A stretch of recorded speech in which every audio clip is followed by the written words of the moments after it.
so happy I'm not the only person who thinks that movie is horrible. Pilot Guy. I've met so many people over the years that are like, I love that movie and it's from my childhood and don't say anything bad about it. And I'm just like, Shark Tale is one of the most disturbing films I've ever seen.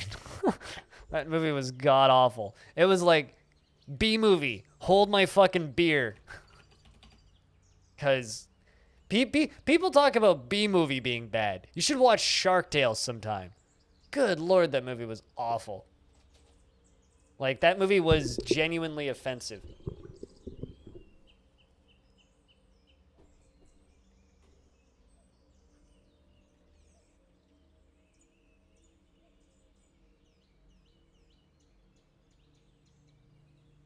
One of my monitors was like half a centimeter too high. It was annoying.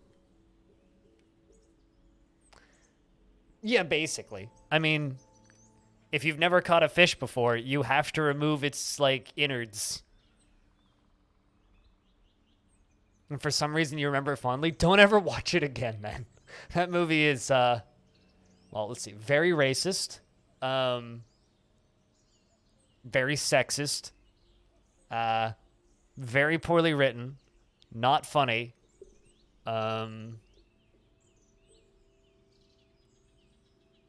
I'm sure there's like an everything wrong with Shark Tale video on YouTube you could find. But that movie is just upsettingly bad. Like, genuinely just upsettingly bad.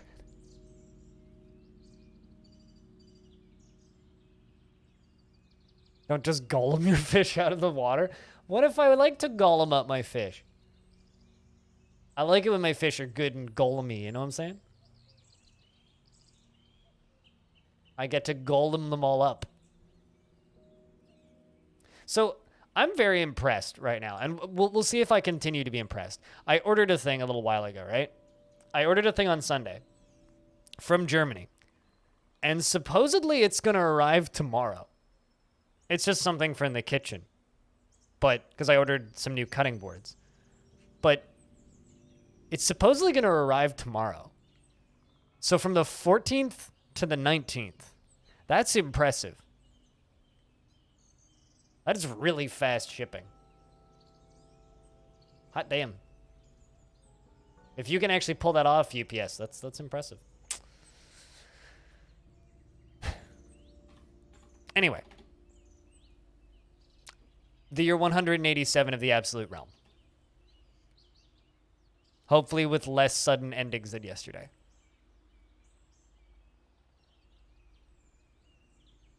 The room is just awkward. It's not bad. Well, yes, it's bad. It's mostly just awkward. So for those of you who missed yesterday, we moved our tavern. We are now up in the big ol' above ground project. We are trying to domesticate wolverines, and we're trying to keep the population up because we are dwindling, and everything that we've read states that mechanically it's impossible for us to get more migrants. So we're trying to, or I'm kind of like just trying to let the dwarves make babies. We're about to hit springtime, and yeah.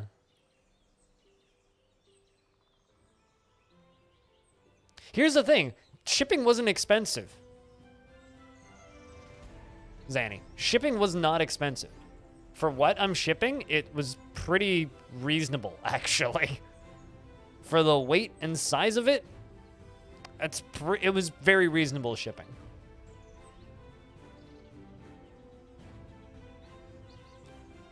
But the current living dwarves are Patchwork, Lil M. Katsu, Goffer, Stone, Abe, Eternal, Axon, Orson Frakes, Trees, Anton Iceland, The Scoid, Black Hole, Nervicious, Zopu, Socksmell, Cadenza, Vigara Pro, Cutest, Zanny66, Vim ML, Hazard Jeff, Bastet II, Dreadvic, Clay, Simplex, Cheers Jamie, Sparkly, Kade, Rags Wolf, Vuzel, Taurus, Belug, Vinsari, Tiny Goliath, Peter II, Danny Uji, Chimp, and Apostle. And hopes for today is that we have some babies and we can get our population back up above 30. Otherwise, this is going to get a little upsetting. That is really good shipping. The most impressed I've ever been about shipping was when I ordered something from Australia and it arrived 3 days later. Is your dwarf still difficult? No, actually.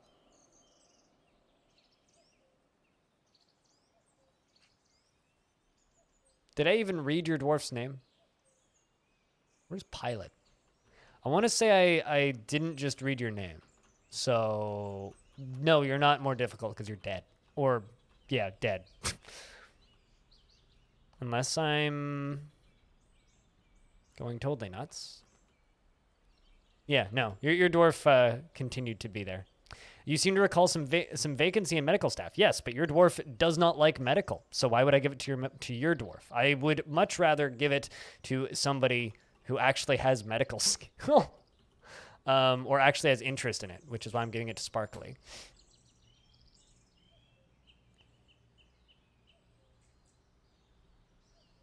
Thanks for reminding me, but also, you had to try. Yeah, well. I suggest trying that during the day forts on Saturday. Because then I can actually help. Stray sheep. Naturalists, yeah. Naturalists are just scholars, but they have a lot of knowledge of nature. So.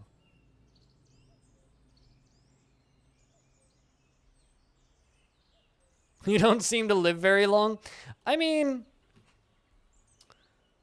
I don't know. It's not necessarily a problem. What's more important is that you have babies, which is what we actually need.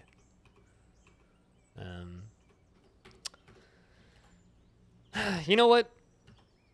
This isn't what I wanted to do, but I'm going to jump over to the Hillocks of Veiled Clasp, and we're going to bring some dwarves. Not too many. I'm thinking like 2 married couples.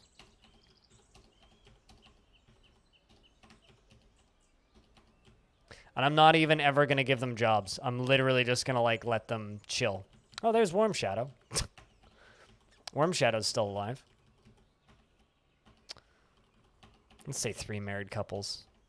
So is Sparkle Farts. Sparkle Farts is also still alive. I might actually have to bring those dwarves back. So far, you're doing pretty well. Stone the 4th.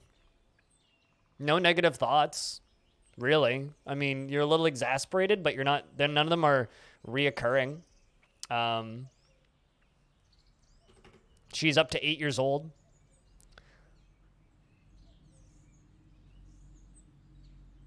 I hope that she continues to do well. As far as dwarves that get whiny on and off, Abe and Clay. I'm not seeing Clay. Yeah, Clay the militia captain and Abe. These 2 dwarves tend to get really stressed out. Become big old flashing down red arrows. And then I put them into the military for a year and they completely calm down and stop being depressed, which is very nice. Just please fuck. Welcome to our fancy resort, casino, and spa fortress. We have a very nice flying tavern up in the sky and a beautiful temple above it. Please make more babies. Thank you. Sincerely, Armok. Because we desperately need them. To an opulent prison sentence? Only if they commit a crime and the dwarves decide what the sentence is. But some dwarves will never be happy in prison. Some will just always hate being confined, right? But if they don't mind being confined or they don't mind being set to obligations, they can actually enjoy prison. Yeah, they have to commit crimes in order to be sentenced to prison. Unlike real life.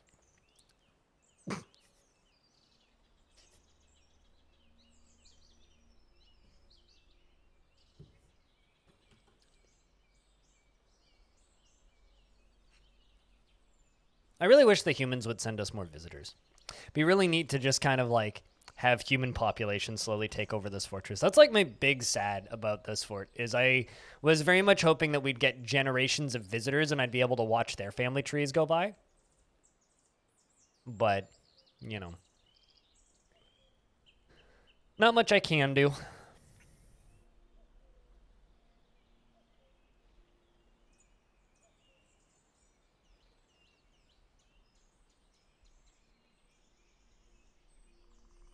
I've got something stuck in between my teeth and it's bothering me.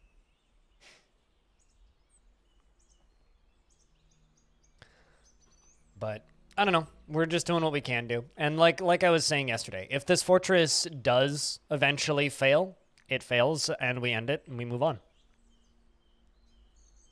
I'll probably if it fails on this run, I will probably attempt another Longdeath on the Steam version. Because the thing I want to do after Longdeath is I want to beat Hell, which will probably take me like 100 years anyway.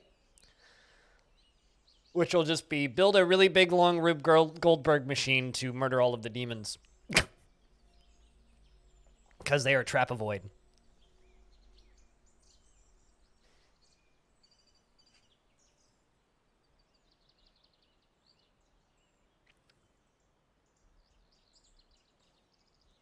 And then build a tavern in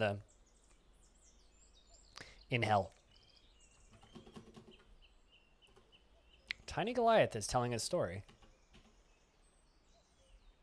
Proud of our queen. It's really cute hearing dwarves tell stories that they are too young to remember. We got dwarves singing and dancing. Hey.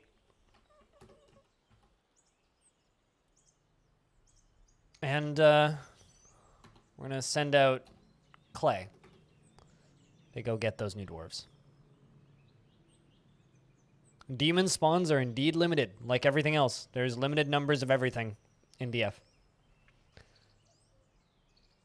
I mean, heck, the fortress that we were walking in the steps of, with this one, Archcrystal, that was the thing that Archcrystal did, was they killed demons until demons stopped spawning.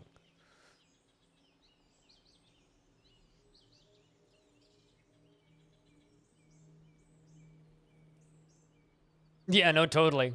Absolutely. It's just like the Bible. It was written 300 years after everybody in it died.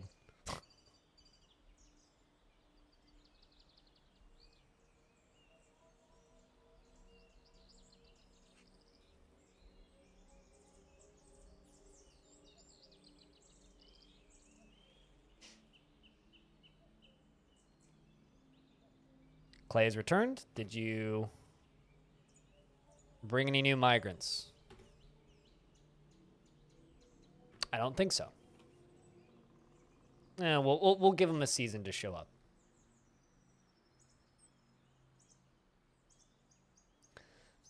We're literally just becoming a resort casino fortress. But I'm kind of okay with that.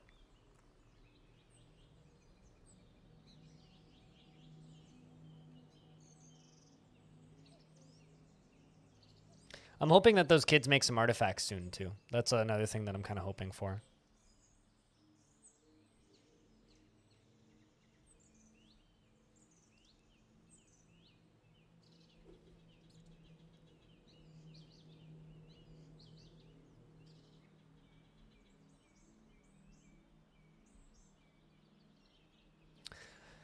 But Chad, so I've got a task for you guys over the next little bit. Please, if you get the opportunity, please go and have a look-see at games from the 7-day RLs. And please send me good ones. Because I will be going through them bits and pieces at a time. But if you find yourself with some free time and want to play some little random games, go play some of those and recommend the good ones. Because I'll be doing the same, but I can't spot everything, and there's a lot of them. And I can't play everything. So there's at least one really good one so far. At least one. And it's going to kind of, I think, be a fun couple of weeks just kind of picking through those piece by piece.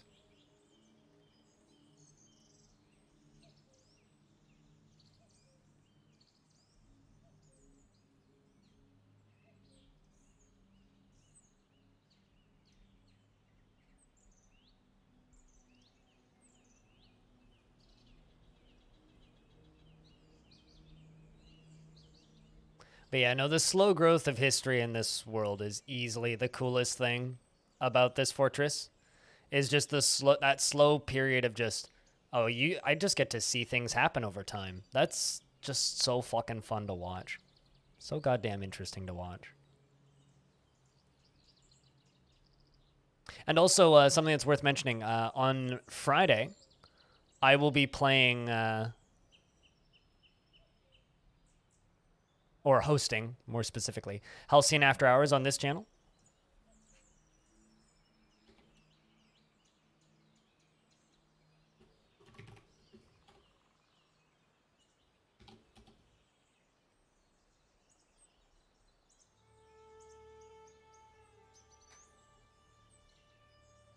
And that'll be at, I think, noon Pacific, which is also an hour earlier in European time. Is Clay already depressed? Nope, Abe's depressed. I saw a dwarf tell the story of the foundation of the Staney Hall. That must be like one of the most important events in this fortress's history, because they always tell that story. The formation of the Staney Hall. Every single time. You know, actually, I'm going to move you. I'm going to move you to the Eternal Hammer. I think the Eternal Hammer is just going to be the area where... Or the squad that just trains forever. They're much smaller. There's only 3 of them right now. And they're the ones that tend to get very annoyed.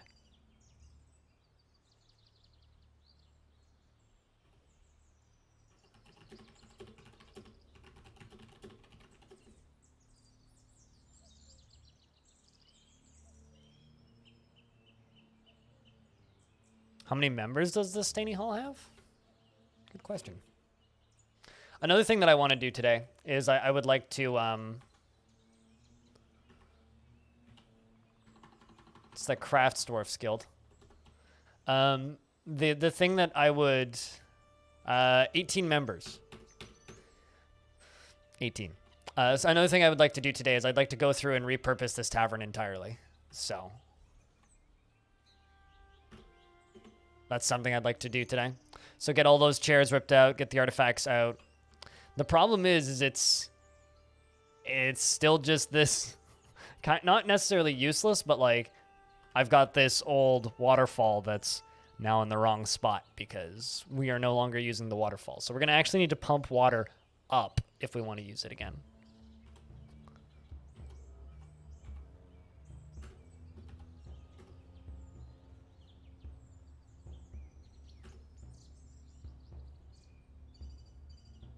And Corvius and Stone, thanks for the channel points. Cheers, guys.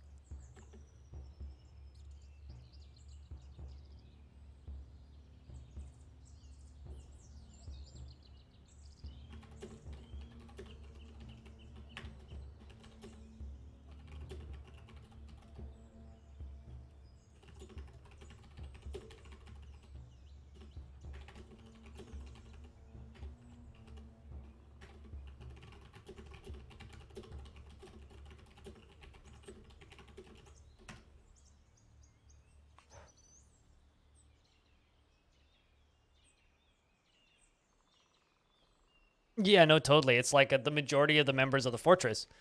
It's like two-thirds of the dwarves in this fortress are part of the Crafts Dwarfs Guild. And I'll bet you that like the 4 children aren't. So yeah, no, it's very common for dwarves to be part of it. Huh. The dwarf Zasset Crypt Basis became the Count of the Ignited Creation. You still are, right? Yeah, that's the Count of Longdeath. That's a dwarf that I'm waiting to die, actually. I'd like that dwarf to die, because I want to know if I will get royalty again if they die.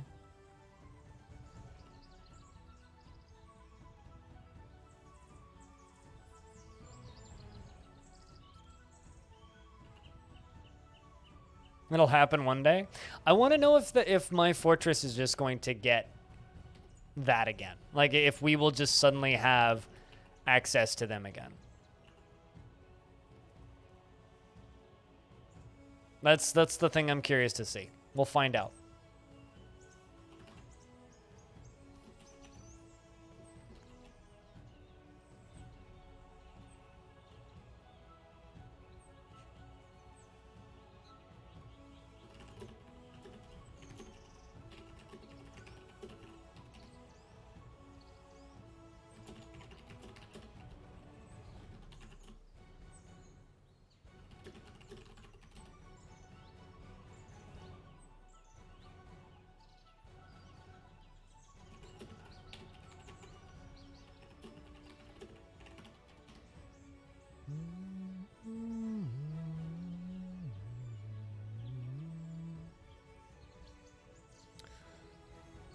Suddenly takes her rightful place as Count of Longdeath. Dude, if that happened, I would laugh so fucking hard. If it randomly just, like, gave one of my children royalty, I would cackle for a good minute. That would be a beautiful thing indeed if that were to happen. I'm trying to think. I need ideas. What are other things I could put in this tavern? I know I'm going to put a library over here, and that's something that I need to work on. Fucking Wolverines became wild. That's okay, though. It's the kits that I need. Cheese? Okay, I need things that I could put in my tavern that won't rot. that, like, aren't a chicken coop, you know? I mean, I could put statues of cheese. That we could do.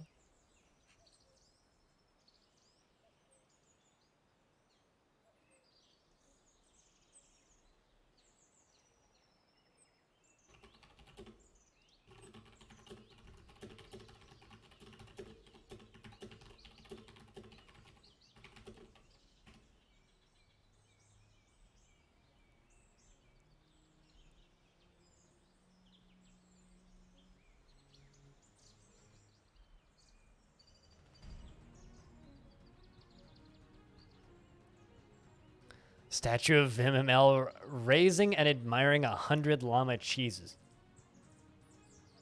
How do you raise cheese? Like, are you saying raising llamas to use them to make cheese? Because how do you raise cheese? I already have guest rooms. I've had guest rooms for 120 years, actually.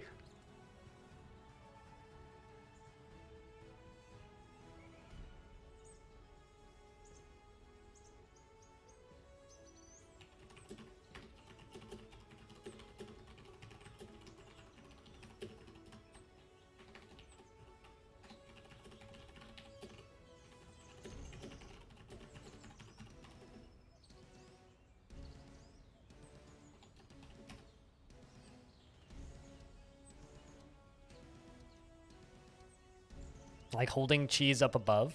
I think that Vim ML needs to do something more noteworthy before earning a statue like that. You meant Skyrim's?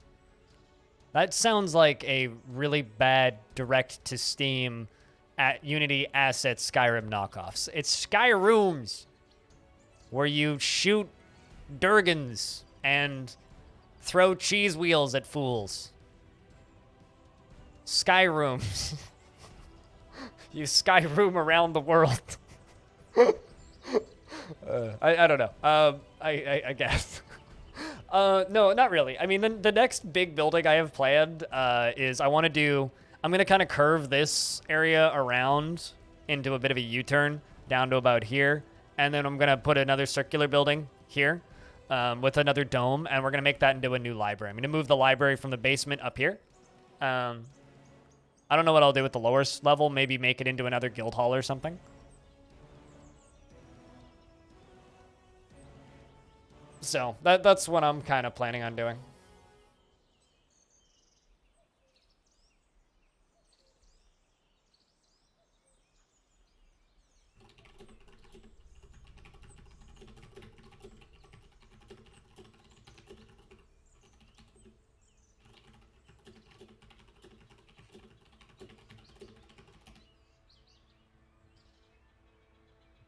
And we're into spring. So how many dwarves are dead now? How many dwarves are dead?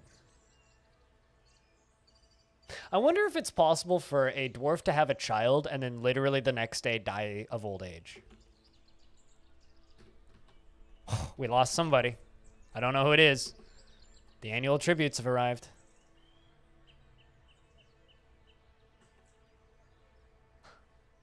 Well, Vim, I hate to break it to you. You just were found dead of old age. Maybe I'll give you that image of you raising a piece of cheese. But also, cheers, Jamie finally died. The long-running mayor is found dead in their sleep. 169 years old. You're confusing dwarves, Krabicus, with gnomes.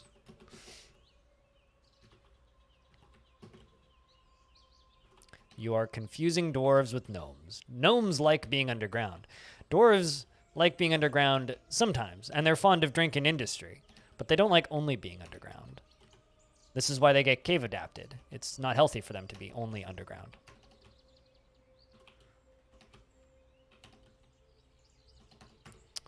Digging some new tombs. Fucking sad, man.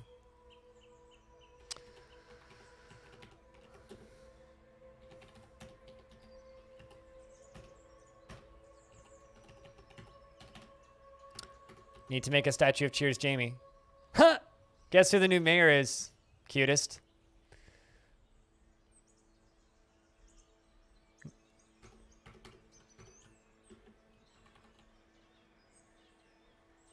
Gnomes only like being deep underground and don't like living above ground.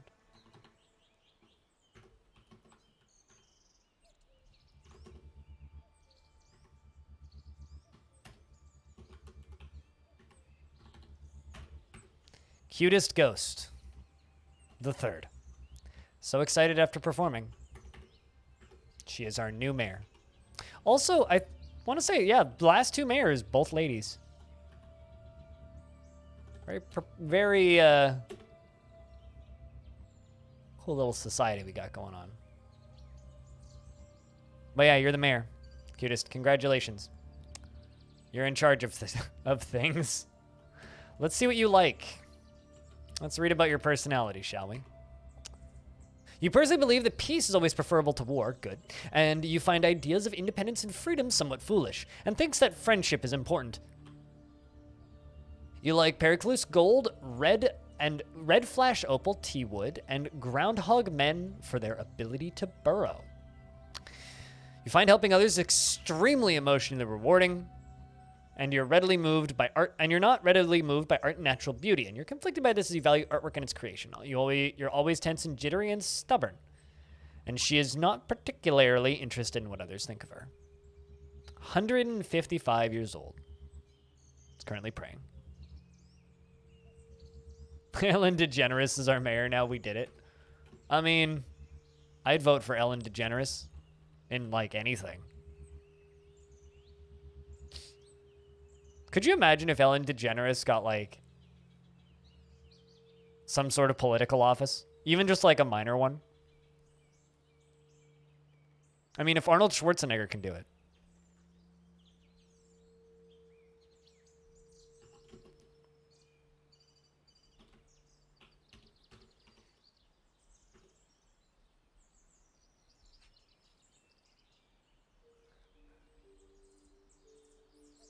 Some human probably romanced a gnome and we got dwarves from that. You know, Zanny, I don't even want to think about that. Why did you have to give me that mental image? You've been gnomed! Gnomes are one of those things in Dwarf Fortress that I know exist.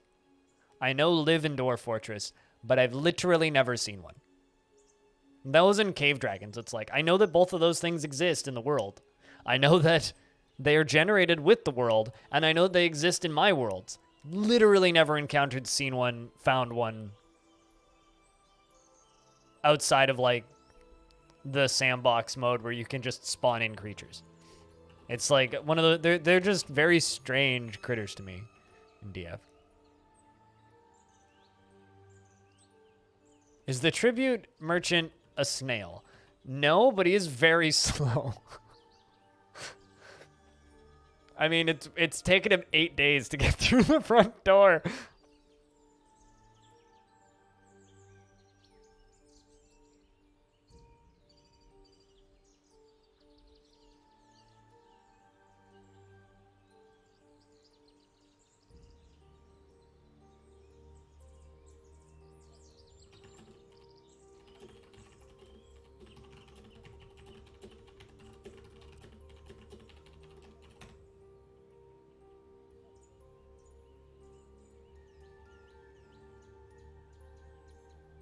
Like, look at this shit.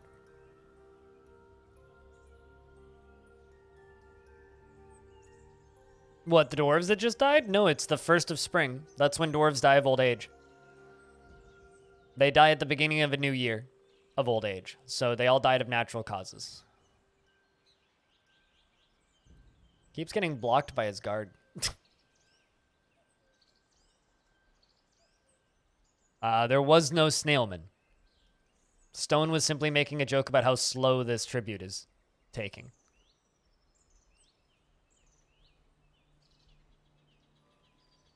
Also, I think the actual problem isn't the merchant, it's the swordsman who's following him who keeps blocking his way. There we go. All right. Well, I mean, was it worth it? That's the real question.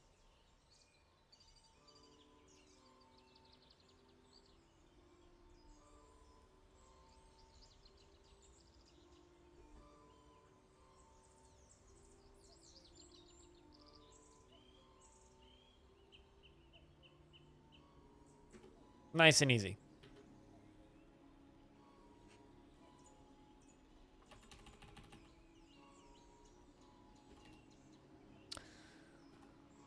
I'm very curious to see what your first mandate is going to be.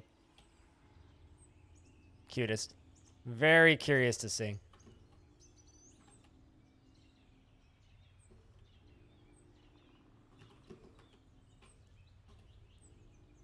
And there we go. A statue of Cheers Jamie. And iron. Actually no. Not iron. And the elves have arrived to trade. All right, that was quick. No. The name of the fort's always in the title, so if you're ever confused, you can always just check the title. Now, this is Longdeath. This is my 1,000-year-long fortress. So this is a fortress I'm trying to keep alive for 1,000 years in-game. We are currently at year 188, meaning the fortress is 183 years old. Yeah, I only play those forts for one day, and I only play them on Saturdays. So those are all one-shot forts. Yeah, no, that reclaimed fort got accidentally obliterated because I was auto-mining a little bit too overzealously. Little bit too overzealously. I was just, you know, trucking around and auto-mining.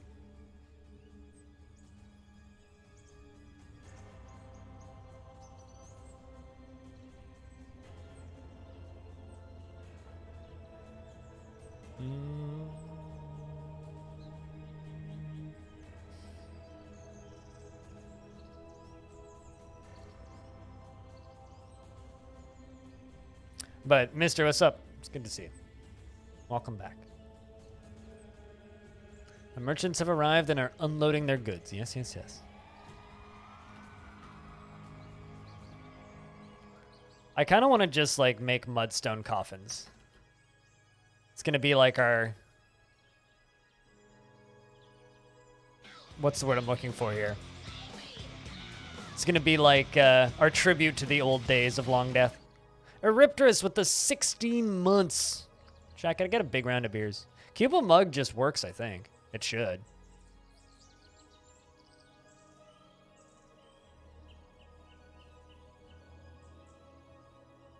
When you came across the map you wanted to go to, you'd lost the fort and couldn't find the entrance.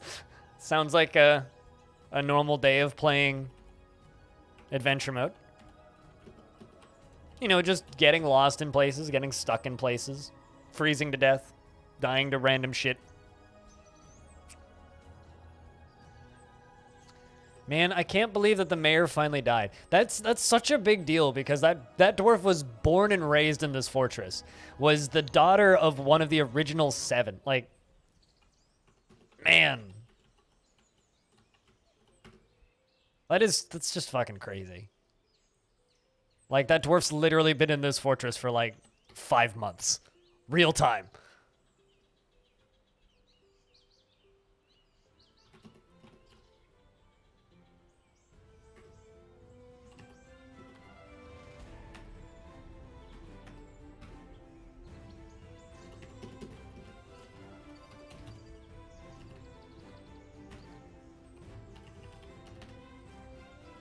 And, let's see. So Vim, you said that you wanted an image drawn. Specify new image. Vim. Object. Cheese. 1000. Raising. This is an image of Vim ML, the dwarf, and 1000 cheese. Vim ML is raising the 1000 cheese. But I'm going to add another thing to this. Wait, hold on. Raising. The 1000 cheese are raising Vim ML. So you're standing atop a pile of 1000 cheese while holding as much of it as you can while being raised by the pile of 1000 cheese. Also, the 1000 cheese are raising is a very dwarfy sentence. There you go. There's your art. It'll go on the ground. I hope you like it. It's beautiful. Absolutely beautiful.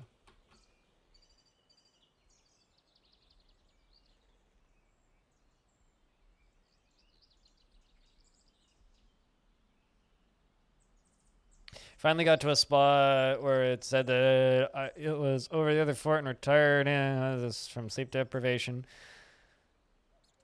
See, this is why I like playing goblins in adventure mode, so I don't need to worry about eating.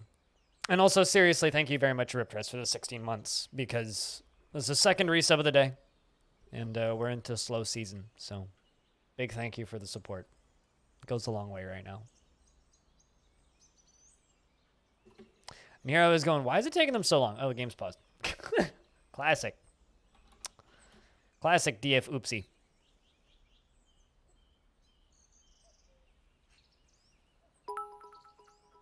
Thanks for the $10, man. Cheers.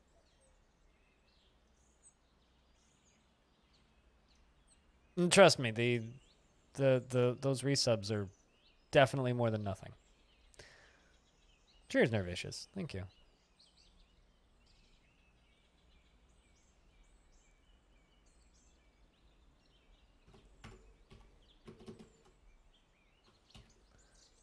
Engraved is a simplex rendition of the earthen sands, an image of Vim ML, the dwarf, and 1000 cheese. Vim ML is raising the 1000 cheese. The 1000 cheese are raising Vim ML. The image was commissioned by the Eternal Adventure of Time, a local dwarven government. Jack, can I get a big round of beers for the $10? 1000 bits. Cheers, friend.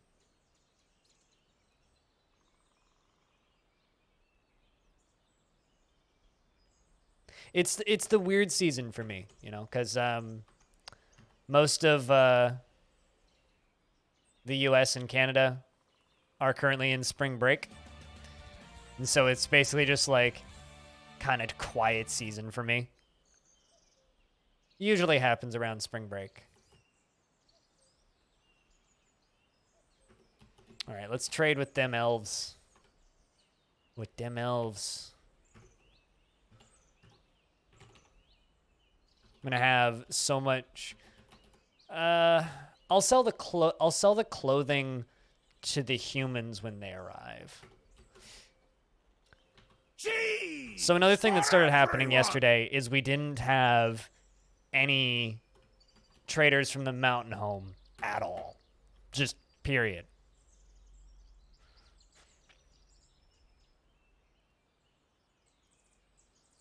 Making things a little bit easier. Here's the thing, though, right? People shouldn't be spending their stimulus checks on Twitch. But there is also that, yes.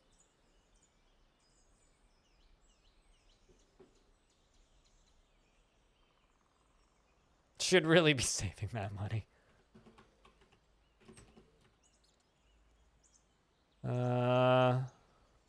Bunch of fancy grown wood instruments. Okay. Water buffalo, doe rabbit, wild boar, badger, hedgehog, barn owl, donkey. No more moose. I just want them to bring me a moose.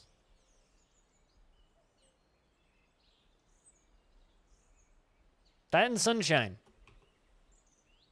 And, you know, Sunshine Moose and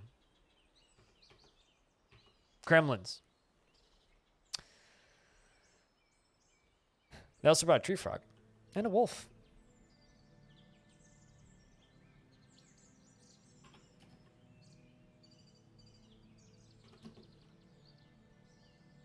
Not well discerning budgeters. I mean, that or like they're getting the stimulus checks and are in an okay position financially and can spend it. But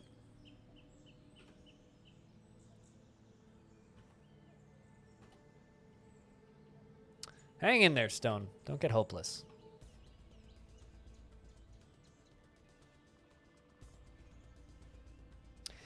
My stream exists, and I'm able to do this full-time because of the kindness of people, you know. And it's a couple dollars at a time, couple bits at a time, couple small patron pledges at a time. It's literally the reason I exist. Otherwise, I would probably still be working in the restaurant industry. That's like one of the... There was a very at-home quote for me recently, which was... from the developer of Warsim, who's just, you know, if it wasn't for this little game that I'm making, I would just be still... I'm going to request more workers, because they certainly didn't send them the last time I requested them. I guess the dwarves can just, like, say no? Question mark. He's like, if it wasn't for this weird game I'm working on, I would still be working as a bartender. It's like, yeah, I probably would be doing something pretty close to that. So...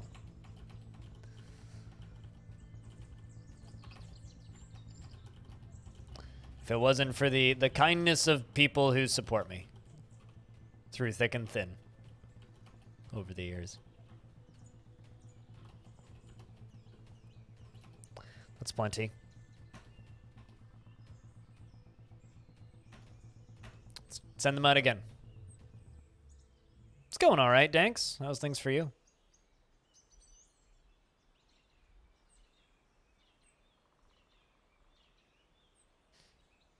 Could be better. I know that feeling. I'm very achy and sore. I keep sleeping on my shoulders funny and waking up going, ow! It's making me feel like an old man. Aside from that, just chilling, trying to get through the day, you know?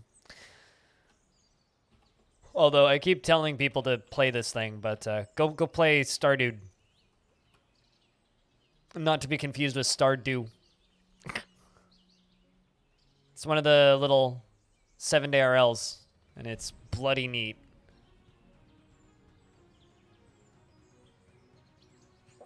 I very much recommend it.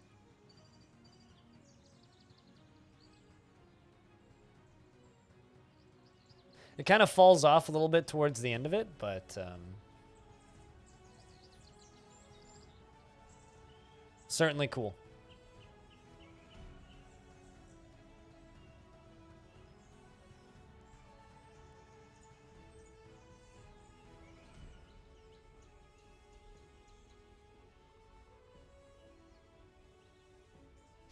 The Eternal Guard have returned. All right. Did you actually... There we go. We got some new merchant arrivals. Good stuff. So if anybody would like to be a new merchant who may or may not live particularly long, we got a few new ones returning. I was near a statue. This pleases me. Well, how lovely. You didn't bring your husband. You literally had one job, and that was to bring your husband and make babies. You haven't done that.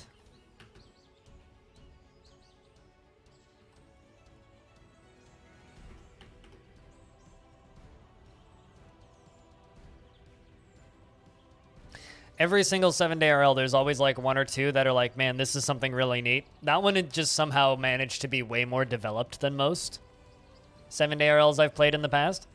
And so because of that, it's just kind of neat.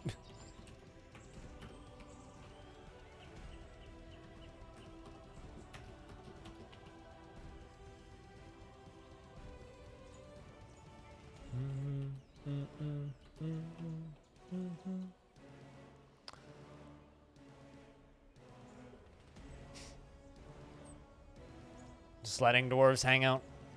I need my Wolverine kits to grow up. We're trying to domesticate Wolverines. Which is a very strange sentence to say out loud. But we're trying to domesticate Wolverines. So, one Wolverine at a time. We are trying to domesticate them. I'm also, I think, going to slaughter some of my Wolverine kits. Although that one's back to being wild, apparently.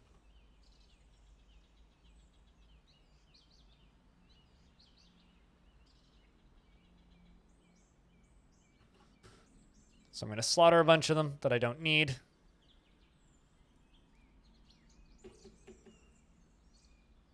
And then the 2 that are chained up will grow up and make more babies.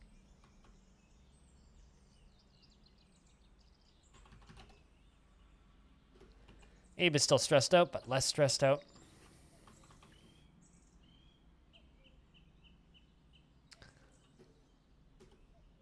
But yeah, no, I'm going to be kind of doing my best over the next, like, week and a half, 2 weeks to kind of go through as many of the 7-day RLs as possible and find some good ones. See if I can dig the gems out. Because there's always 1 or 2 gems.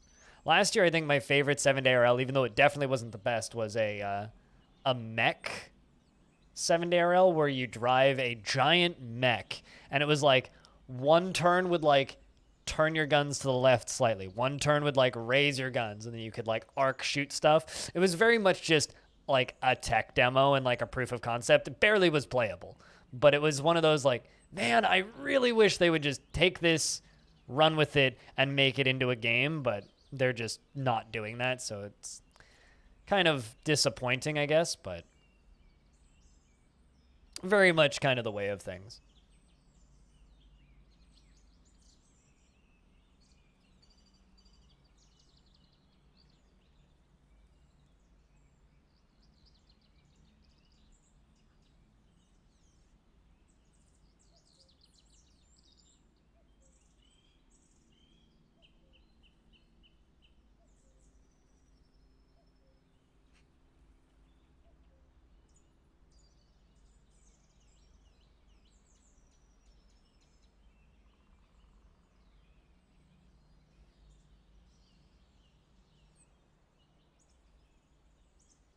And I've slaughtered some of my Wolverine kits now. Haven't had any new marriages in the fort for a really long time, which is another kind of concern. All right, well, I didn't get all of the dwarves I wanted, so I'm going to send out another request.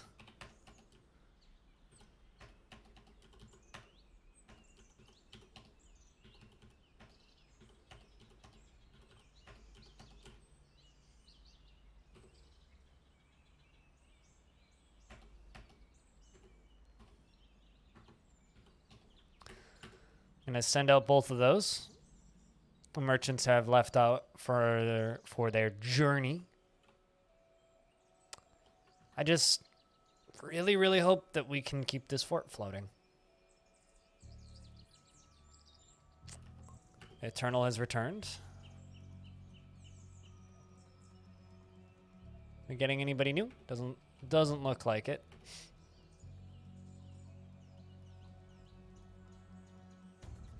So does anybody have any plans for Friday or the weekend? Anybody going to try and do anything? I'm going to try and play some games with friends. Tomorrow's my mom's birthday. So I'm going to be spending some time with my mom tomorrow. After Halcyon After Hours is over. So we're going to play board games on the stream in the morning with Stream Team. And then after that's over, then going to my mom's house or my mom and dad's house. I don't know what we're doing. Exactly. Mom wants to go out for food. I don't know if I want to go out for food, but if Mom wants to go out for food, then I'll tell her Sock Smell says happy birthday. Here's the thing. My mom watches my streams. So I think she uses it to spy on me, actually. I'm convinced it's like... Because she just has my streams up all day, every day on the computer, muted, right? So she watches. She knows. And like, I'll mention people from chat, and she'll be like, oh, yeah, I've seen that person hanging around. And I'll be like, whoa, Mom. Yeah, she's at Blind IRL Mom on Twitch, and she's definitely lurking right now, and probably has a longer resub than you. My mom's been subbed for 43 months. It's really funny. Every now and again, there are people who are just like frustrated, like, I can't gift your mom a sub because she's already subscribed. It's like, well, yeah, because she's been subbed for a very long time.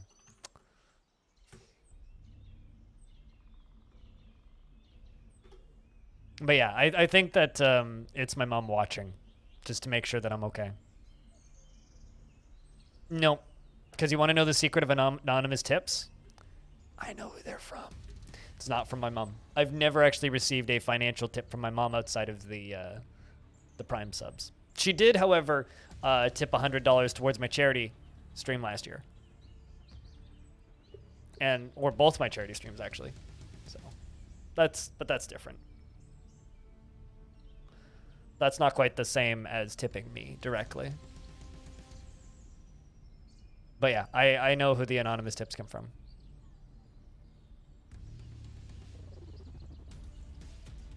Because I get email addresses. So I don't actually know who they are from Twitch, but I know they're not from my mom. Ow.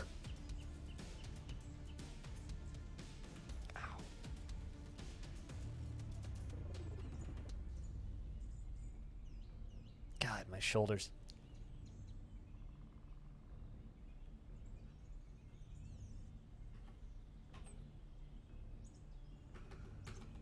No demands yet. I cannot export serrated discs. All right, so we know what you're into, cutest. I'm not allowed to export serrated discs. Cheers, Potato King. Thank you.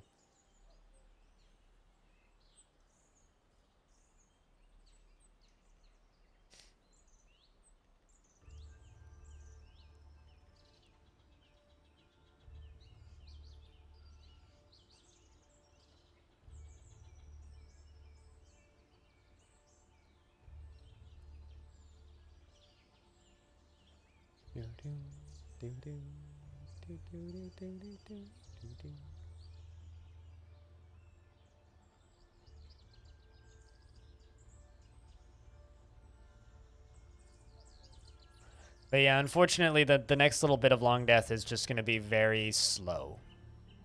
Because I need like 10 or 15 kids. Serrated discs, yeah. Do you not know what serrated discs are? They're for weapon traps. Very effective. Serrated glass discs are absurdly effective. Terrifying, even. In their effectiveness.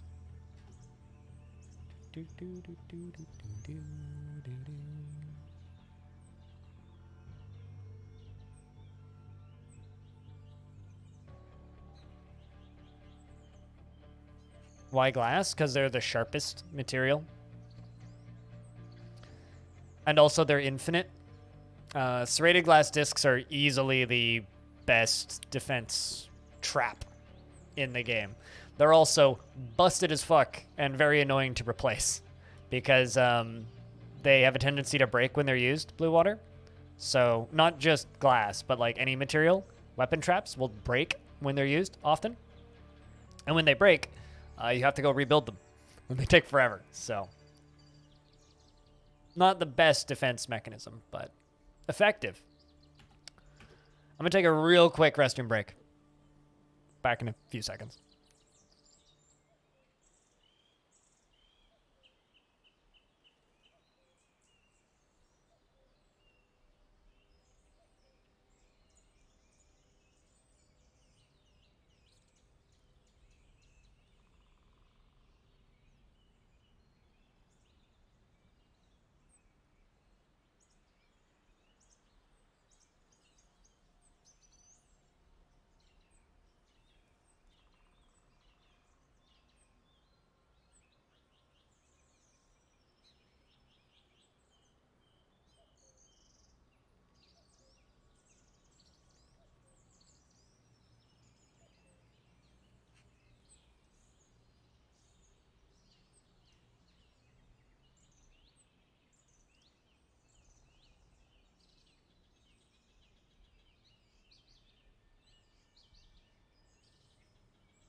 But yeah, no, I mean, they're not the most like powerful trap in the game, but they're one of the more efficient methods of dispatching of lots and lots of enemies very, very quickly. If all you have is sand and wood, it's probably your best form of defense, actually. Like if you're in an area where you either unfortunate, not so useful metals or just no metal, then if you have sand and wood, you can make serrated discs, and then you can make mechanisms. Well, I mean, you need stone to make mechanisms, but you can make mechanisms pretty easily, and then from there you can very easily, uh, you know, keep your dwarves happy. How's Abe doing? Stressed out again, but satisfied and felt pleasure. So hopefully that'll fix you. You know what we should do? I should make the old tavern into a training center for my military. That's what we should do. I could have them training in the waterfall. I think that's what we're going to do.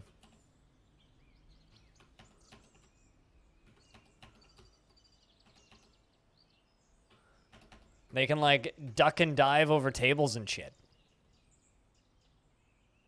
This seems like a good place for them to train.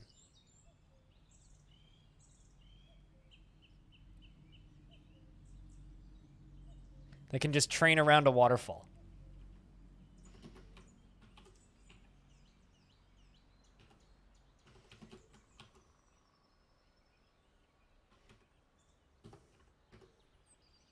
There we go.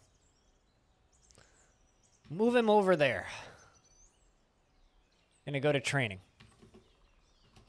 And they just get to stand in this waterfall. And, you know, train. That's like, I don't know, almost like a Matrix training room. They're like training in a waterfall, jumping over tables. I like that visual a lot. That's actually a really good visual. So I don't know what I'm going to do with this old one, but we'll do something with it. Isn't that a artifact? I don't know. Should put some armor stands in here, though.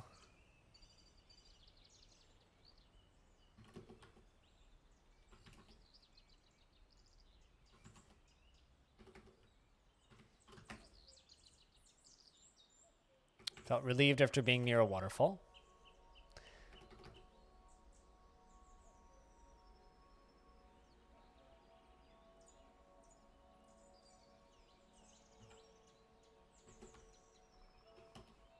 Yeah, this one was an artifact. All right, we're going to place that there.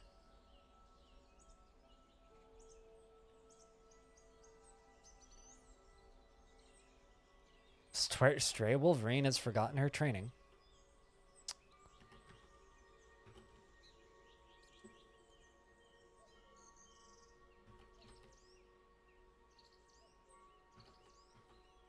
Of course it gets away.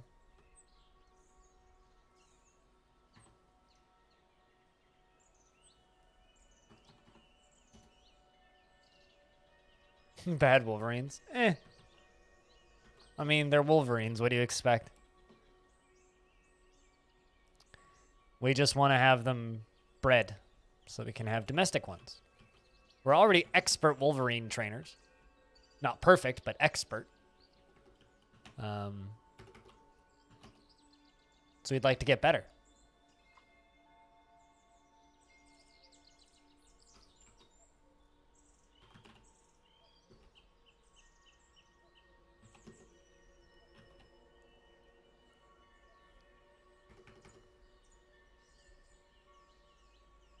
A fortress demands perfection.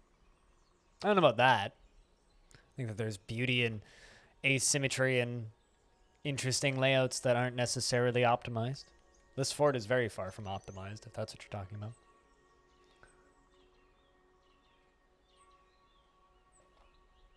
But this fortress is also older than the vast majority of forts in DF. And then the vast majority.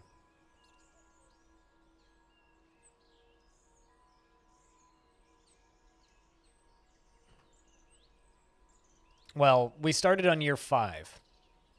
like World Gen Year 5. We're on year 188. So subtract 5. That's the year that the fortress currently is. We're trying to get to 1005. The longest heavily documented fortress in existence is Arch Crystal, which went to 470 years. And there's one person who claims they had a fortress that lasted for 600, but there's only one screenshot. So that's Longdeath. I'll let you know how you are as the mayor tomorrow, or on Saturday, cutest. Because you being our newest mayor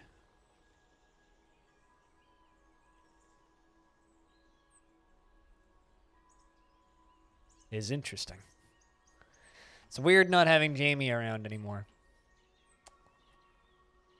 Also, speaking of mayor, you want to practice martial art, apparently. I can't even let you do that, because you're just, you're a merchant, aren't you? Yeah, I literally can't do that. Doesn't matter that you're, the mayor of the fortress. I can't put you in the military. Fascinating.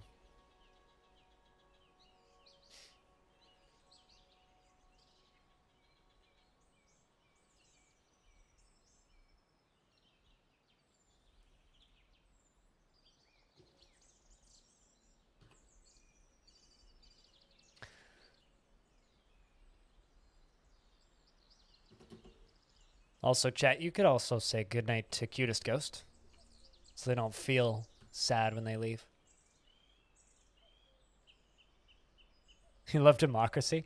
I generally, what's the word I'm looking for here? Whenever I read I love democracy, I always read that as Damasi, as in Katamari Damacy. I don't know why, but whenever people say democracy, I always read it as Katamari Damacy. Because I love Katamari. Played very little of it. I don't love democracy, so can't relate. Katamari Democracy? Now, see, that's a very different game.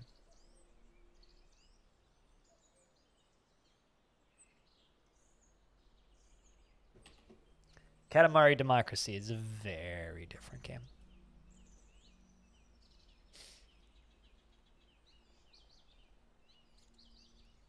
If democracy worked, we would have gotten rid of daylight savings by this point, and I wouldn't be exhausted all week. Pleasure remembering a fine gem window. Besides, we know that democracy doesn't work.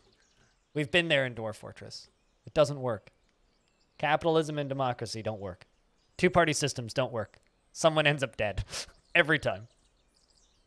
You call Cat of Mari Democracy. So I know a streamer whose cat's name is Mari.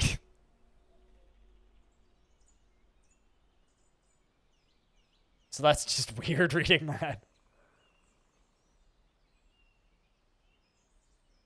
Play with Vatham Naglak?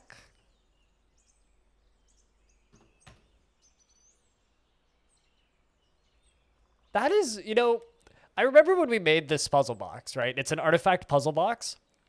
All craftsmanship is of the highest quality, is encrusted with cushioned diorite cabochons and rectangular sword cabochons, and decorated with rope reed and encircled with bands of round diorite cabochons, point-cut purple spindles, iron, and square-cut green glass gems. Menaces with spikes of diorite and pigtail, and it's got images of I can't read today, in purple spindle. The name of it is The Saturninity of Abysses. It's a puzzle box. That sounds like something that would be from the Room games.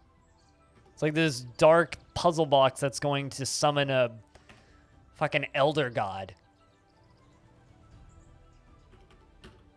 I can't read these lines in chat anymore, B-Lug. I'm too tired for this shit. I'm too groggy and not awake. I just keep looking at them. I'm like, I can't read normal sentences right now, let alone these sentences that you keep giving me. It's now summer, just like real life. Well, not quite. It's starting to feel like summer, though. Getting weirdly warm. Sugar check? Sugar check is absolutely fine. Please don't tell me to check my sugar. I can assure you I am A-okay. I am just tired. And depressed.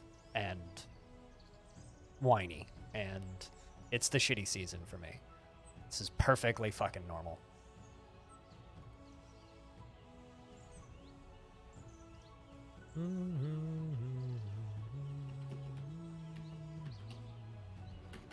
It's a very different type of I can't brain when my blood sugar's low. It's a very different kind of feeling. This is just I couldn't be asked to actually do anything feeling. So.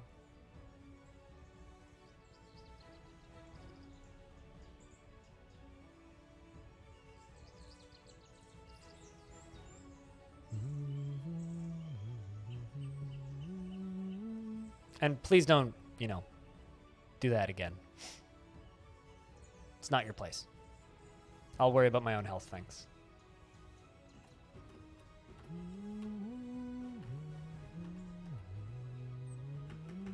I feel like I should make more food, but at the same time I have more prepped meals than I know what to do with.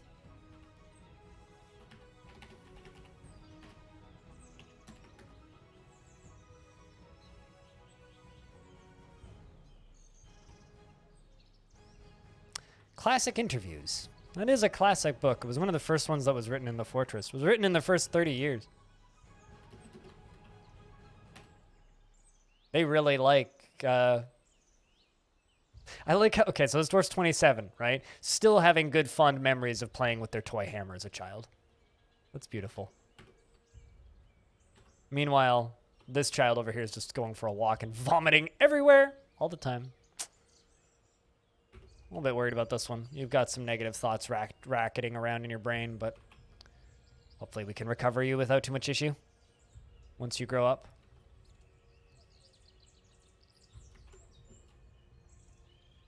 Generally, the kids smarten up the second they get jobs. There we go. Fucking about time. Cadenza's given birth to a boy.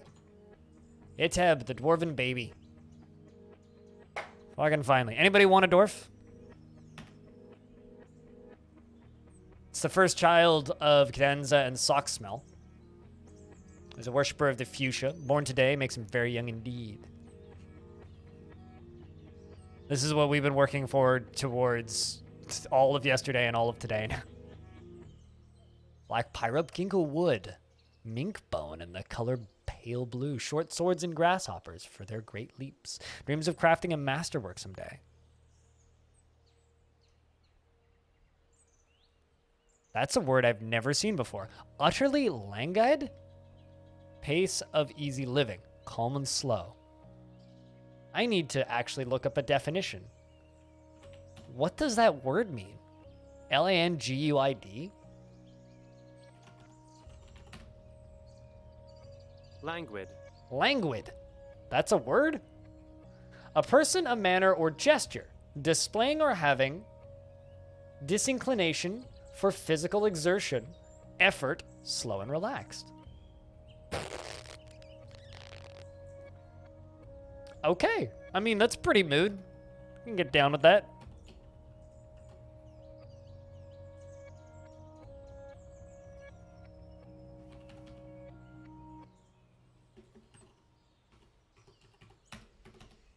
I think I spelled your name right. But welcome to the fortress. He has an utterly languid pace of easy living, calm and slow. Doesn't mind a little tumult and discord in day-to-day living, trusting, has an active sense of humor, takes the offered help and gifts without feeling particularly grateful, quite polite, is somewhat quarrelsome, and is bothered by this. I also can relate, man. Somewhat quarrelsome and is bothered by this? True feels.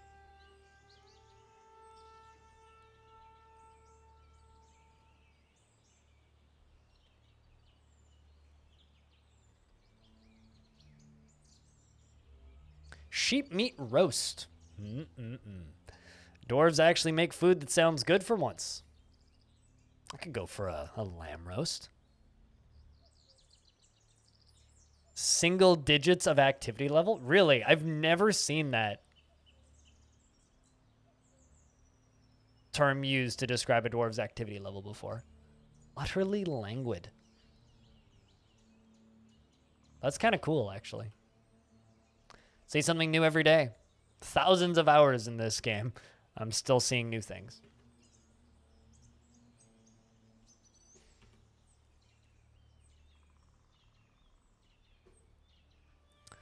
All right. We just need like 15 more of those.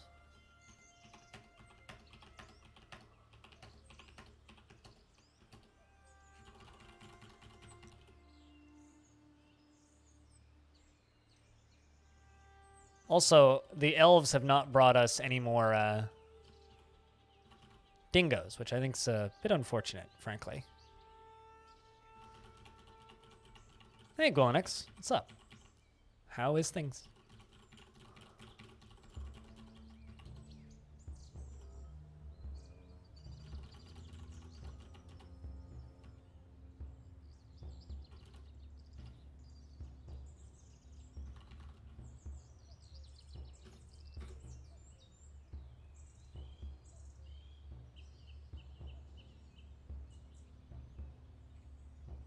What does it affect?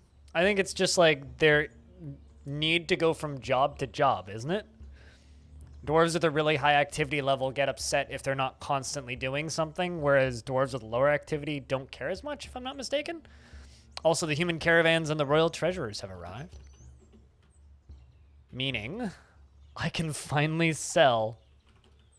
Actually, hold on a second. Large serrated discs. Okay, so... I can now go to the crafts section and just sell all of the crafts, which I haven't been able to do for like 20 years because I haven't been allowed to sell scepters because my previous mayor wouldn't let me sell scepters. So I can finally sell scepters, and I'm so excited to be able to sell all of these fucking scepters. I also get to sell off all of their old clothing. So fuck yeah to that.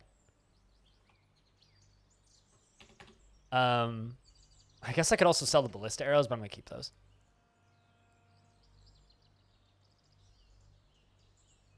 See, I've seen bouncing frenetic energy. I'm pretty sure it's just the rate at which they need to find another job after a job that they just finished. So, like, they can go from one job to immediately wanting to go complete another job. I'm pretty sure that's all that it is.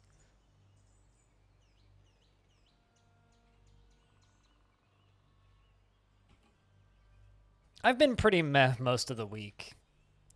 I'm the weather is changing and we're going from winter to summer, and winter is like my happy season and summer is like my not so happy season. So springtime is generally like kind of the rough season for me.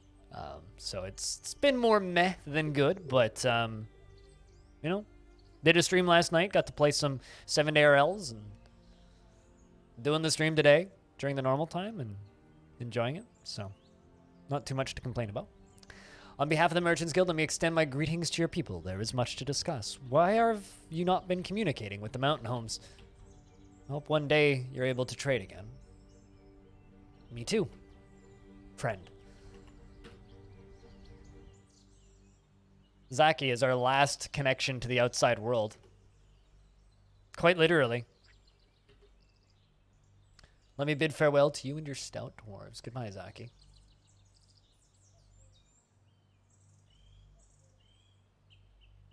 It snowed again today and you hate it? See, here's the thing.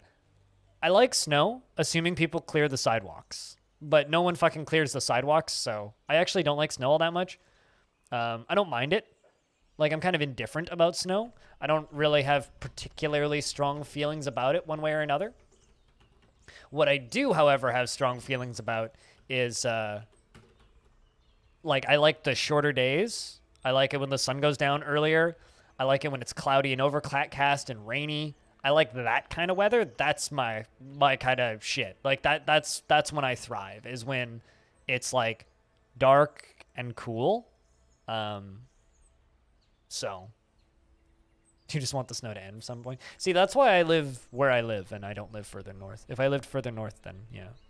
Did I chop down all the trees? That's not what pisses off the mountain home. Why would chopping down all the trees upset the mountain home?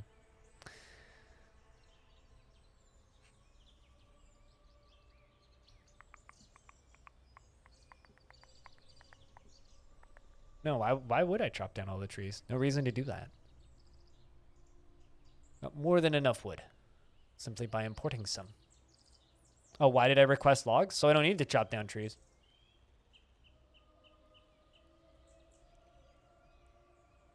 No, there's tons of trees up on the surface. I could chop down a few here and there to like trim things back, but it's nice having a big supply of logs so I can easily make a ton of charcoal or do what I need to do with it without actually having to go out and chop it down. So I don't upset the elves.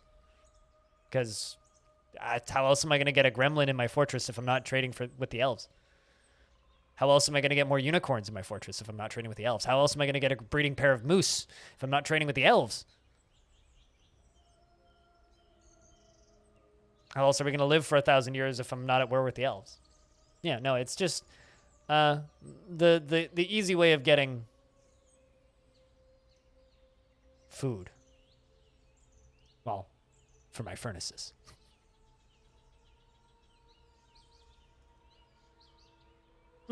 Yeah, also it's a very time-consuming, annoying fucking task. No, there should never be a point in Dwarf Fortress where you actually have to cut down all of your trees. You should never actually have to do that. Unless you're just trying to convert it, like, your flat, like, above-ground area into, like, a concrete parking lot, you don't need to chop down all the trees.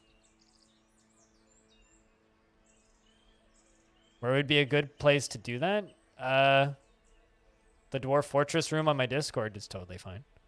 That's not really self-promoting. Self-promoting is like, hey, I'm going to go stream Dwarf Fortress. Bye. That's self-promoting. Being like, you wrote some stories. Yeah, just stick them on the Discord. Go nuts. In fact, like, we literally do that on Saturdays. That's what the whole Day Forts thing that I do on the weekend is for. It's literally that. I go around and find DF stories and try and take screenshots and encourage other people to do the same. Audience interaction on this one has been a little bit lower than I'd like, but it's all good. Some people still haven't swapped to the newest version. But if you want to see what I'm talking about, exclamation point Dayforts in the chat. Got documents about every single fort I've done in that world.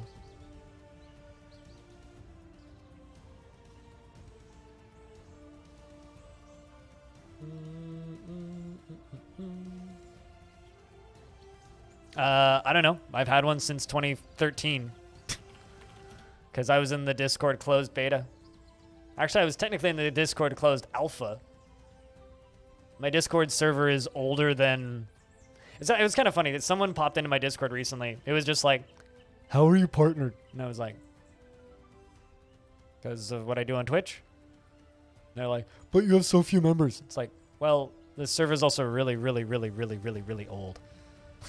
There's a banner beneath the stream for it. My bot posts it in the chat occasionally. Then, I think a lot of people need to pay a lot more attention to a lot of things on stream. People too to be like, "What game is this?" And I'm like, you know, most games I understand that, right? I understand the "what game is this" question, but it's literally at the top of the screen, like top of the middle of the screen. It says what it is. Like, is it unfair of me to assume that people could possibly read that it says Dwarf Fortress in the top middle of the screen? Is that unfair of me to assume that you can just figure that? Because apparently it is. Usually you can figure that much out. Fair. You did remove most of the trees once. It was mostly a side effect of digging a magma cannon. No, totally. I mean, there's definitely reasons to remove a lot of trees, but I'm not doing any heavy construction on the surface, so it's just easier to trade for logs. And it's also something that I can always be importing. I thought this was GTA 3. I thought this was Patrick.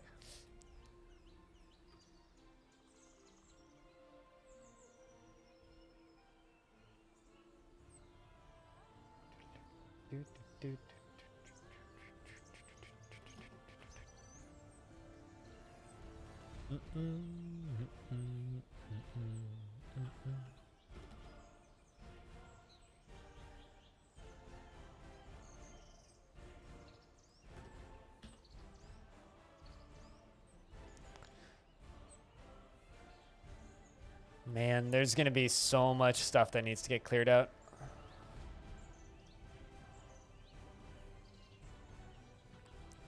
From those 2 dwarves that died. Because they were in the fortress for a long time.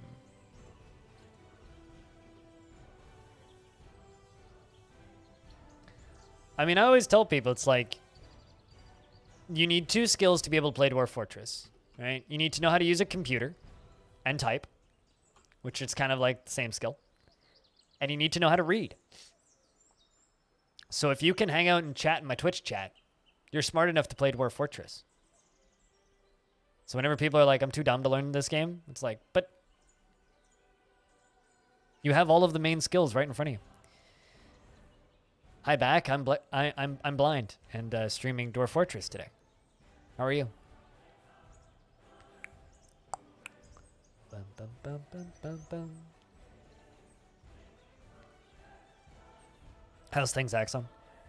Did you go to a meeting or something? You're smart. He's back. I'm streamer. We can make a pretty good team, I think.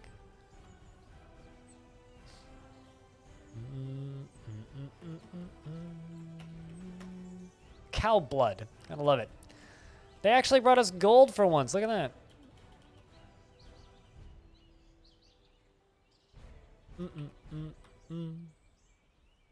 Class for an hour. Schoolwork. For smarts peoples. Keto's Ghost, I thought you were going to bed. Go to bed. We said goodnight and everything. Speaking of smarts peoples.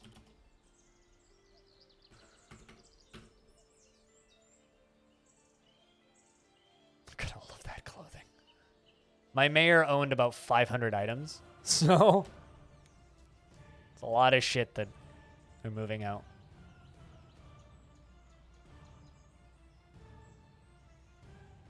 It's at the point now where I dread the 1st of spring now. Mostly socks? No, actually. A lot of scepters. Not all dwarves hoard socks, believe it or not. Oh, are you asking if we have a 2-party system? No. No, my Cheers Jamie, who was my mayor for a very long time, died of old age. Although Cheers Jamie and another mayor alternated for a bit.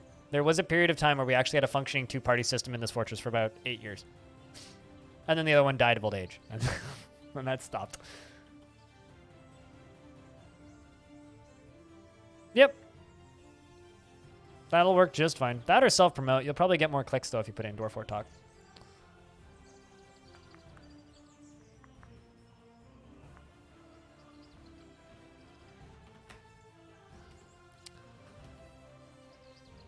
Satisfied with teaching armor. Content being near a waterfall. They're sparring in a waterfall. That's just too good of an image. I love it.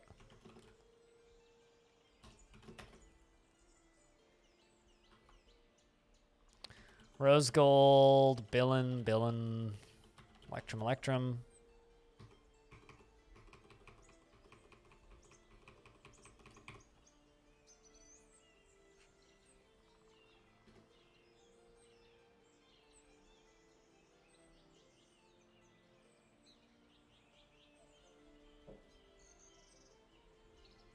They usually don't care much for it. It's funny because, like, there is certainly a portion of the Dwarf Fortress community that never actually played Dwarf Fortress. Like, actually sit down and play an install of a fort, but certainly read stories. If you have particularly interesting ones, too, and you're really brave, you could send them to the good people over at Rock, Paper, Shotgun or Vice Games and see if you could get a write-up about it, if you have a particularly interesting one. But you really need a particularly interesting one.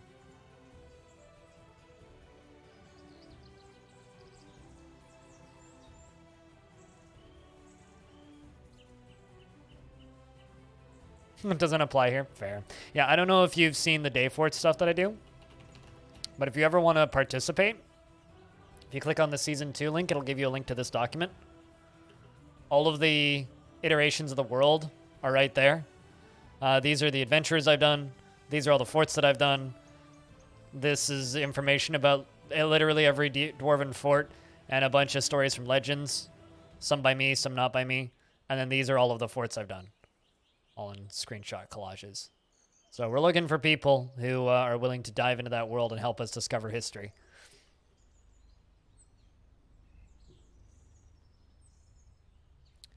Of course, it's kind of a collaborative effort, but it's not quite like a legacy fortress or anything because I'm not letting other people take control of it. But I am certainly, or we are certainly finding stuff together as a group.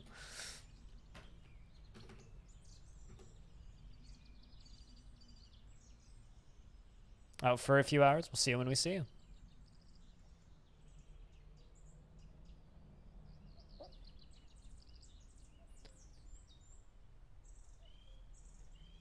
DF in short amounts every few days. So the polar opposite of me. Every day, 4 to 6 hours. Well, 4 to 8 hours every day. 6 days a week, basically.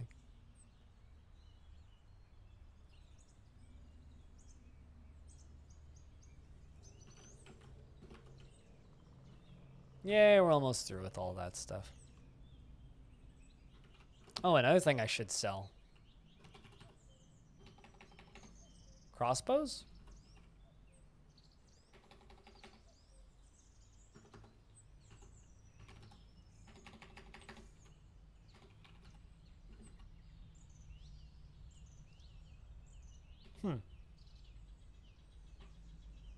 What happened? Maybe they're all equipped. We need to locate some crossbows after this.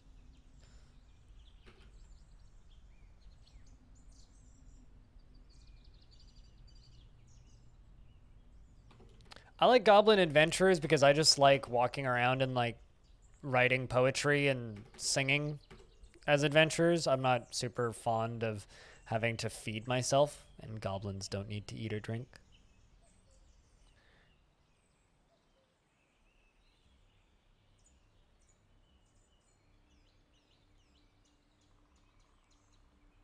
You got nothing done.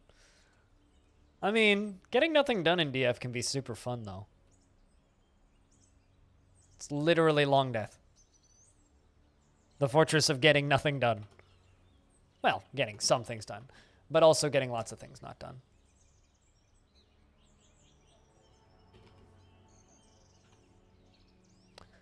Dwarves are going to be putting shit away for a bit.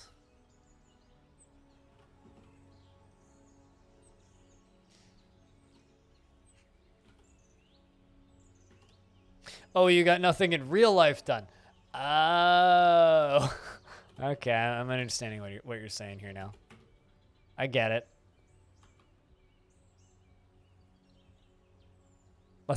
I mean, that's not as good, but still good.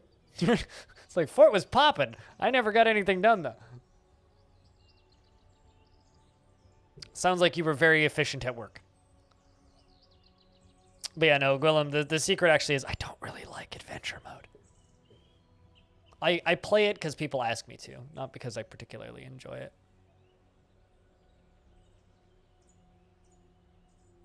It's my least favorite way of interacting with DF. My favorite ways are Fortress mode and Legends.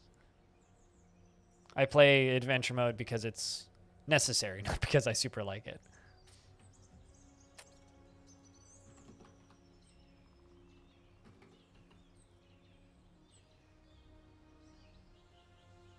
My big hope for the Steam version of DF is a lot of the finickiness of adventure mode will be ironed out. Like, everybody's hoping that Fortress mode is way less finicky. I'm hoping that adventure mode is less finicky. And I hope that we get, like, hyperlinks for Legends. Those are, like, my two big hopes. Exactly. Like, I'm kind of the same. I really like the idea of adventure mode, but every time like I look at what Tarn wants to add to adventure mode, I'm like, maybe I'll just wait until that's added. You know, like for me, that's the perpetual like wait and see part of Dwarf Fortress, where I'm like, what if I just like wait until you add this? What if I just wait until you add that? You know. But the reality is, most of that stuff's never gonna get added, or not for a very long time anyway. So.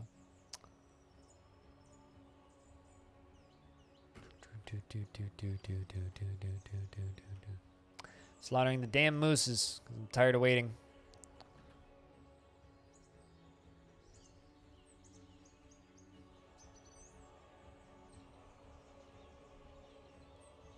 No, I mean, not even that.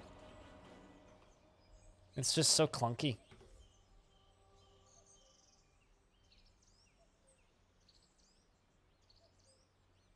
My big problem is there's just a lot of other games that do that style of like open world roguelike better, and I'd rather just play that. Like if given the option between playing an open world roguelike and playing adventure mode, I will choose an open world roguelike. Like I would rather play most of those. That being said, I do very much enjoy interacting with my worlds in that way. Like I like visiting my worlds and going and seeing the things I've built. I really enjoy that bit. Like I enjoy the extra world building and lore that you can get from re-exploring your own worlds. I really enjoy that.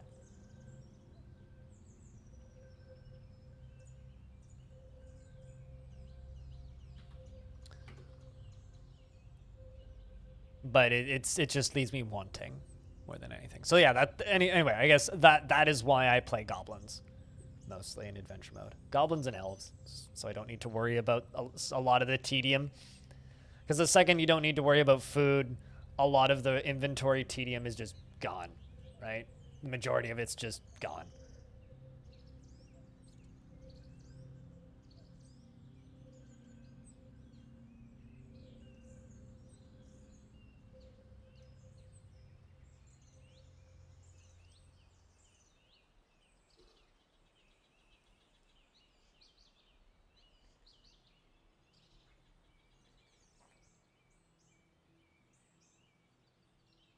Yeah, Axon. Well, they don't need to. They can. It's like a ceremonial thing. Whereas like humans will just starve to death in a weekend. It's like, come on. Just fucking stop.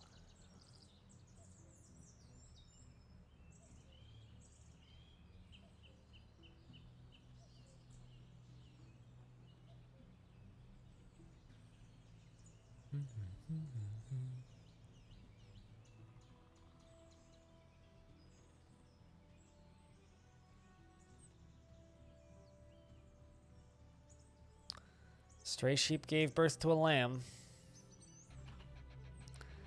So this is, now there's just a lot of dwarves running around and putting shit away because I just sold so much stuff, so there's now so much more space in my stockpiles.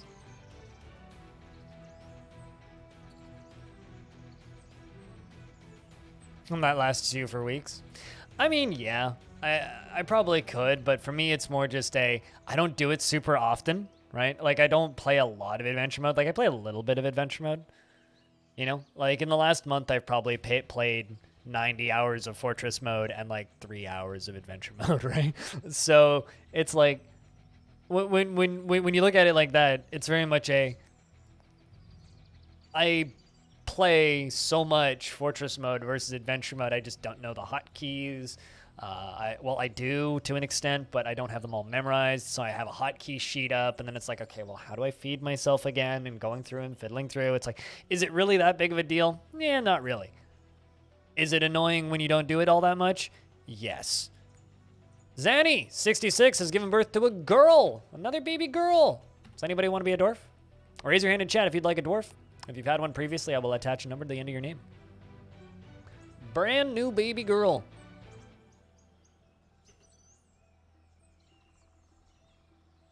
Does that mean you want it, Blue Water? Blue Water. She is the daughter of Zanny66 and Vigaro Pro. She is a casual worshiper of the god of death and vomit, if I'm not mistaken. Isn't that what that? Shistak is a deity of the ignited creation, most often takes the form of a skeletal dwarf and is associated with disease and death. Good shit. Balinor, how you been, man? She was born today, which makes her very young indeed. Her nose bridge is concave. Her cobalt eyes have thin irises. Her nose bridge is slightly hooked. Her nose is slightly hooked. That's interesting. Don't see that very often around here. And her hair is a crew. Medium-length hair is neatly combed, and her skin is sandy tall. She dreams of mastering a skill, and personally disdains the law. Values family, and values a harmonious existence. Disdains the law, as in refuses to put her toys away when her mom tells her to. Hope you're doing well, Balinor. All things are good. Hiccups.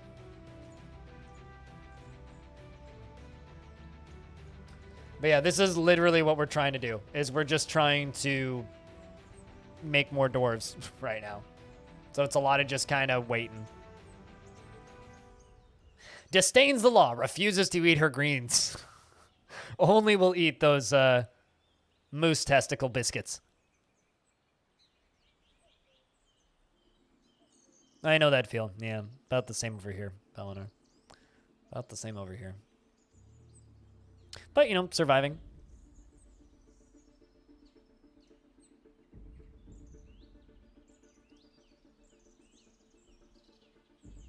You know, it's really funny. Like, a lot of people are like, man, baby dwarves have very developed personalities, right? But if you actually, like, look at them and read it from the point of view of a child, it's like, likes tumult and discord in day-to-day living, disdains the law, and values friendship. Like, you can read that from the point of view of a little kid and just, like, imagine how a little kid would picture all of those things, and it just gets really funny. Like, genuinely, it just gets really funny really quickly when you're, like, looking at it from the point of view of a small kid. It's very amusing to me.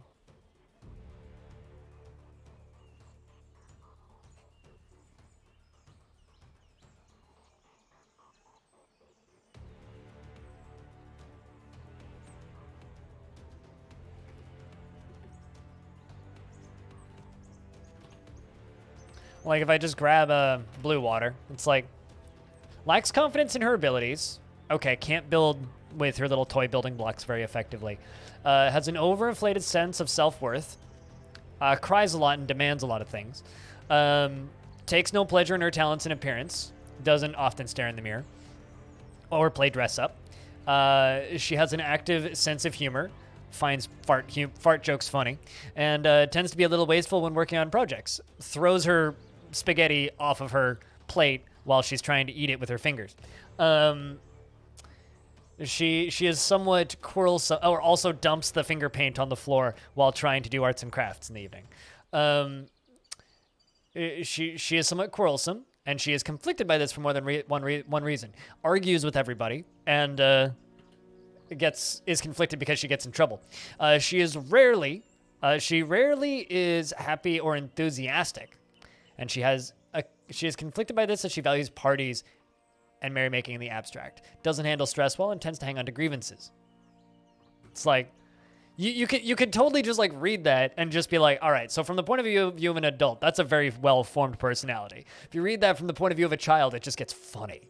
Like, if you think about it, it's like, all right, well, what would a small child, like, picture disdains the idea of friendship?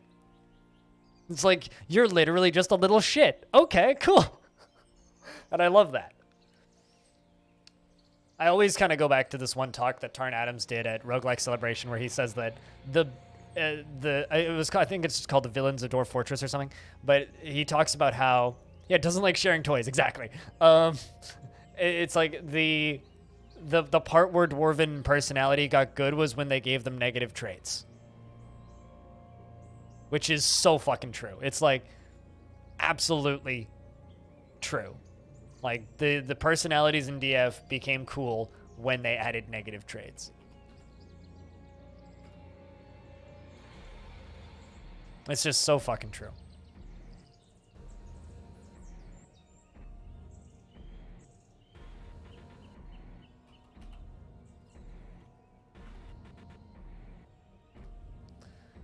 Just really need these dwarves to finish slaughtering all of my animals because I still got a ton left for them to work on.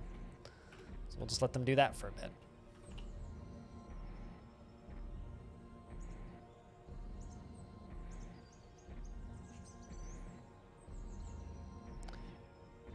Bringing more precious metals over.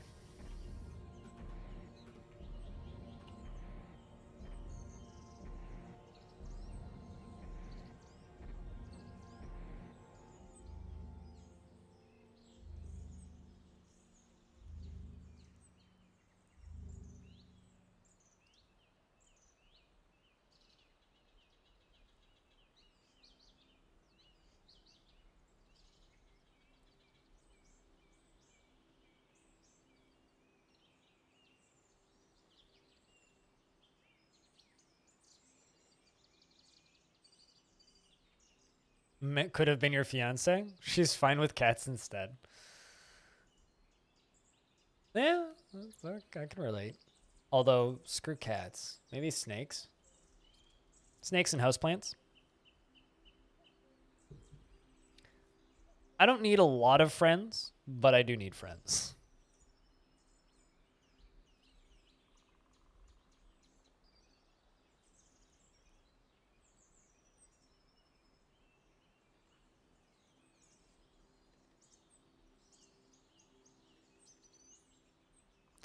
Prepared cow lung roast. At some point that just becomes sausage though, right?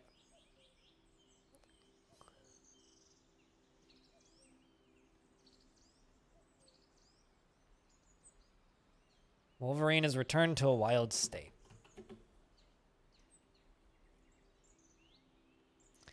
It's fighting with my cow for kind of no reason.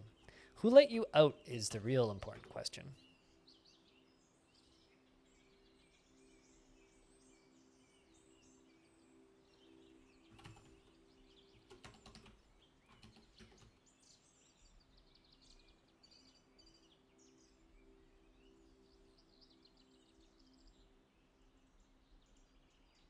You don't miss the superficial stuff from school. I never really did the superficial school thing.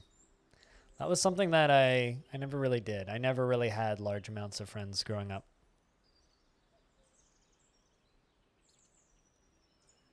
I don't really think I missed out on much.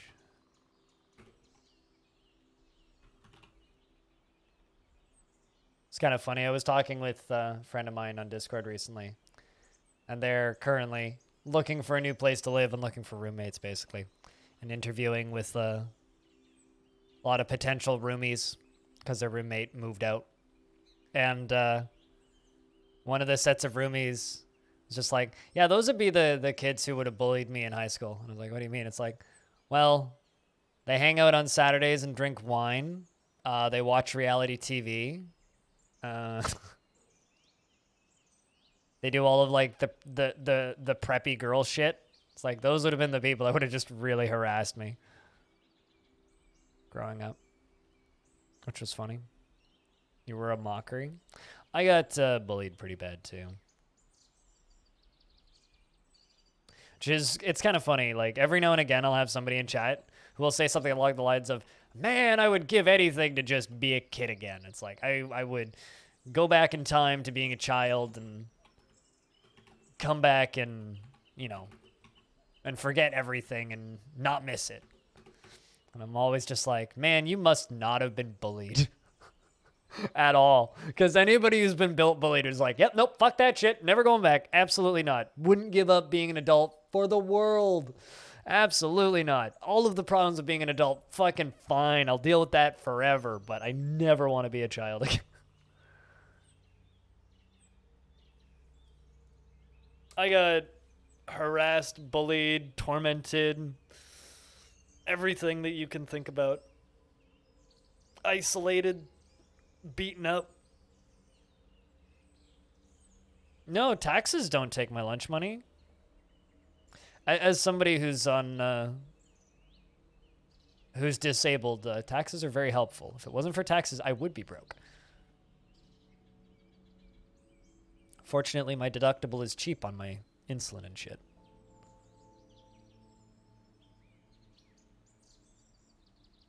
In fact, they can take more of my taxes if they give me free dental.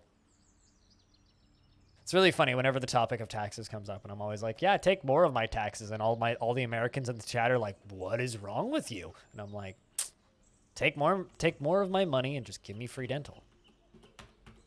Maybe give people free university while we're at it. That seems cool. It's good for everybody. Everybody wins. Ponder the Tumblr lock. I need to look up what a Tumblr lock actually is. I'm just assuming that they want us to lock up everybody on Tumblr, which is probably a good thing.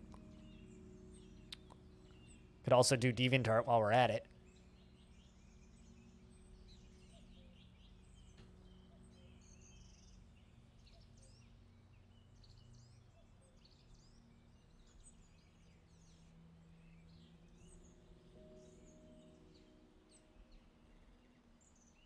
Yeah, see, I don't.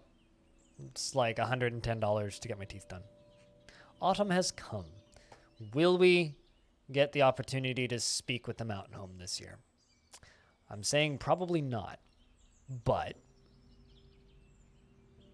traders are about to arrive. That much is known. Prepare your pencil and notepad, Stone, because paperwork's about to arrive.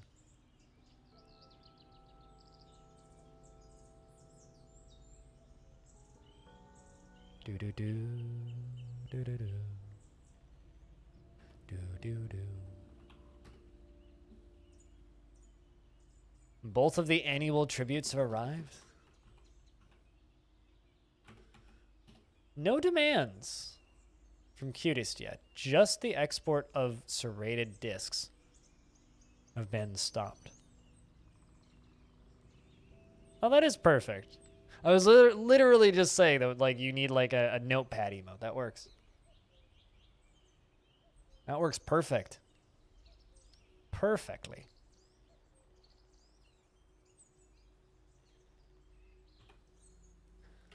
Duck. It's the small one. One large jelly opal. Pretty. Copper pick, an ashen chest, an iron pick, and a giant silver axe blade. It's like they gave us the picks and the silver and the opal that they found with the picks. We found both of these things. Here you go.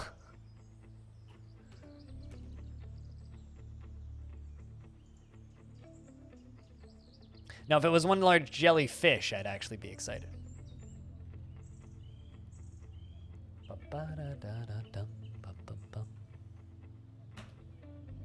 Let me know when you're ready for me to scroll.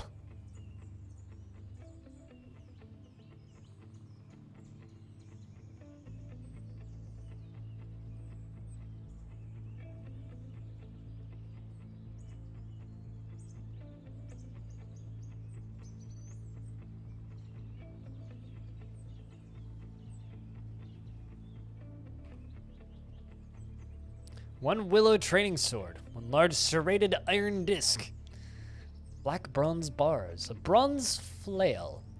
I feel like I should put a large serrated disc onto one of the pedestals in the upper tavern. Just for our new mayor, as kind of like a welcome gift, I guess.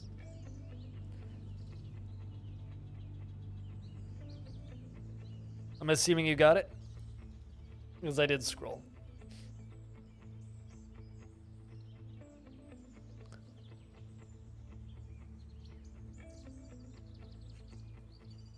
One tame crow. Huh.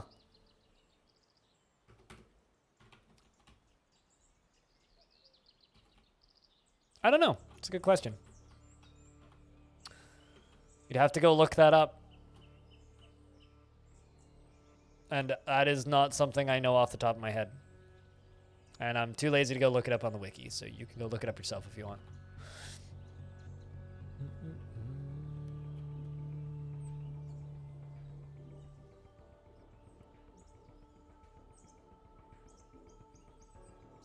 Yeah, I got a couple spiky balls.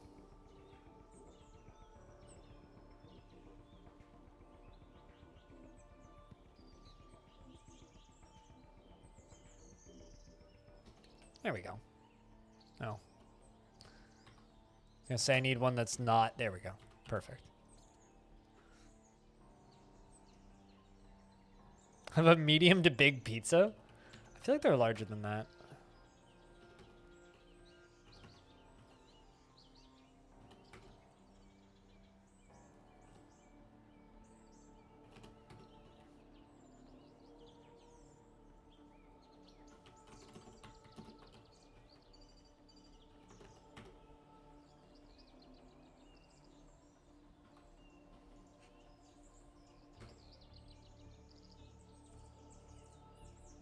Here.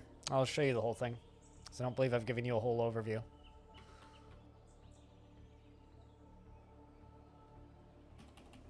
But this is the beehives up at the top. Upper tavern. The actual fort base layer. The walkways. The constructed layer. The tombs. The little maze. The underground mushroom farms. Drainage. And the caverns.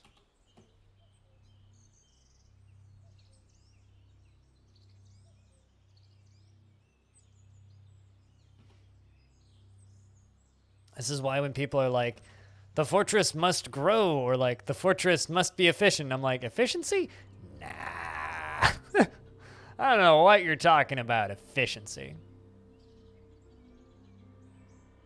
You see, this is the problem, Jim Bitty Bim Bim. Your name's really fun to say, by the way. I saw you follow. I was like, that's a fun name to say. Anyway, that's the problem with Dwarf Fortress measurements. It's like, well, what's the size of this thing? It's like, well, it's the size of a boulder. Well, what's the size of a boulder? Well, it's the volume of a dwarf. Well, what's the volume of a dwarf? Well, it's like 8,600 cubic centimeters. The fuck's a cubic centimeter? Like, there's all of the measurements in DF are just like, ow, my brain.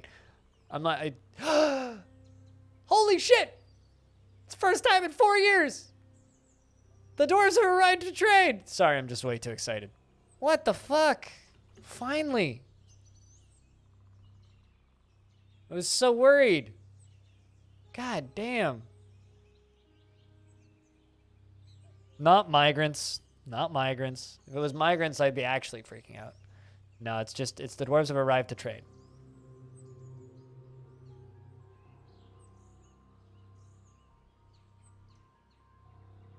Yeah, maybe. I'm sure that there will be much news to tell. And before the mountain home is just a necromancer tower. It's like, by the way, some things have changed back home. It's been like 2.5 streams, at least, since we've had migrants. Or not migrants, caravan from the mountain home. All right, well, what am I allowed to trade?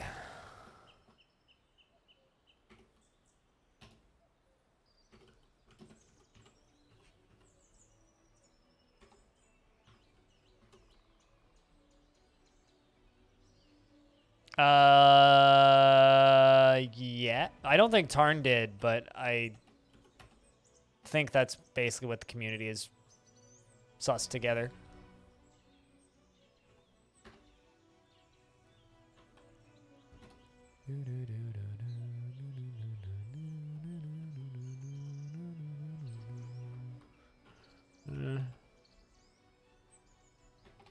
How come I can't find crossbows in here? It's like they should be weapons, right? Or maybe because they're all in the bin. I am your liaison from the mountain homes. Let's discuss your situation. Thanks for the resub for the 2nd month, Gonix. That Cheers. caravan calls for a celebration. There is much to share. We've updated your maps. What requests do you have of our merchants? Can I request migrants? All of the wood, please.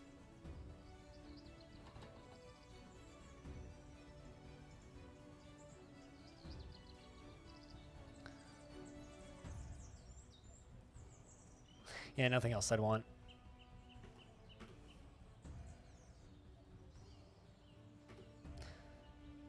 Cutest. Whatever happened to Cheers Jamie? Sorry to hear. I look forward to our meeting next year. Our fortunes rise and fall together. All right. Bet your dollar they're still at war. Oh my god, they're not. The mountain home is not invading the Gubbins.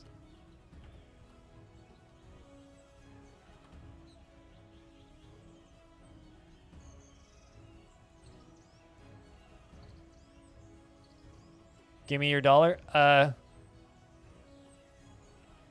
Here, have a pile.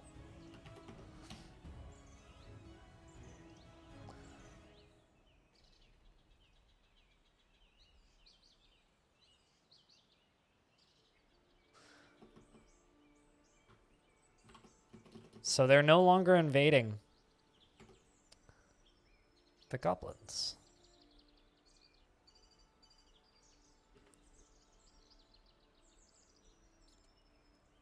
I mean, the fact is, I'm the one that got the dollar from the reset. Are you in a? Have you planted anything in the farm? And do you have any planters? I don't know how new to the game you are. How big is your farm? And have you tried just gathering plants? Because it's possible that you're using all of your seeds. Like if you're planting plump helmets specifically, it's very possible, like if you're cooking meals, that they'll just cook the seeds. So you have to disable the seed cooking in this screen. Go to plump helmets and hit C so that cook is red.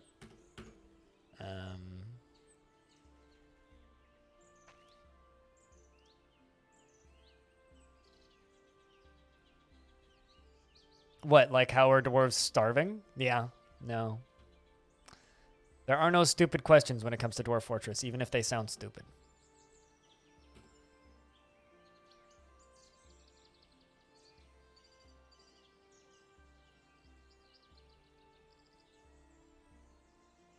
Yeah, no, foraging is extremely efficient too. If you're in like a lush biome, hit D and then P for gather plants. Make sure you have dwarves with the plant gathering skill, and then just select all of the plants on the surface.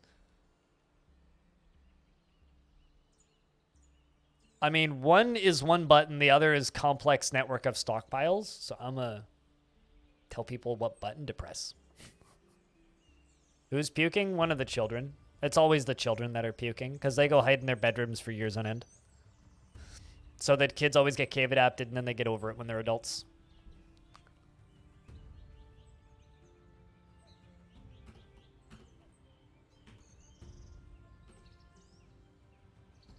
Because we do have 6 children in the fort right now. We need more though.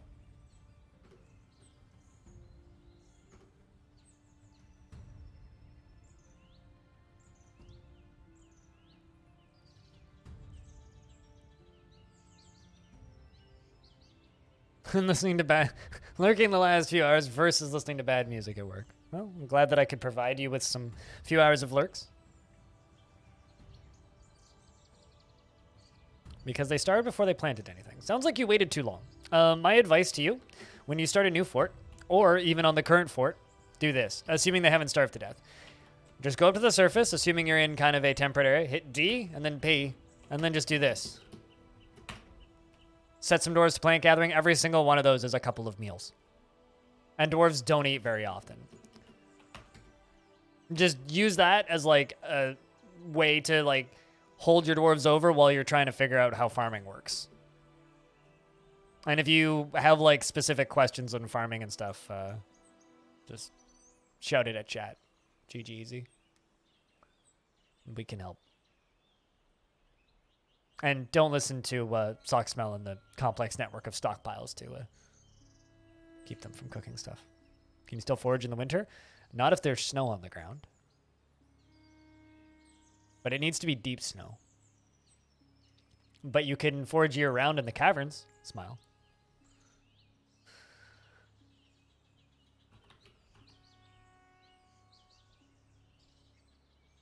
Yeah, you heard me, Socks. Don't listen to Socks.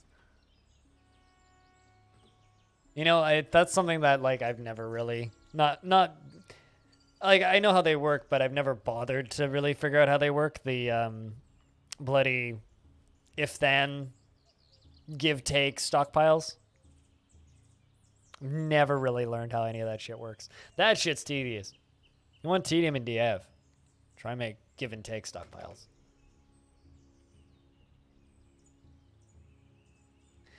I mean, it's always like that like when you first embark into a new area, Exxon, and then the leaves start falling from the trees, there's always that momentary panic of, oh god, are the leaves falling from the trees or is it raining blood? The leaves are usually just falling from the trees. I always have that. Almost every fort I ever embark onto, I always have that moment, and I always freak out for a second, and then I always realize, oh, my fear is unnecessary. I don't actually need to be worried. Whew.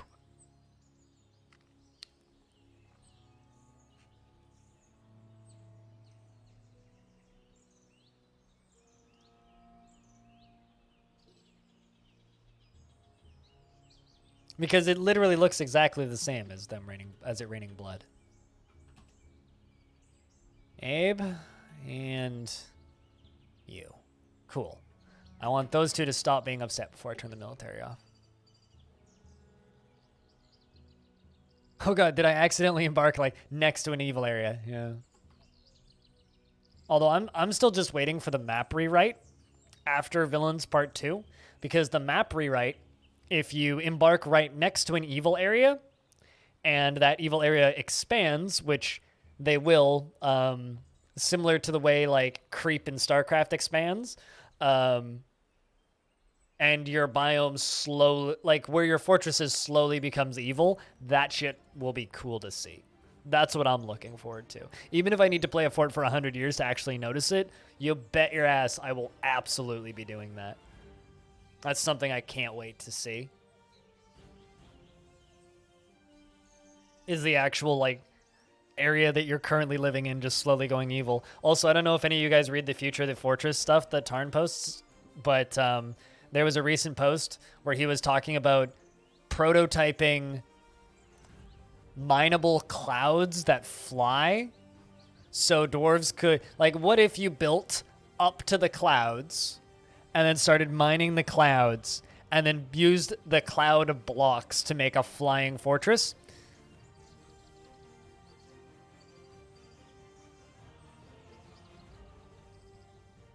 You were so ready for the severed limbed zombies to attack the fucking river froze, and they just got...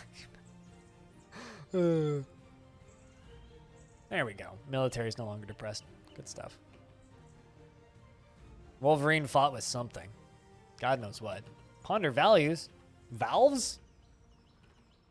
Chat, I think that this dwarf is wondering why Half-Life 3 isn't out yet. Pondering valves. Lack of speed of Valve.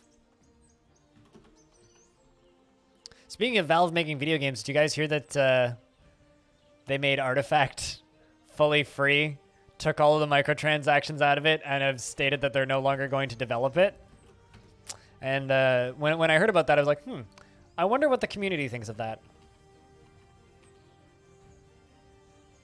I wonder what the community thinks of that. Oh, mostly negative. Yeah, that seems right. Anyway, yeah, you can just play Artifact for free now. So if you want to play Artifact for some dumb reason, you can do that.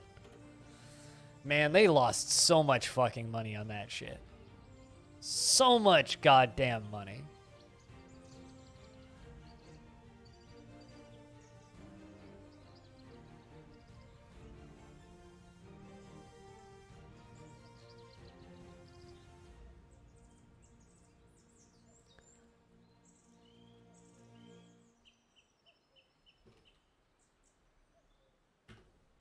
Oh, never mind. You started being depressed again. Man, my military seems to really like training under the waterfall. I think that's just what I'm going to use that for now. Training military.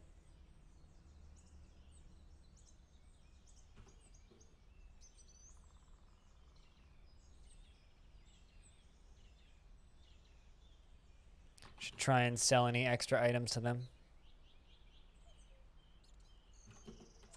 Also, cutest. Yeah, I have removed hauling from you. Because mayors need to be available. Well, they'll be leaving soon. That's fine. I already traded, so. It's nice that the mountain home is returned again, though. It's good to have them back.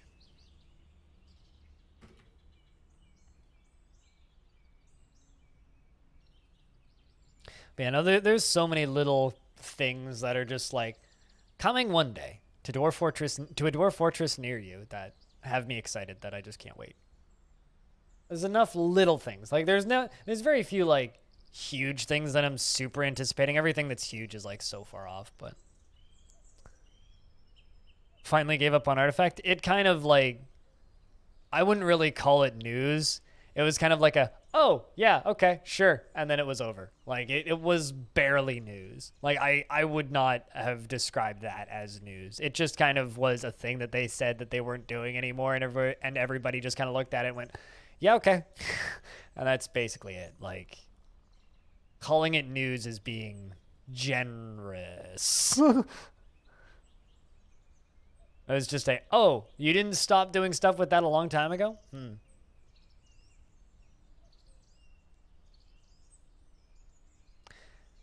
Man, sometimes I check my email and I get shocked. I just checked my email and I have an offer, a sponsorship offer for Arcade. Anybody here remember Arcade?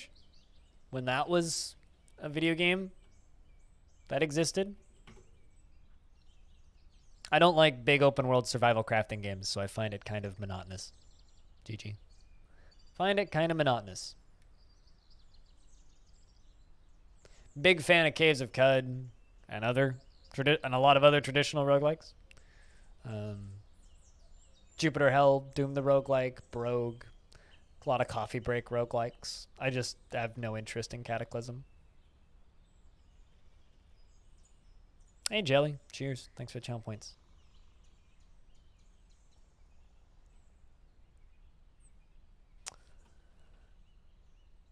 You made it to a stream. You did. Life gotten busy on you?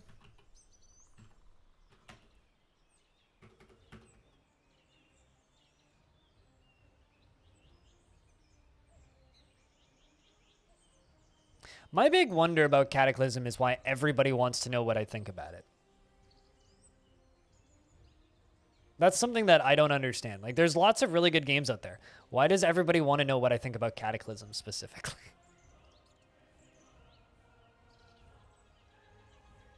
Every class had a paper due just like all at once.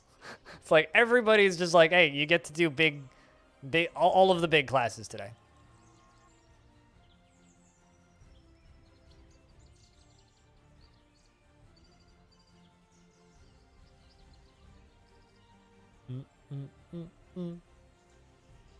So they have nothing in common. That's like saying they both have graphics.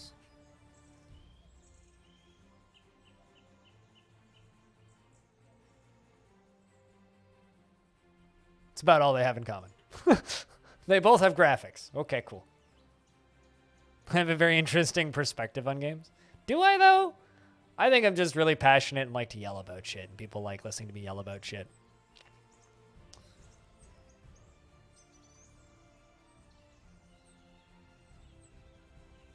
I'll show you my graphics. Yeah, right?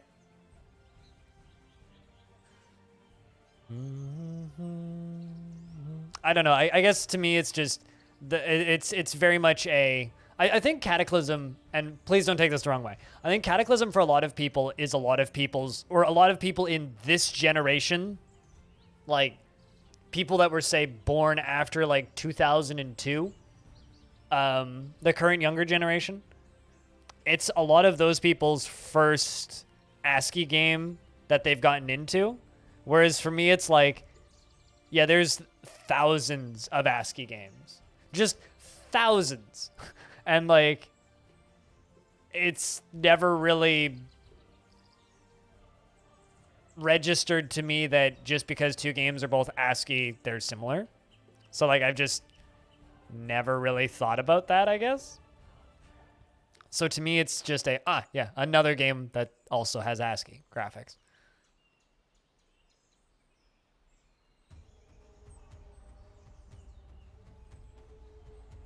I mean, your name reads old. No offense. but it's open source. Who cares? I actively think that's a negative to me. Like, genuinely, being open source to me is a negative. I mean, you have retired in your name. Come on. Yeah, I mean, I was born in 94. I'm like a child as far as the internet's concerned. I'm a little kid, basically. I feel old, though. I feel old because most people my age haven't had a job yet. That's why I feel old. It's like the number of times I run into people that are like within 1 to 2 years of me, either older or younger, that are like, yeah, I've just graduating university. I'm like, how many jobs have you worked? And they're like, none. And I'm like, oh my God. It's like I've just had job after job after job since I was 16. You joined when you were 17. That's quite the fucking career, dude. That's quite the goddamn career. But yeah, no, the reason open source is a negative to me, and this is a controversial statement to state. I like open source software. I don't like open source video games. 37 is not old. 80 is old. You're halfway to old. You're always halfway to old. Whatever age you are, you're only halfway there. So I'm 26, I think. I will be old when I'm 60 or like 58. I feel like I'm in my 40s though. Especially when my knees crack when I stand up and it's like pop, pop, pop. Oh, God.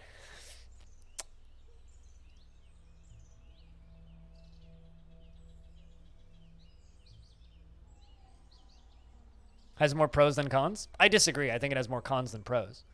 But I think that it is important for software to be open sourced. I think that when it comes to games that I want to play, if a game is developed by a very large number of people with very little central communication, usually, in my experience, games lose their way.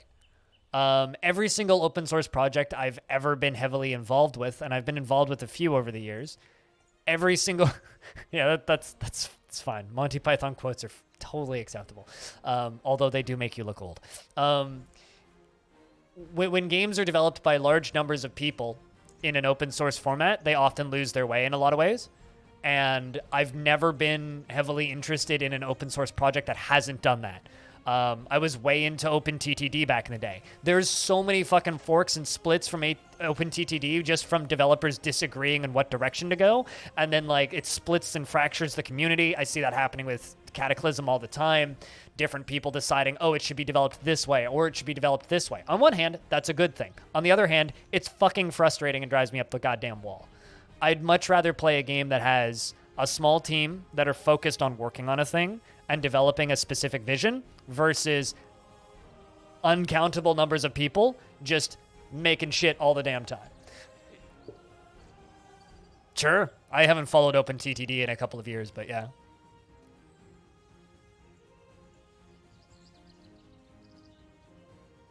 And so for me, that is a very massive negative. So whenever I see people saying, oh, Dwarf Fortress should be open sourced, the first thing that comes to mind is it would literally kill it overnight for me.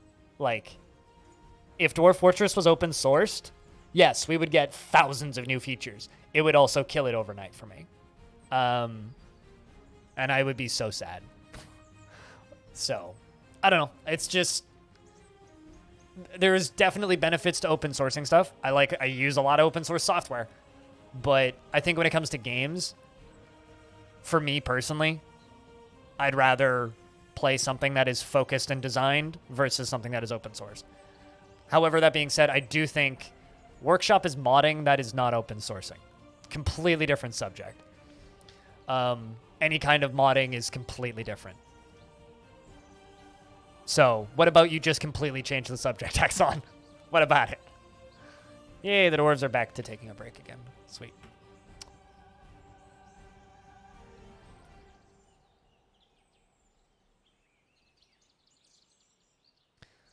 I thought if DF was open source, we would get a proper UI. I think actually what would happen if Dwarf Fortress was open sourced, say 5-6 years ago, what would have happened isn't you would have gotten a proper UI. What would have happened is you would have had 1,000 people that all wanted to add a feature. And instead of somebody saying, stop adding features so we can build a UI, what would happen is everybody would just start adding features and it would just become more of a clusterfuck.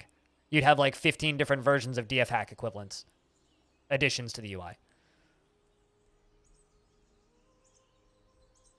I mean, I really like the status of the UI for Dwarf Fortress, but I'm also a weirdo, so what do I know?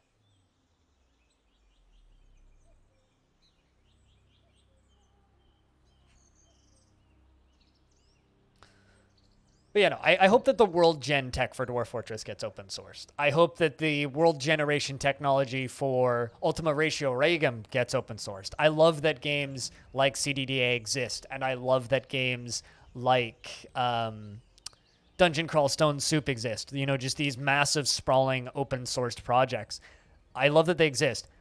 I really wish people would stop asking me to play them, but because like just the way they are developed is not something I want to really deal with.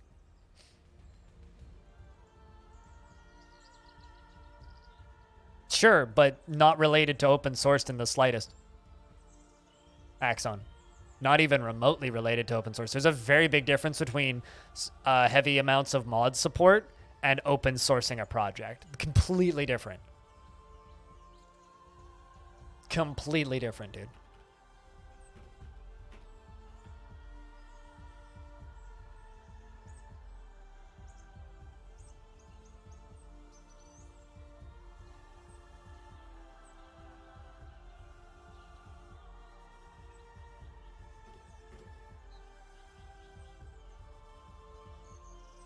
Yeah, exactly. Factorio is a perfect example of the right way to do things.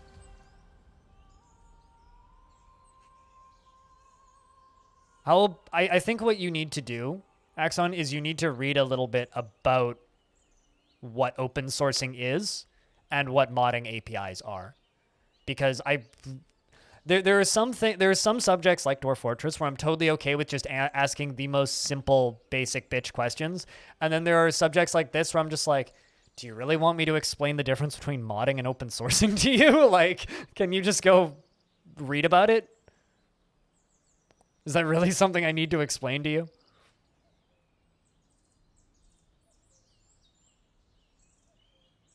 Stopping after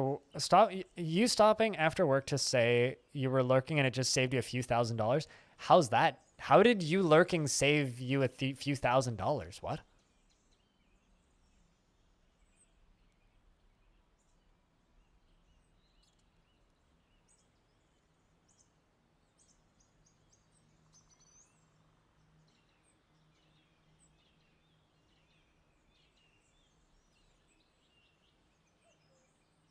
Did I stop your car from getting impounded or something?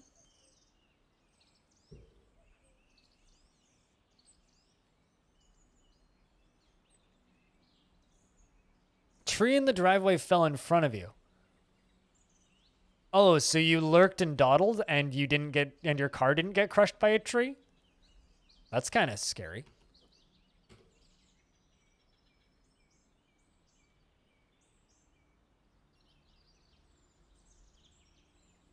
Everyone wants to be open source. Everyone wants everything to be open source. Nobody wants to actually manage an open source project.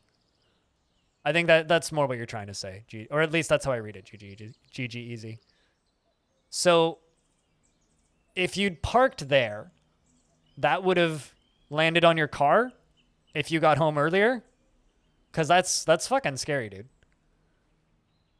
This reminds me of an old family story about a friend of the family who was in the shower during a windstorm and decided to take an extra 5 minutes in the shower and stepped out of the shower. And the second she stepped out of the shower, a tree fell through their house and crushed the shower and would have killed her. Fell as you were pulling in the driveway. Wow. Well, I guess you're welcome. Hopefully it's not too hard to clean up. Doesn't look too big, so you should be able to move it. Or whatever language or engine it runs in, the source code is openly available and editable by anybody, is what open source means.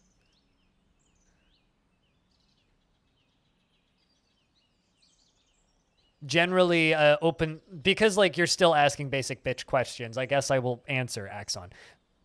Essentially, what it means is that there's usually some sort of governing body that approves additions, but anybody can go take the code, change it, and resubmit it to be added back. Oh, you fucking read Wikipedia. Resubmit the code to be added back into the game. Anybody can contribute in theory, but usually most open source projects have a couple of people that are approving those contributions. Some not. Those ones usually explode. The problem is when you have too many cooks in the kitchen working on the same thing, it just becomes a clustered maniacal clusterfuck. And then you get CDDA, which is why you have a lot of really, really great, big, interesting features. But you also get a lot of dumb shit that doesn't make any sense. And I would rather just have a well-developed game. I really don't want to explain how open sourcing shit works to you, though, Axon. Please, just go research this on your own time. Like, I'm totally cool with having discussions about open source software, but I really don't want to explain to you how it works.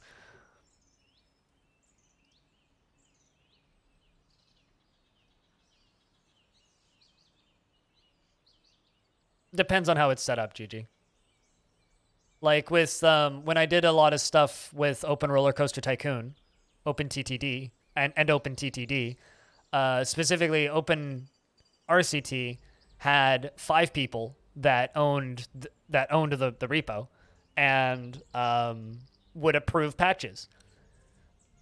Initially, it was super interesting. They were adding a lot of cool features. They were doing a lot of really interesting stuff. And then they just kind of like took a left turn and focused entirely on multiplayer. And it's like, you're wasting so much interesting development time making this game deeper, more complex, more interesting, adding the interesting features. And then it's just like, nah, we just want to spend 2 years working on multiplayer because that's all that anybody wanted to work on. It's like, well, that's not fucking cool.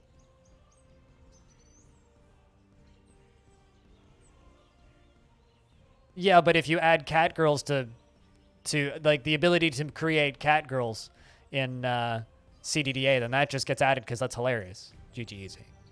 You know, it's that kind of shit. If you add a dildo as a wieldable weapon, that'll get added.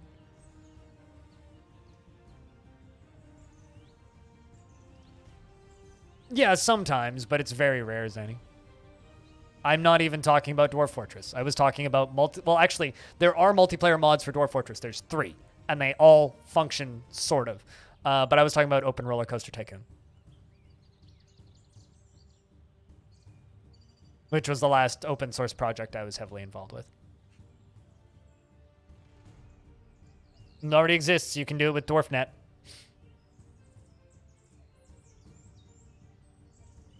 Sure. I still don't like it. GG easy. Still don't like it. Anyway, I guess at the end of the day, I have no interest in CDDA. It's like the longest answer to a question ever.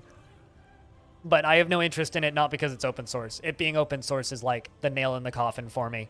The reason I'm not interested in it is because I don't like open world survival crafting games. I've literally never played one that I've liked.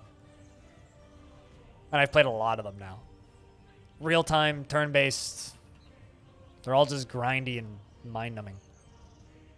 I'd rather do literally anything else with my day than play an open world survival crafting game. Especially with zombies. God. Fucking zombies.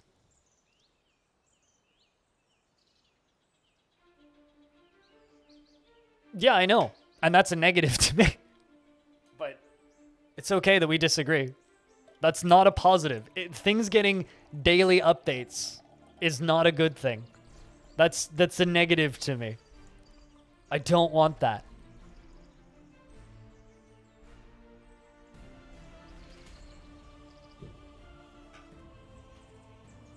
You're going to have to agree to disagree with me on this, man. Because I'm never going to concede. You're just going to continue barking up the tree, and I'm not going to change my statements. Everything I've stated is my opinion, and it's not changing.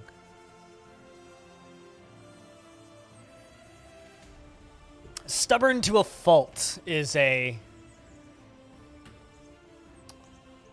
trait that I have. It's time to make new clothes.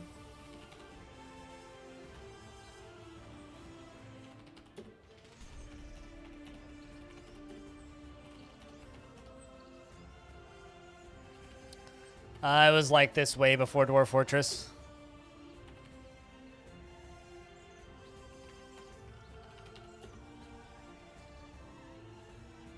Well, I'm not a game developer, so no. How could I never update a game if I don't know how to code?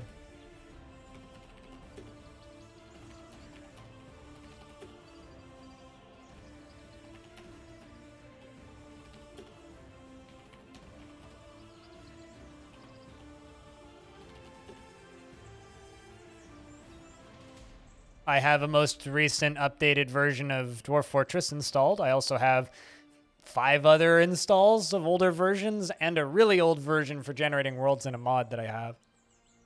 So I don't know what you're talking about.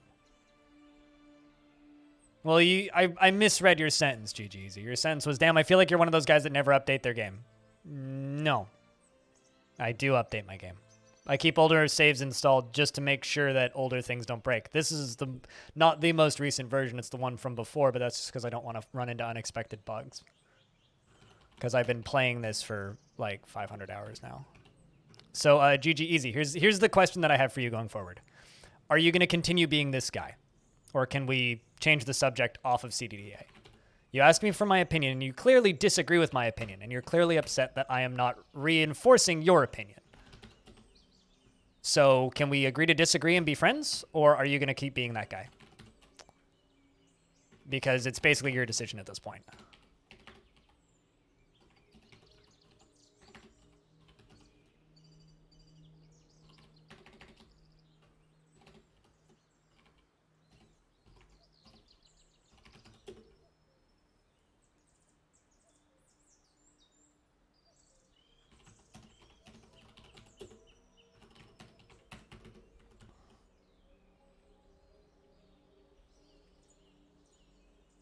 I am unbelievably stubborn? Nah, not quite. Not quite, Stone. 1 or 2 ticks below that.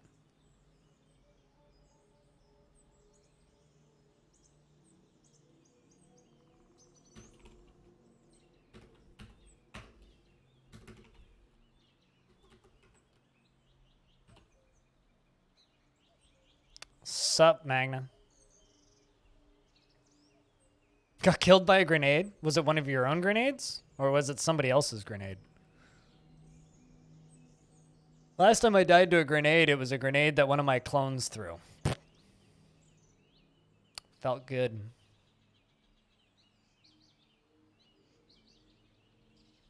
Probably just stubborn.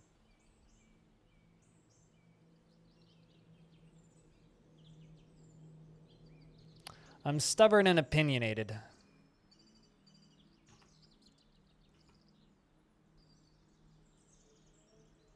I'm amazed this cat hasn't claimed anybody yet. Guess there's no real cat dwarves in this fort. Someone else's grenade? Goat folk? Trying to figure out where in the world you died. Or rather, I could just ask you, where did you die? What part of the world were you in?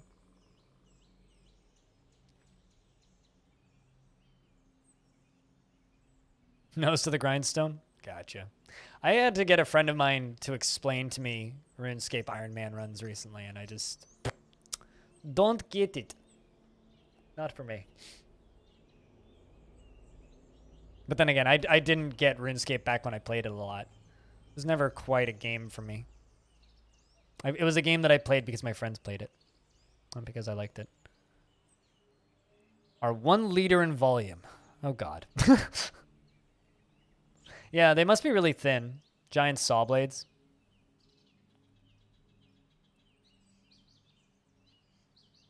Like a pizza dish? I would imagine like a giant table saw blade, you know, like those round circular saws.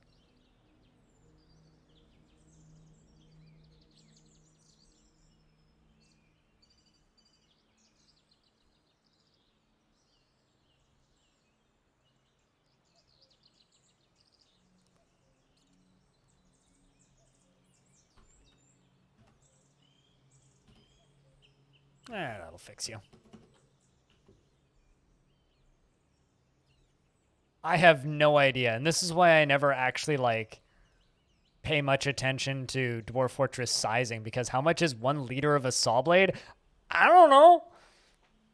The volume of the saw blade is 1 liter. Dwarf Fortress! It's like when you hear about something dumb that Japan did and you just look up and you scream, Japan! Really loudly, except it's Tar! Zach! The fuck? Yeah, no, it's definitely what it is. I mean, Grand Exchange basically ruined what little bits of RuneScape I did enjoy. The few bits of RuneScape I did enjoy back in the day was like the buying and selling shit. Well, the part that you missed, GG Easy, was this, right? When you were gone due to internet issues. I'm playing Dwarf Fortress and not playing CDDA. You clearly disagree with my opinion, and that is fine. Can we change the subject? Because otherwise, we're just going to argue about this for all eternity. Why do you keep asking me about things that I have relatively annoying / controversial opinions on that are not popular? I don't care what you're talking about. I'm saying I don't want to talk about your subject anymore.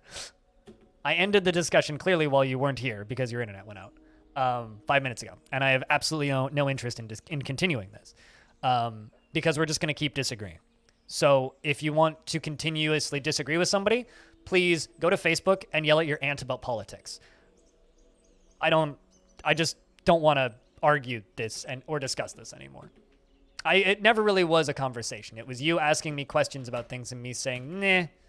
So I don't feel like there was ever actually a conversation. Nurstat, what's up? It's good to see you. How's things, man? I lost the point of the conversation. That's cute.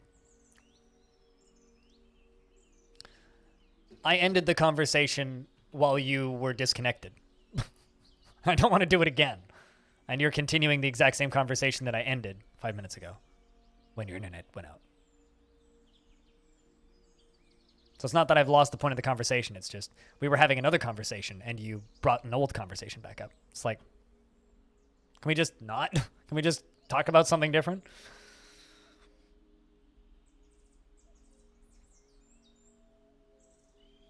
Sounds like you need to change the location of your desk.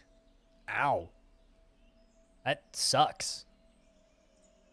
You should fix that.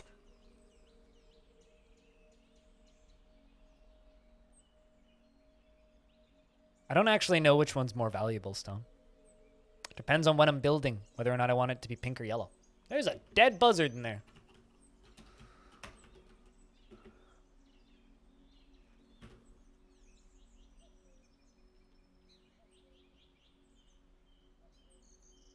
Too tall and not adjustable. You should unsubscribe from me for 2 years. Save up and buy yourself a better desk chair. Or just buy yourself a better desk chair. Is it a rose gold desk?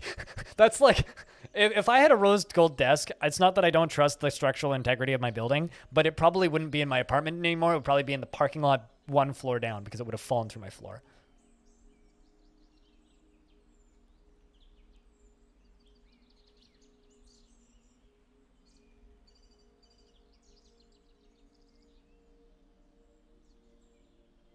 Rose gold and gold are very heavy. Imagine having a desk made out of gold. God. Imagine trying to build IKEA furniture made out of gold.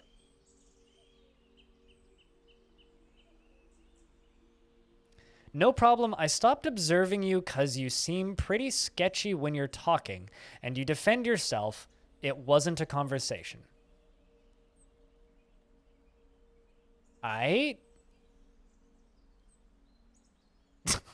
You splurged and bought a Herman Miller. All right. Good shit. Good shit.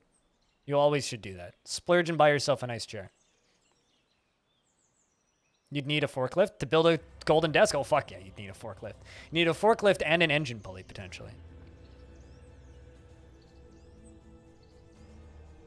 It's I'll be honest. It's the first time I've been called sketchy in my life. The first time I've been called sketchy in my whole life. Oh, that sucks, Axon. Chairs, mattress, and pillow. Things that you should spend lots of money on. Oh, also, nice monitor stand so you don't need to look up or down at your monitor. Or, like, a couple dictionaries to stack your monitor on. Whatever works. It's the only thing that Cosmopolitan has ever been good for. Oh, definitely yes. Spend all of the money on coffee. High quality coffee. The highest qualities of coffees.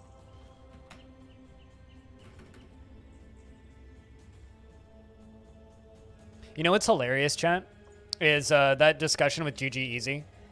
I knew it was going to end that way just the way they were talking earlier. The second I just change the subject and move on to a different conversation, they just piece the fuck out. Immediately. You can tell that kind of conversation coming from a mile away, and it's very funny to me, because I'm always sitting there going like, this is going to end with you leaving, isn't it? And yeah, it did. Non-pre-ground coffee? I mean, no, wait, hold on a second. Non-pre-ground, is that a double negative? Not pre-ground? No, it's not. Read like one for a second. Whole bean coffee. And own a hand grinder or electric grinder, one of the two. Pour over a thermometer to tell the temperature. Got all that shit. Thinking RGB coffee? I'm like, you could probably buy a mug with... They've probably made mugs with RGBs. You know, you should not be looking down at your monitors. If you're looking down at your monitors, you're hurting the muscles at the back of your neck and the muscles in your eyes. It can cause headaches having to look down at your monitor, and it can cause shoulder pain, neck pain, back pain, poor posture. You want to look in a straight line directly at your monitor. If you're not looking flat directly at your monitor, you are fucking your posture.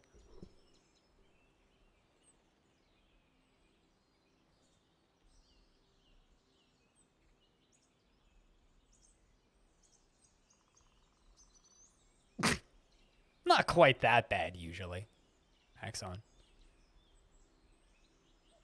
Building... Yeah, I'm just over here flexing my shitty posture muscles. Ah, the pain! I can feel it in the back of my neck.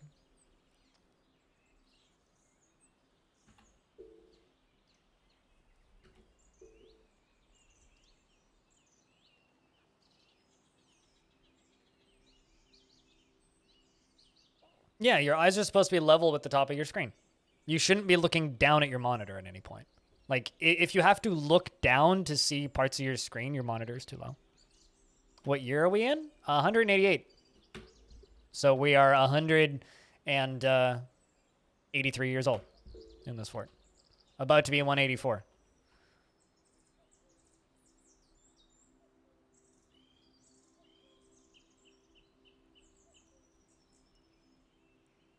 Yeah, that's pretty much right. Retired Navy vet. Like, you shouldn't ever have to move your head to look down, and you shouldn't have to, like, look down. Like, it's hard to describe, but you shouldn't be looking down at any point. Like, if you have to look down at your monitor to, like, move your neck, or if you have to, like, move your neck in order to see something, you need to change the height of your monitor. If you sit up straight in your chair and you can't see all parts of your monitor without moving your head, you need to adjust your monitor.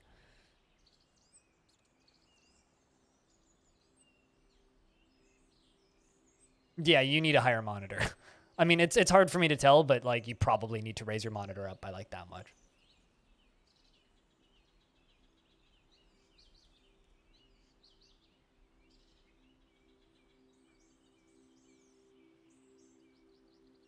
When I say looking down, I'm talking about, like, your neck, not your eyeballs, to be clear.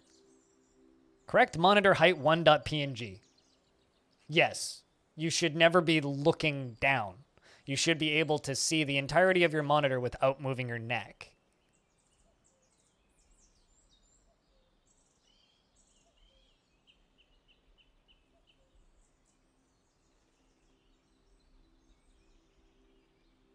And you should also be able to look up and over your monitor, and you should go out of your way to look at your ceiling every 30 minutes or something.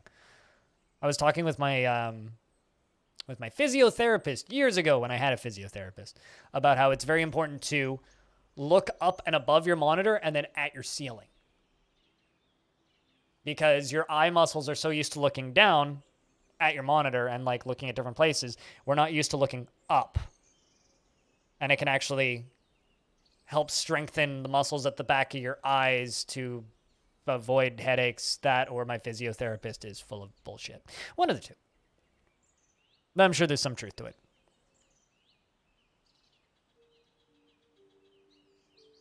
Well, if your chair's too high, then raise your desk up. Time to just stack it on your PS4. Time to just like prop your desk up with books or something. I don't know. You got to go now? Cheers. Thanks for hanging out, Grillex.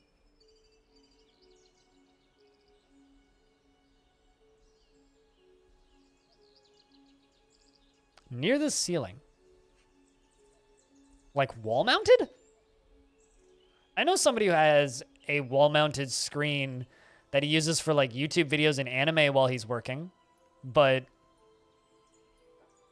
I wouldn't want to use that as a monitor.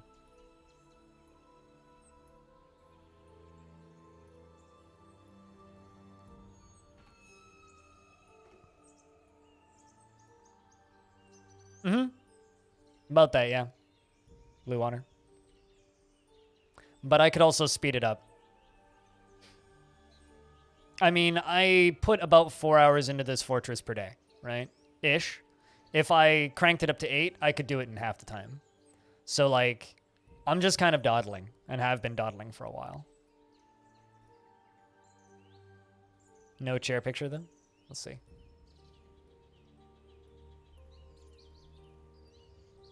Once Discord decides to load the image.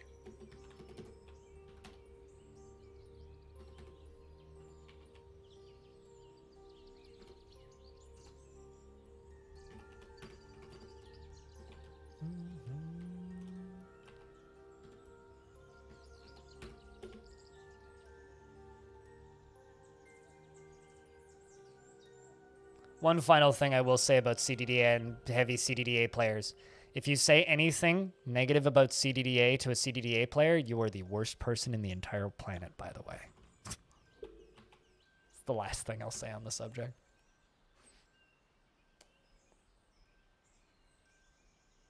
Enjoy clicking your rocks.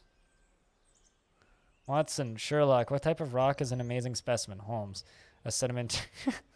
Yeah. But this is true. Had to change the picture. Yeah, that upper monitor would be hard to look at. For me, anyway. But, nice setup. Fucking nice setup, dude.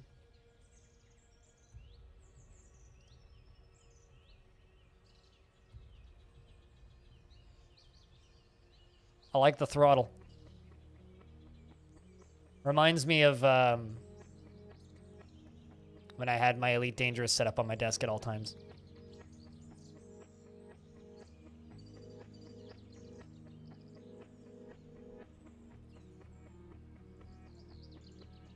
It's a Das Valdez stream, I see. Good man.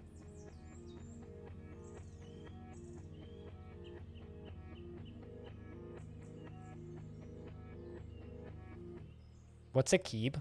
Oh, the second keyboard. Probably dual PC setup. Be my assumption.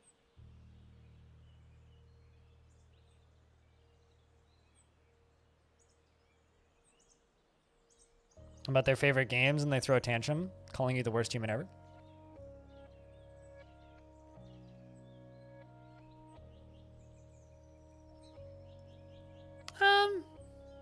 Not quite par for the course, but certainly common.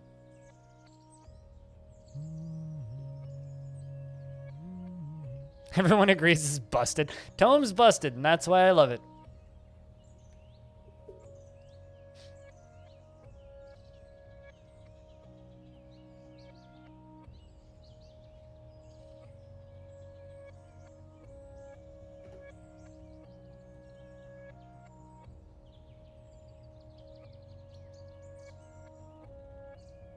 It's just something I run into with certain games more often than others. Yay, Bastet the Second has given birth to a girl. Anybody want to be another girl? We've got another baby girl in the fortress. Another brand new baby girl. This is literally the whole point right now, is just we're trying to birth new dwarves.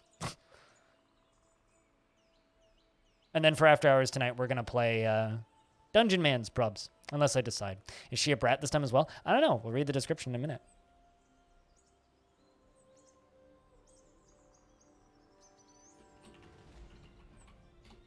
Defcom. Gamma. she says. She is the daughter of Bastet II and Hazard Jeff. She was born today, which makes her very young indeed. She worships two deities, the Fuchsia, which is the deity of persuasion and speech, takes the form of a male dwarf, and the Spear of Incineration, takes the form of a female dwarf, and is associated with valor, war, and fortresses. Enjoy your lurks, Magna. She has very long hair, which is tied in a ponytail. Close-set cobalt eyes, which are slit. That's different. And she has a scratchy voice. Her head is somewhat short and her eyebrows are slightly low. Her hair is ecru and her skin is sandy taupe. I don't know what that means. Stone, what? Is that an upside down L? What is that? Yeah, no, I mean, I certainly will openly talk about a game's flaws that I enjoy. Like, I love Dwarf Fortress, but this game's busted in many ways. She personally finds maintaining decorum a silly and fumbling waste of time, finds the pursuit of knowledge to be a waste of effort, and dreams of raising a family. Likes playing with toy dolls, I guess. She prefers to be alone, and would never pass up a chance for a good fist fight. Oh boy. She the bully, I think. She tends to be swayed by the emotions of others, and tries to keep things orderly. Finds obligations confining, though she is conflicted by this, and oh fuck, it's getting sunny outside. I might need to close my blinds in a second. Though she is conflicted by this for more than one reason, she has a noticeable lack of perseverance and generally finds herself quite hopeful about the future.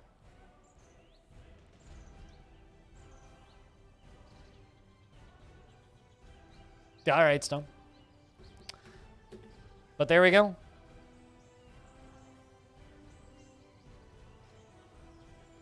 I'm going to go close my sliding glass, or the blinds on my sliding glass door, because it's going to blind me, quite literally, in a minute when the light reflects off the other side of the building once it comes out of the clouds again. So I'll be back in a sec.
Well, rip that Wolverine taming attempt.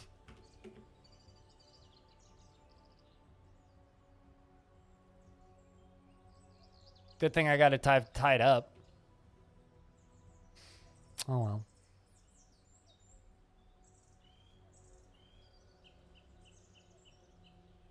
What, in Longdeath? I mean, you know it. Even in death, we are still residents of Longdeath.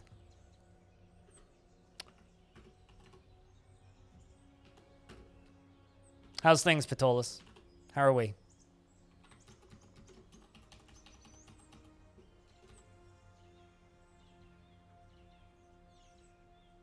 Oh, there's a dead buzzard up here, which I should get rid of.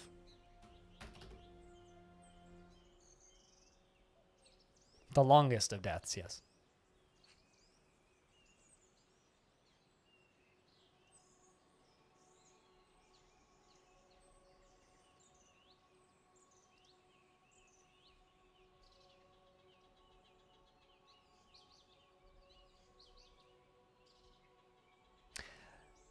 You know, if I could change one thing about the internet, I really wish, or if I could change one thing about Twitch, I really wish that people were more capable of simply accepting that some people think differently and prefer different things than you. I think that indifference is a skill that, and trait that more people should try and get good at. A CNA. Central Nasal Association. Capital Noobs Army. Clinical News Agency. Central News Agency. I don't know what CNA means. What's a CNA? I'll probably know if you tell me what the thing is with that. It was between that or nasal assassination.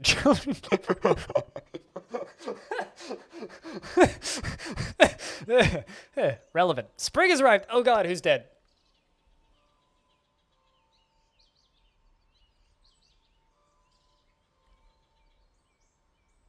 But congrats to whatever that is, Patolis. Camping next August. I want to go camping next August. I want to go camping, man. Doesn't really matter when. Currently nude. Currently nude assassins. There you go. Oh, and nerds. Really? Well, damn. So things are looking up then. Do you still have a place to stay, or are you still in the Walmart parking lot? I'm assuming you're no longer in a Walmart parking lot if you have somewhere or classes that you're going to soon. I don't think anybody died. No, I don't think anybody died. No deaths. Huh. Maybe a chicken died or something. Bless. Long live the longest death. It's a good place to stay while studying. How long will you be in classes, if I can ask? And is this something that you've studied before, or is this new to you? Damn, that's actually a big one for them. 10 emerald dye. Ooh, fancy. 10 honeybee ichor. I was excited for a second there that I read the ichor part. It's new? Gotcha. Well, congrats. Chat, can I get a round of beers for Patolis? Going to join the currently nude assassins. Sorry, that's just what I'm gonna call CNAs from now on. Currently nude assassins.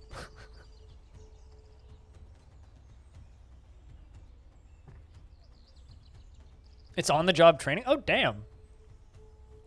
That's, like, the best way to do it, in my opinion.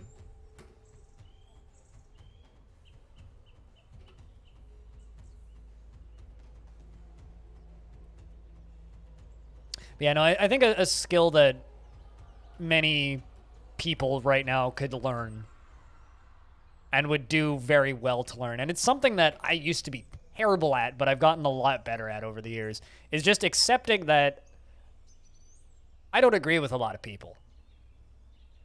And I'm a lot happier as a person if I don't try to agree with a lot of people.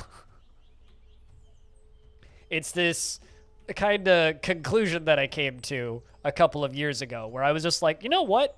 I really disagree with what a lot of people have to say. And that's okay. It's like, I get it. A lot of people disagree with me, and it's totally fucking fine. You don't have to agree with me. Just because I'm the one with the microphone doesn't mean I'm right. I have opinions and thoughts. You don't need to take them as fact. If you disagree, that is absolutely fine. Just please don't try to make me agree with you, because it's not going to work, and I will not do the same to you. As one of my favorite streamers says in his slogan, keep your opinions to yourself. We'll get along just fine. Not because you're not allowed to have opinions, but because we might disagree. If we disagree, you might be in trouble. I'm digging out some more storage space down here.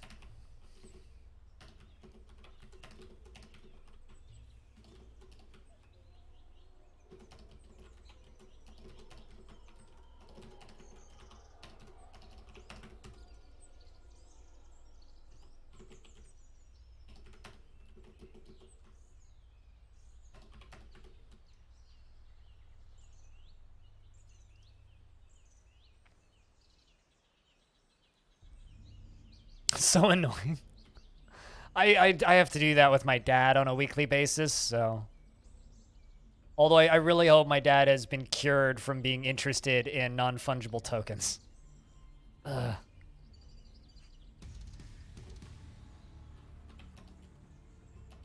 How do I feel about quantum stockpiles? I personally consider them kind of cheesy, so I don't use them, but I got no issues with people using them. If you want to use quantum stockpiles, go ham. There's a few unique situations where I'll use them. I'll use them for like boulders sometimes, but yeah, no, I don't really use quantum stockpiles. I certainly don't use the super gimmicky ones with the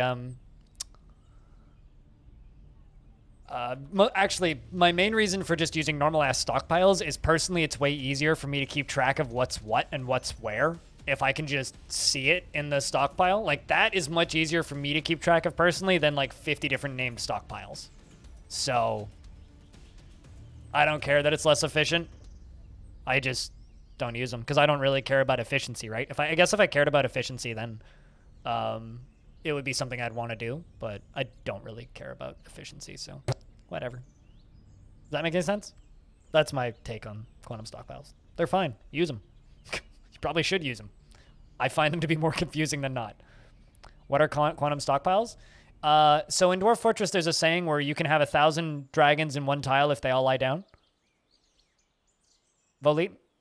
And that's kind of what a quantum stockpile is. You can put unlimited numbers of objects in one spot using dumping or minecarts or other various tricks. So essentially what a quantum stockpile is where you stack all of the items of one particular type or even of your entire fortress on one tile. It's not an exploit. It's the way the game's designed. But there are exploits in DF, like being able to dupe metals and stuff. That's an exploit. But it is something that very advanced, like Mega Builder players use. They will quantum stockpile everything and have very, very, very high numbers of resources stacked in very small spaces that make it very efficient and quick to build stuff. And that shit's great. Like if you want to get rid of a lot of stuff, that's how you do it. If you want to be efficient with doing mega builds, that's how you do it. I don't really play that way. I play more for the RP and just the character generation and the world building. So it's kind of irrelevant to me. Like if you really like certified nursing assistant, okay. Can I please call them the currently nude assassins? Still. But I'm glad that I know what a CNA is now. I feel slightly more educated on the subject. Currently nude assassins is just too good, though. It's just too good.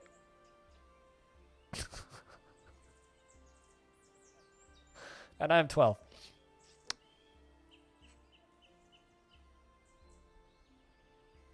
Use them sometimes for stones and wood. Yeah, I'll use them for boulders sometimes. And sometimes I'll use them for blocks, but generally I don't bother.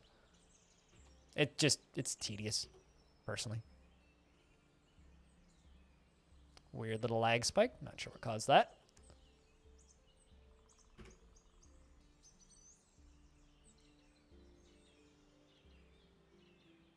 But congrats, Patolas. I'm glad shit's looking up. I wonder where that saying comes from. I'm glad that shit is looking up. Because I've heard people say that for a very long time, but it's a very strange little mental image. It's like, imagine shit just looking at you. That's where you know that you need to clean your apartment. That's when shit's looking at you. Blissful remembering a bedroom like a personal palace. Pleasure remembering a sparring session.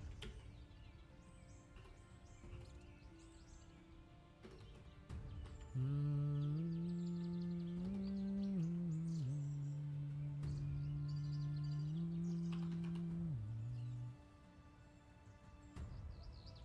going to conduct a meeting. Done conducting the meeting. What squad are you in, Anton? You know what? Yeah, let's get these guys training again.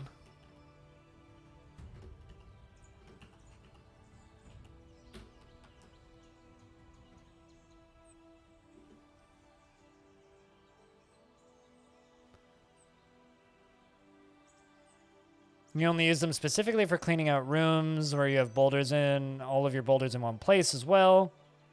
I mean, like, I'm technically using quantum stockpiling. I'm using quantum stockpiling for my garbage dump up here. Using them for the garbage dump. Paladins can't drink unholy double juice. There truly is a disturbance among them. Morning routines are interrupted by bees. Moats are e-news. Crows are cool.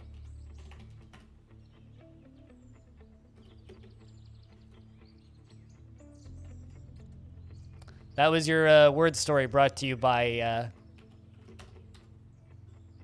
Discord. Wild boar, a horse. Did you bring us anything else? Water buffalo, cow. You brought us another unicorn. I'll take it. I'll take it.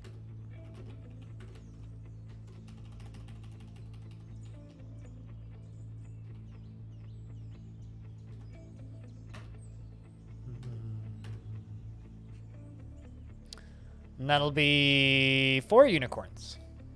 Still need unicorn foals.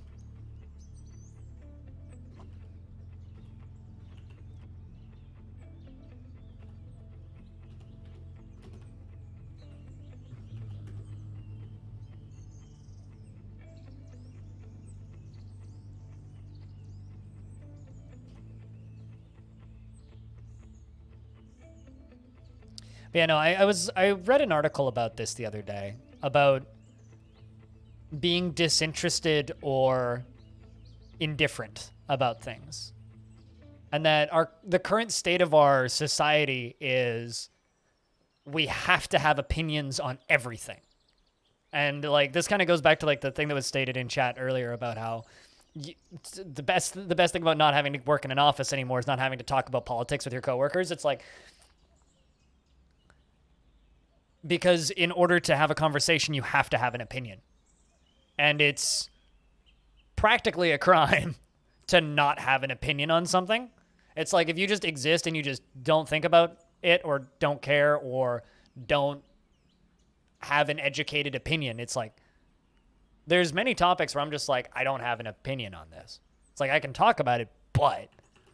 And then chat always assumes that it's suddenly a bad thing and they can't talk about it. And it's like, well, no, it's just I don't have a stake in this fight.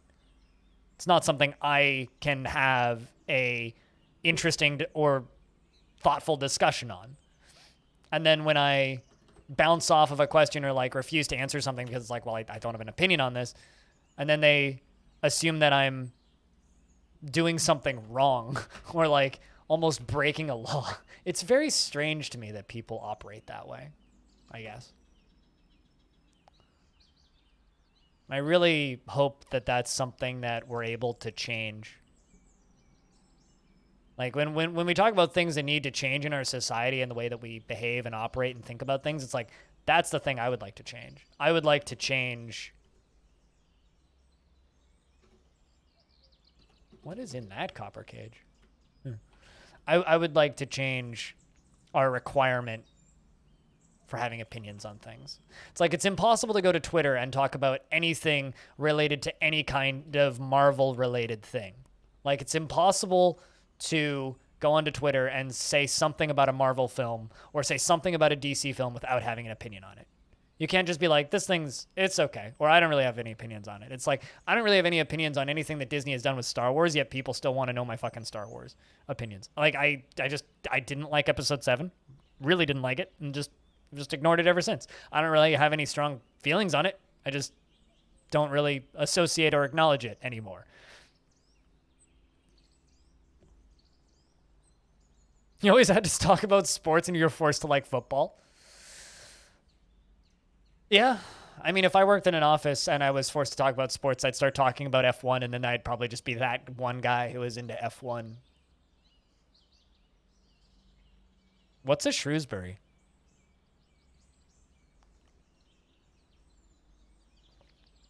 Like, to me, that sounds like a brand of, like, instant oatmeal or something.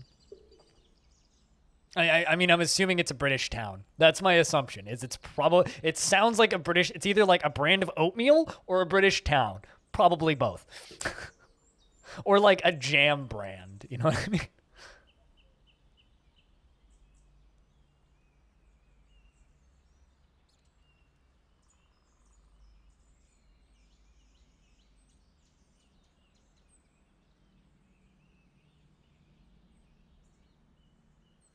A town you have no opinion on it? Fair enough.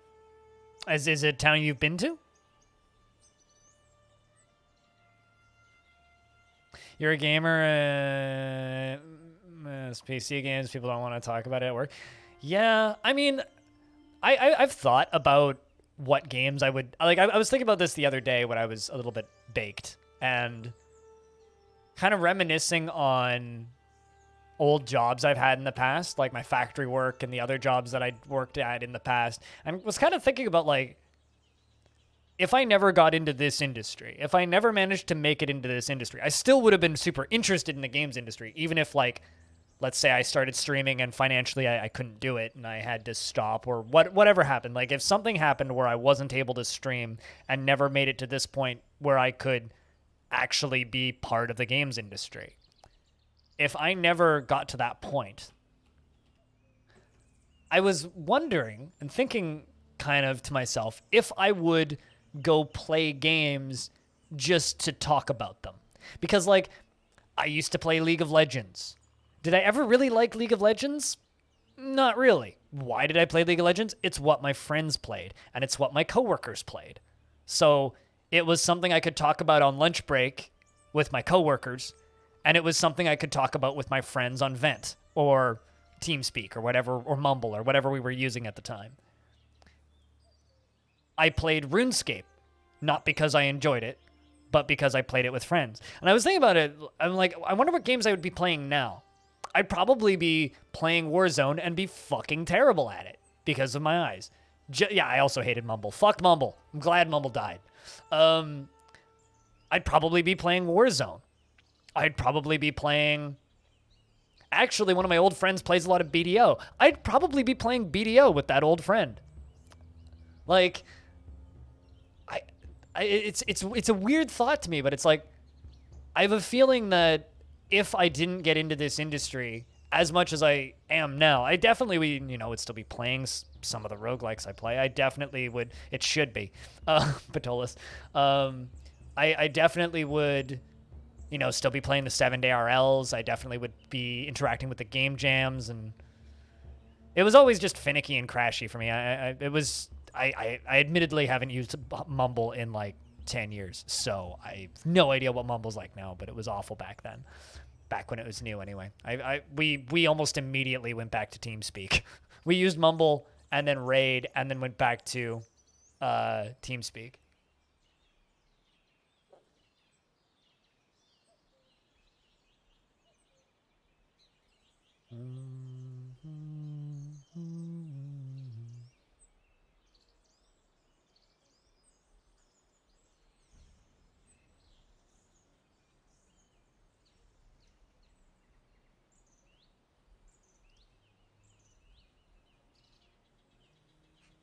You use Mumble for EVE Online? Well, there's your problem. You're playing EVE Online. There's your problem.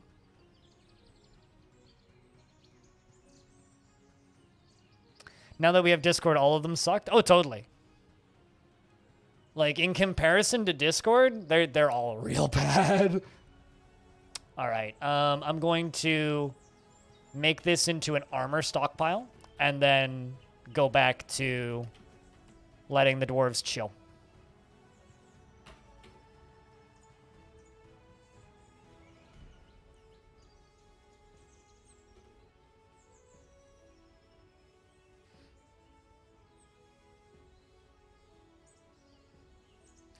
In my province, we have a place called Moose Jaw.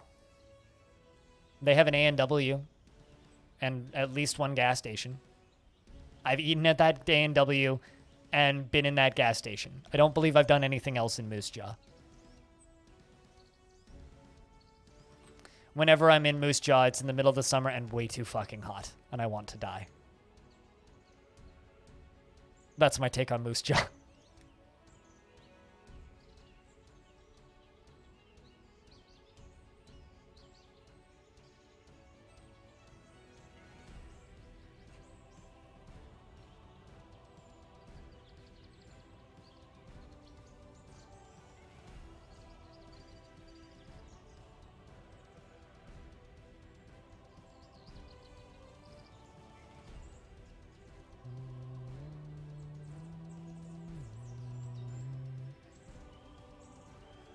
Moose Jaw?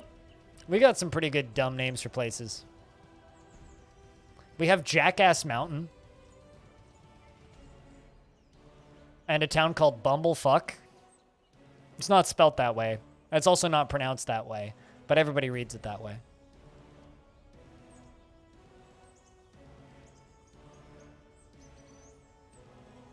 And a friend of mine was very amused by a place called Chilliwack, which is spelled chili whack. And he finds that very funny.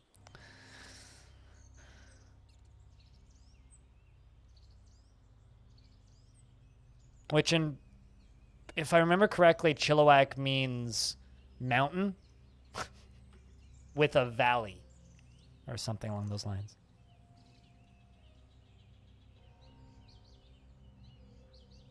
As somebody who's never been to England, I don't know what a typical... I don't know. It's also not spelled that way.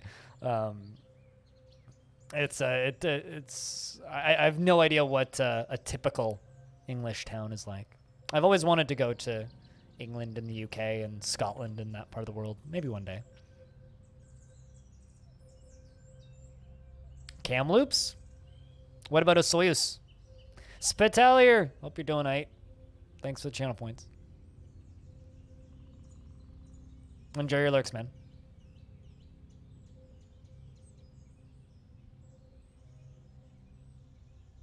And thanks, stupid. Cheers. A load of buildings with people in them? That's generally the definition of a town, yeah. Also, are investments open? Yes, they are. You can invest your tickets if you'd like.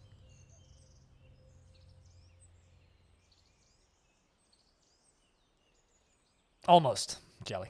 Just missing a few letters.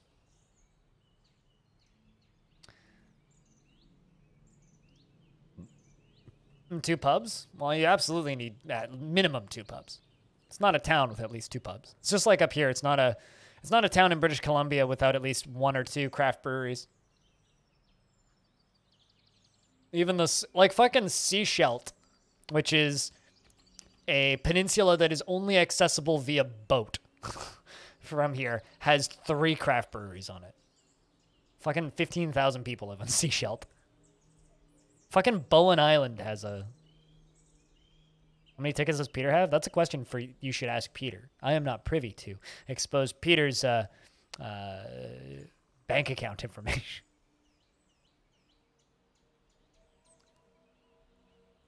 I also just don't feel like tabbing over to my bot and checking. It's mostly just that.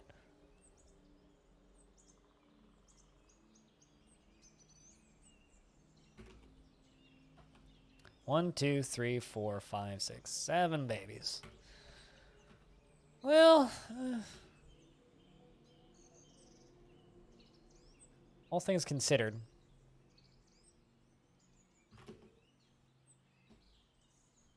the dwarf Slipple ceased to be the mayor of the Eternal Adventure of Time in the year 108.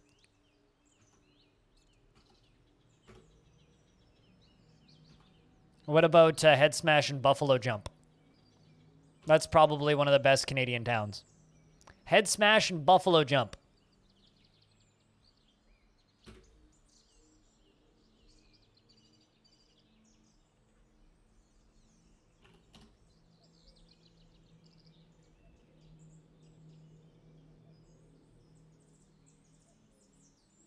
That's where they used to chase buffalo off of cliffs to hunt buffalo.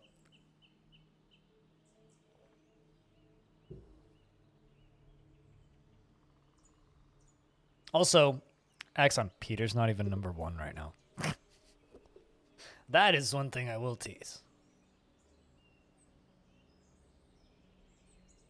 It's a very literal name, yes. Also, Gold Creek is a little mountain creek that turns into a pretty hefty rapids river that then flows into a lake. And Gold Creek is called Gold Creek because it wasn't filled with real gold, but it was filled with fool's gold and still is. So, like, you go look at Gold Creek and it's just, like, glowing gold. And it looks like this kind of crazy river. But it's all fool's gold. It's all worthless.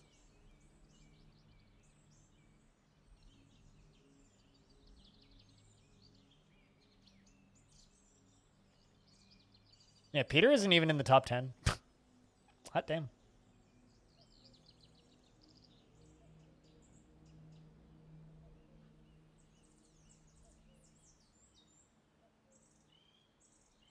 You guys really got wrecked. The UK's got wrecked a lot. By them Vikings. Those bastards up playing Valheim kept on invading UK. Catherine de Jacques Carter is the longest city name in Quebec you could find. Sonnette Catherine de la Jacques Cartier. Huh. Sure, that sounds French. Pac, what's up? It's good to see you. Hope you're doing well. Rip indeed, Blue Water. I'm sorry. You got a buddy that pants for gold? Oh, really? Sounds like a fun hobby. Not something I would ever do outside of just a hobby, but sounds like a fun hobby.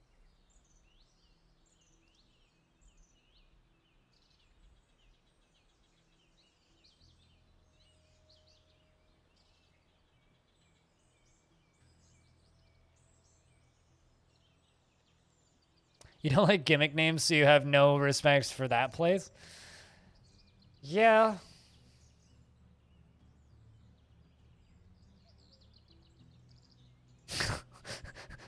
It's the longest individual word for the name of a place.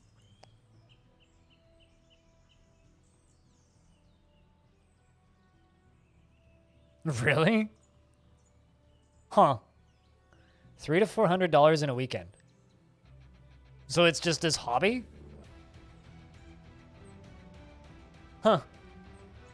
I guess if you live in the right part of the world where you could just go do that. Is your buddy on one of those gold hunting TV shows? I'd love to talk to your friend about those gold hunting TV shows. I'd love to know his takes on it. So I've always thought that those shows are just absolute bullshit. But I've been told by many people that there's some reality to it, and I don't believe it. Refuse to believe it.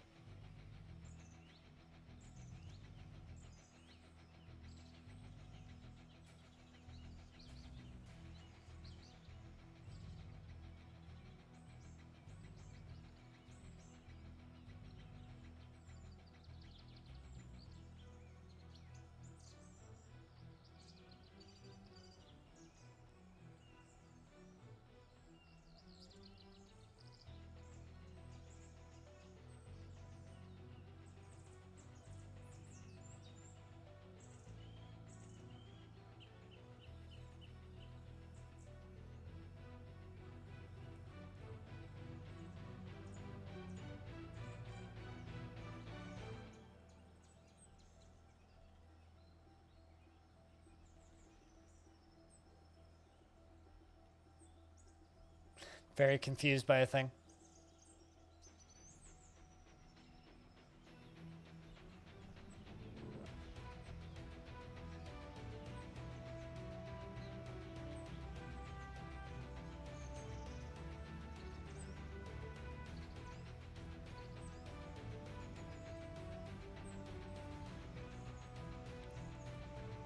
Anyway, sorry. Got distracted by Reddit. He's an old retired guy and he hates those shows as they are BS. Okay, cool. That's what I thought. I always thought that I find those shows very entertaining, but I always took them to be about as legitimate as Pawn Stars, which is a super accurate real life documentary about the day-to-day working in a pawn shop, as we all know. So, I can't even say that.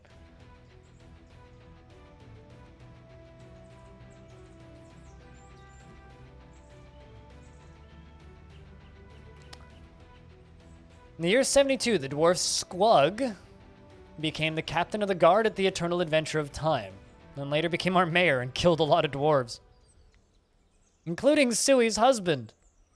Horrible, horrible dwarf. Dwarf Tater, we could even call him. How's Abe doing?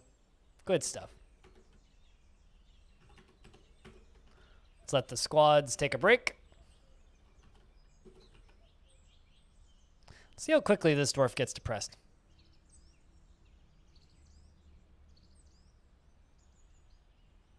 Those all just, you know, Stone, I'm reading those in my head and I have no idea how to pronounce them, right? Those all just read like King Gizzard and the Lizard Wizard albums. Like, if you showed me that and were like, this is the name of the new King Gizzard album, I'd be like, yep. Yep.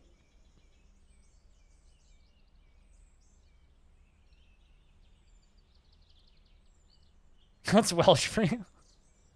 They're not even Welsh, though.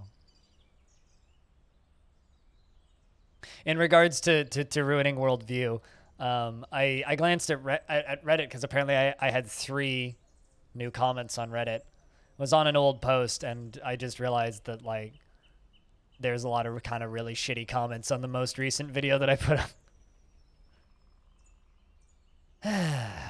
Just lots of justifications of racism, you know? It's cool. Yep. Everything wrong with the DF community.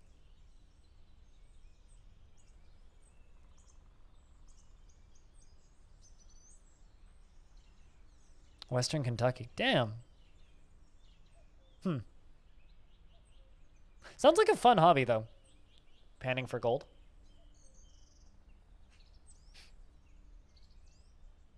Certainly a hell of a lot better for everybody involved than, you know, mining Bitcoin. So, more power to them, I think.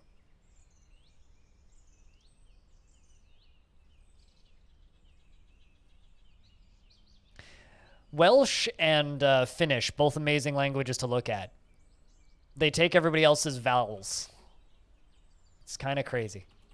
They're just like, we just got like, it's like if language was based on a point system, and the more points you spend, the more vowels you get, they just like maxed out the vowels stat.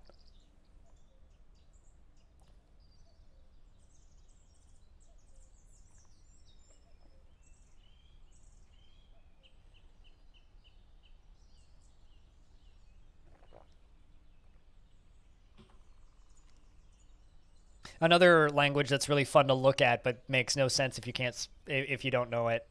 And it's like, how the heck would you say this? Is Gaelic.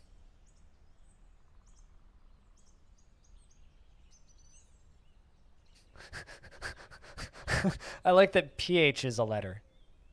Huh. Interesting.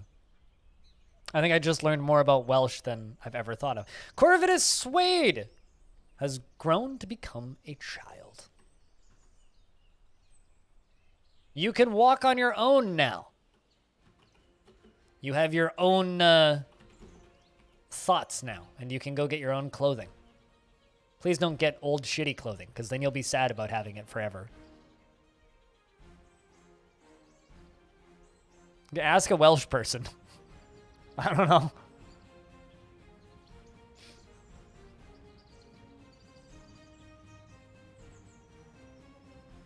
Obviously, it's just them expressing their reverence for Mario Kart Double Dash. It's a national treasure for them, if you didn't know. Very important staple. It's even on their flag. Now I'm just bullshitting.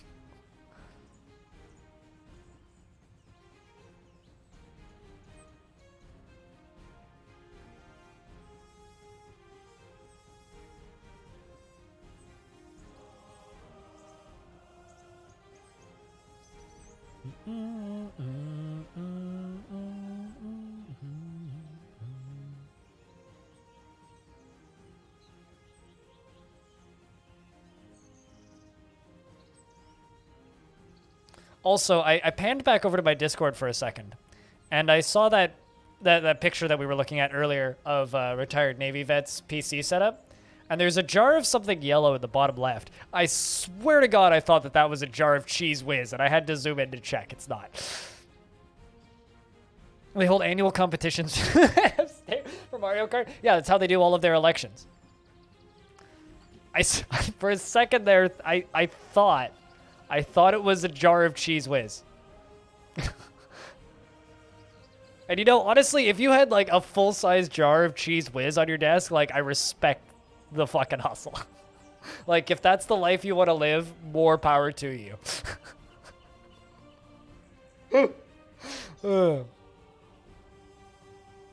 All you remember of Welsh is Wed and Hidlu? Wed and Hidlu.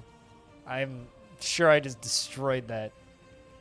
All I know about Welsh is I have I know a dude who's Welsh who streams, and he has a channel points redemption where he will just read weird words in Welsh. It's very entertaining. What was it? I'm not sure what it is, but it's not a jar of Cheese Whiz, so we're all safe.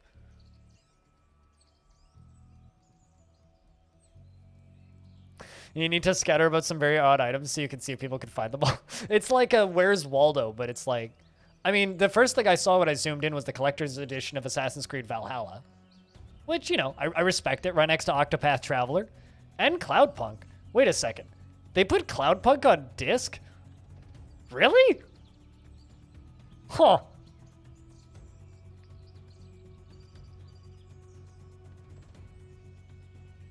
The fuck? Weird. The more you know. I don't even have a disk drive on my computer, so like that's where I'm at.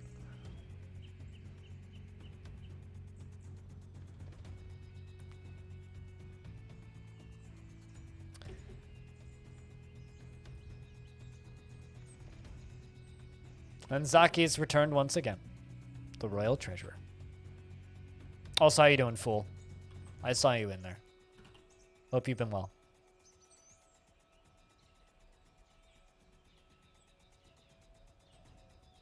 When a kid delivers a newspaper from that is a paperboy? Paperboy is the person who delivers the newspaper. I don't know what you'd call a girl who's delivering paper. Paper girl? Paper delivery person?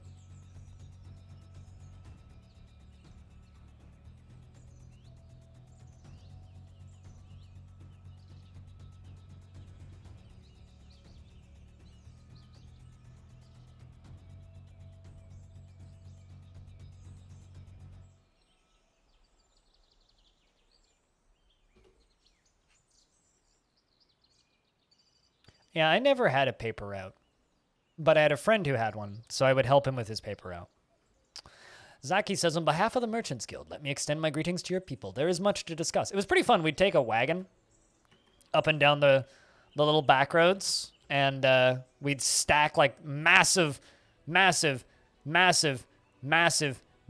piles of newspapers on them, and then sit on them, and then roll down steep hills on a wagon with no brakes, which is very safe. We never got hurt.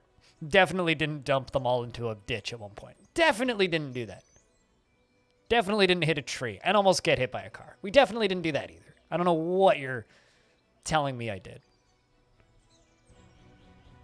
You're going to have to tell me where in Guildford in DMs later, fool. But good to hear that you're doing the survival thing. Zaki says, on behalf of the Merchants Guild, let me bid farewell to you and your stout dwarves. It's good to hear that you're communicating with the Mountain Home once again. I'm sorry, what in the fuck? Stone.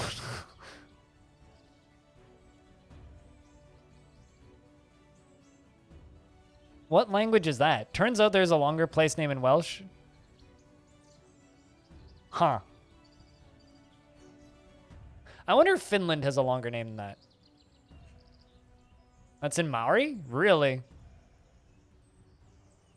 Yeah, I could see that being grunted in, like, heavy metal shouts.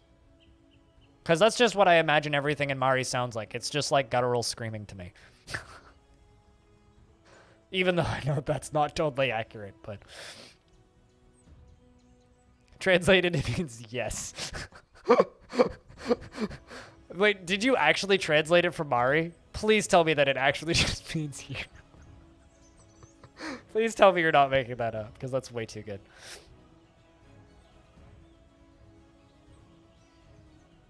Finnish is such a strange language that... It really is. Yeah. Which is one of the reasons why I enjoy watching Belinair stream too much. Nope, no two-party system in this fort. Cutest Ghost says been re-elected. Hawaiian probably has some long ones. Yeah. Any languages that were originally written not in our current alphabet tends to have really long, weird names.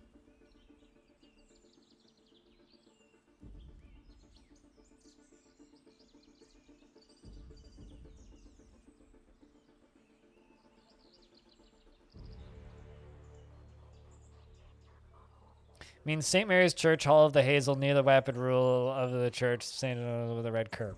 With a red curve? Huh?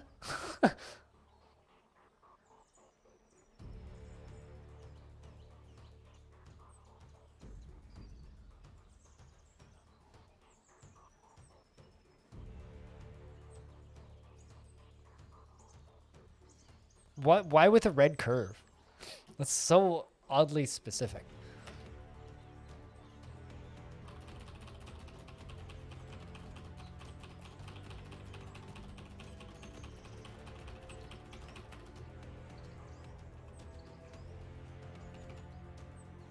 It's by the gold and the rose gold.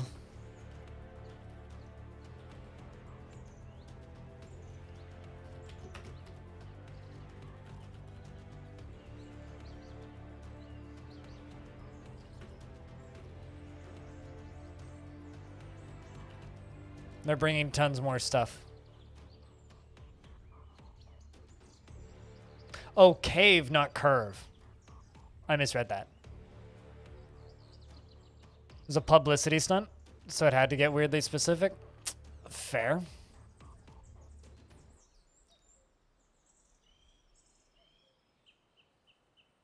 Much better than Los Angeles. Much better.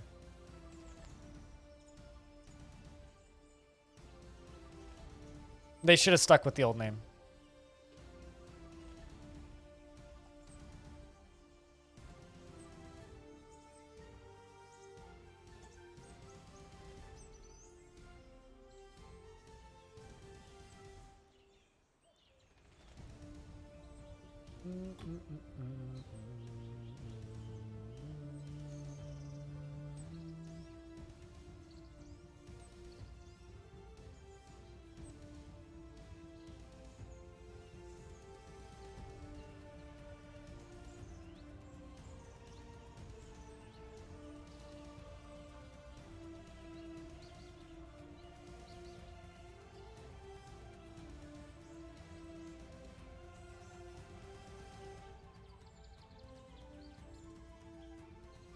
Wait, now I'm scared to ask what Bangkok's full name is. I'm genuinely scared. And don't know if I should ask. God, there's so much abandoned clothing.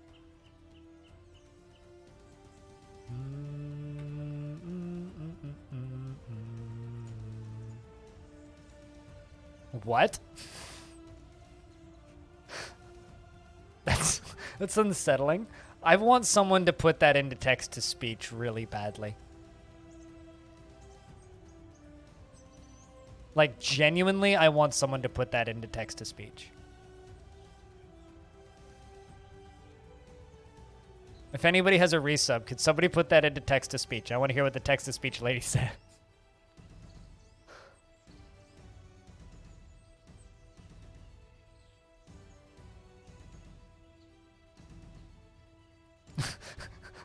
I think Stone is this is the most alive Stone has been in a very long time.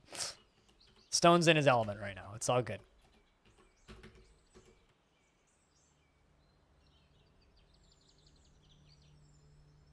It's right on Wikipedia. Wikipedia is a beautiful nightmare, isn't it? Anyone need a sub? Patolis. It's my default response to that currently. Staring at chat. Perfect. Krungtep Mahanakan and Ratanikasan Mahindarayudayama Hadi Lokfop. Nop Farat Ratchathani Bariram Udam Ratchana Wet Mahasathan and Famano Watan Sethit. Sakathadio with Sanu Kamprasid. Here you go.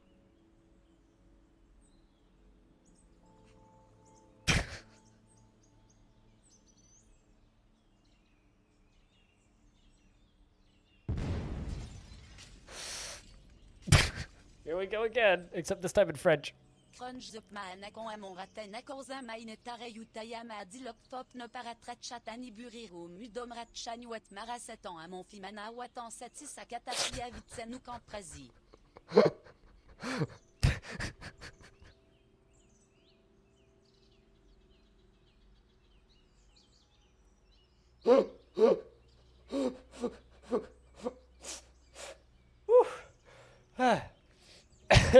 Anyway, that's Bangkok's full name. Blind broke himself a long time ago, don't worry. Whew. Wow. All right. Anyway, how you doing, chat?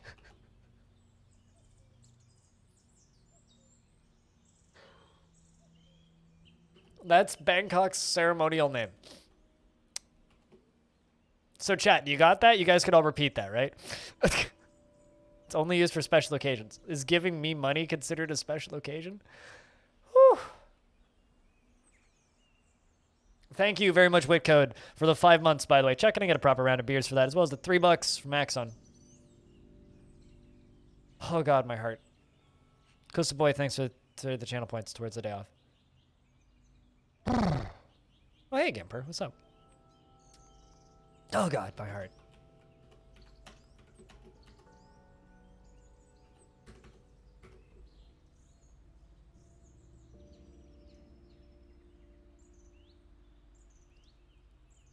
I don't need chat to break me, because I'm already broken.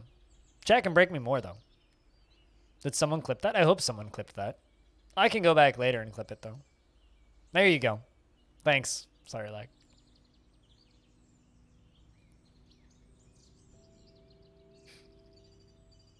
I'm gonna steal that. Link it somewhere.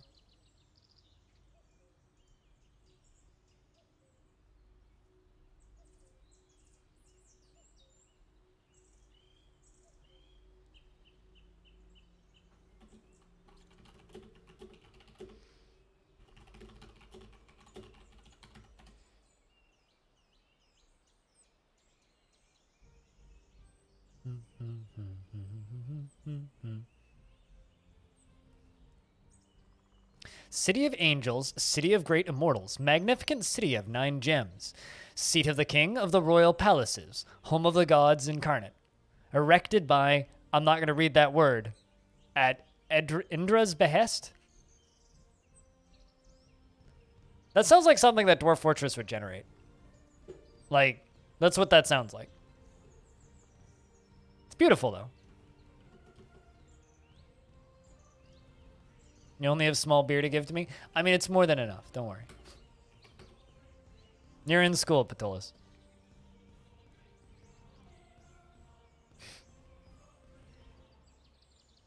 Did you get the wrong one? No, you got the right one. Although I didn't watch it, but...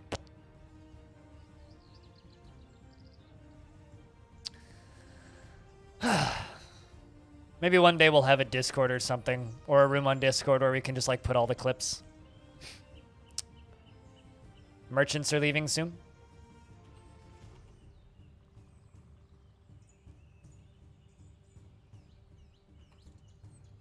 Glue and Other Topics, the most general book.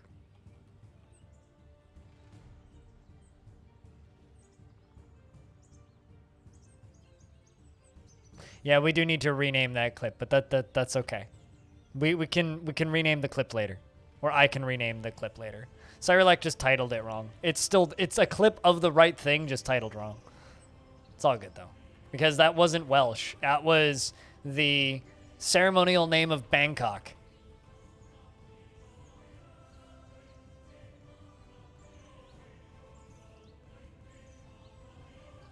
Glue, yeah, my dwarves have discovered the use of glue, and they've written a whole bunch of books about glue and other topics. Glue is a very common subject in this fortress that's been discussed at length by many of our great scholars of the time past. Yeah, it's all good, Sarah.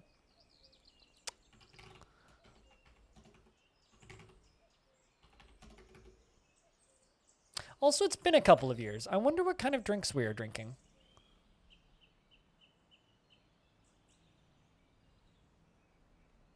We have 4,600 prepared meals. We were drinking barley wine, rye beer, quinoa beer, finger mullet beer, foxtail mullet beer, beetroot wine, cranberry wine, bilberry wine, blueberry wine, blackberry wine, raspberry wine, dwarven ale, prickleberry wine, longland beer, sewer brew, fisherberry wine, river spirits, apricot wine, plum wine, dwarven wine, and a billion strawberry wines still.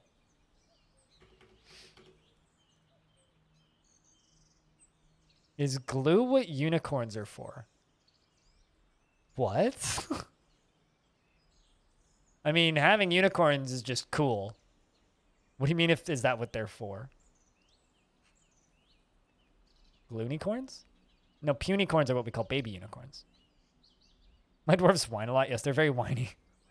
They're very much a bunch of whine moms.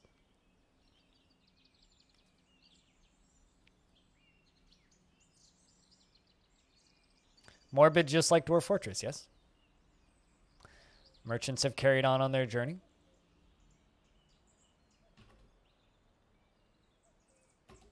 In the year 6, the Guild of Vines formed in Longdeath.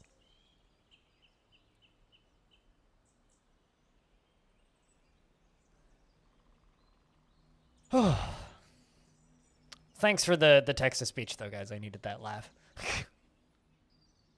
Although I have, like, this weird pain in my chest now. So if I die of a heart attack, that's why.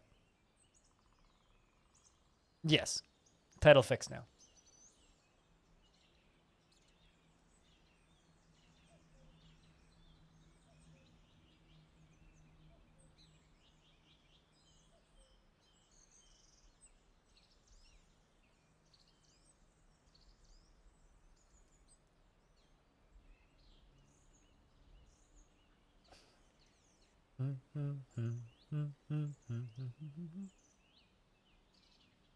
One thing that I find a little sad is dwarves don't really get positive moods for being near tastefully arranged statues very often. I think I'm just going to make rooms and make museums out of all of these. See if that really has an effect on things.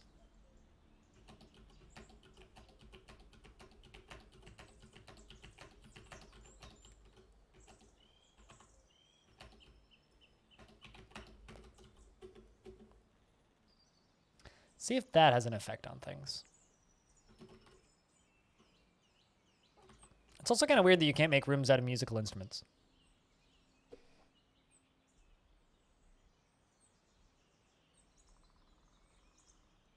So there's less letters if you write it in Thai rather than phonetically in English or in the alphabet? Huh.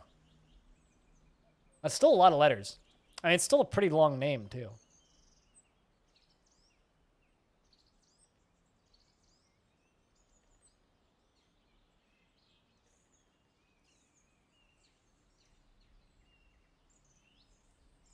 Am I the only person who feels kind of sick by this? This is an email from Patreon that they just sent out to everybody on Patreon.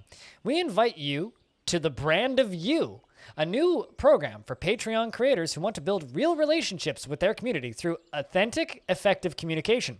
This program starts on March 30th and meets weekly for 4 weeks. Creators who participate will learn how to clearly articulate what it makes you and your content unique through resources like live stream with a creative director, and speak with them on how to convey your message. A panel with the founder of Rebel River Records and the hosts of Two Black Girls and One Rose podcast on creating and sharing personal stories. 2 sessions for just connecting and brainstorming with other creators on the program. Weekly worksheets to practice what you were learning, and an invitation to join a club after the program ends. The club is a 6-week per peer support group that meets that is meant to help you achieve your goals and set yourself for success coming out of the program.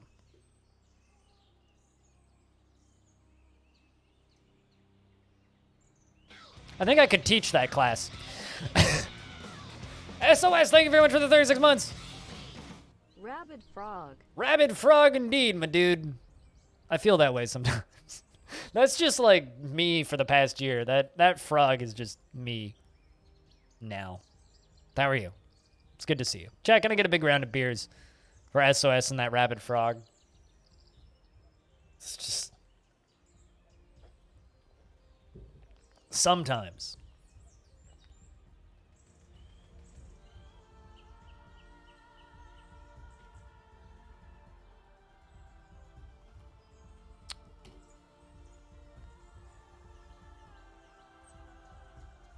But yeah, no. So essentially what I've been letting the dwarves do recently, for anybody who's maybe wondering, is we are intentionally doing nothing right now. And have been for a little bit. Because I've just spent the last 30 or so years building this massive platform, and the dwarves are tired. And our numbers have dwindled because of that. So I need them to make like 15 babies. And currently we have 7. Because I'd like this fortress to continue and make it to the end of the challenge. And in order to do that, I need to let them breed. So there's going to be a few streams like this.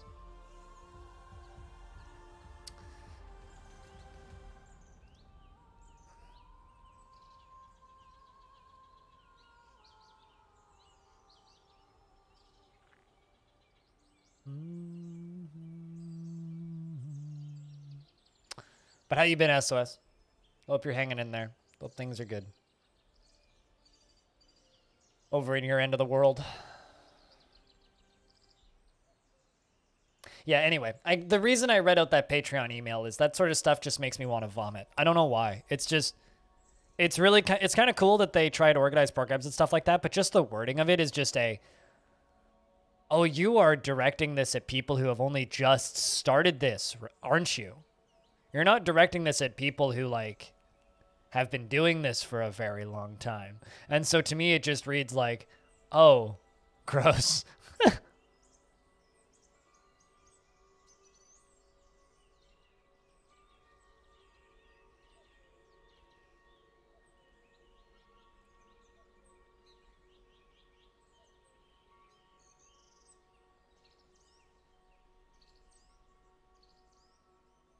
A love decade? Basically, yes.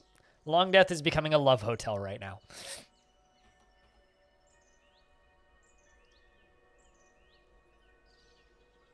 You liked that place name talk? We could do that more. It was a good talk.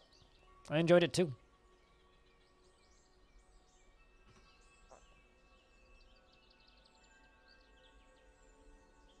Oh, also, anybody looking for a neat free game to try? I've been recommending this one a bunch, but this is from the 7-Day RL.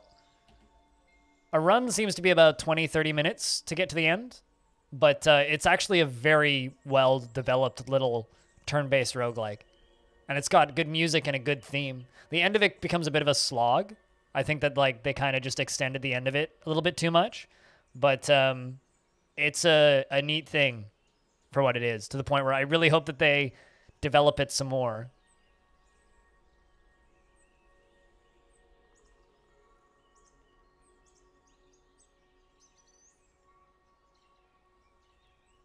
Blue Water has grown to become a dwarven child, meaning he can now feed himself and fend for himself. That means you're 1 year old, Blue Water. Congrats. It means mom's going to ignore your existence for the rest of your life now. Hope you know that.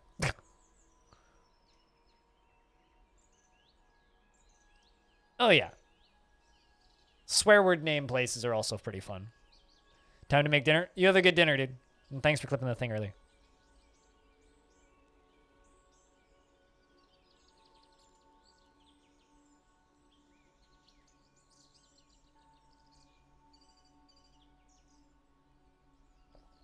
Yeah, another thing that, like, should be something that I'm super into, but kind of just, I just can't, is the,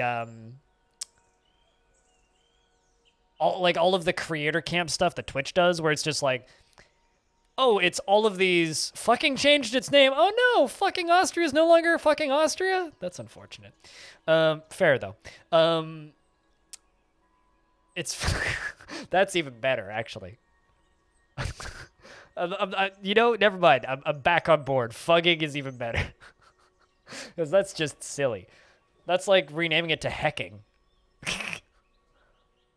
Anyway, what was I talking about? I don't know.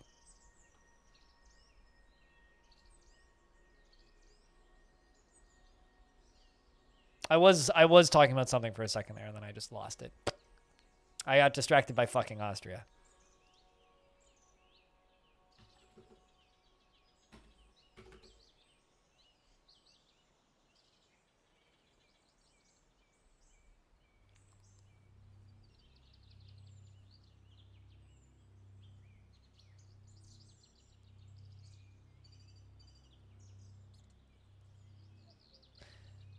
Paradox named the new Stellaris patch Dick? Can you explain? Like, cause I saw the announcement emails, but I haven't seen Dick written anywhere. Is that like what it's called on the back end?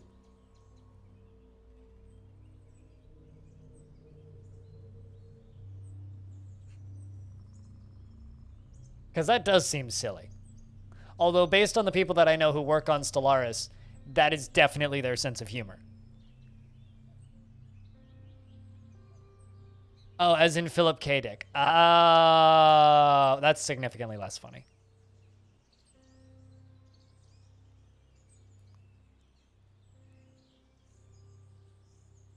Yeah, I know a few people who work on the team at Stellaris, and that's definitely their sense of humor.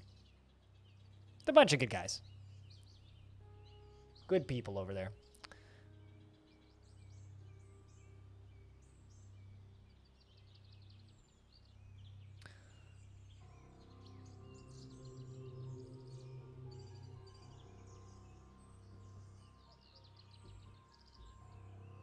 Dicks.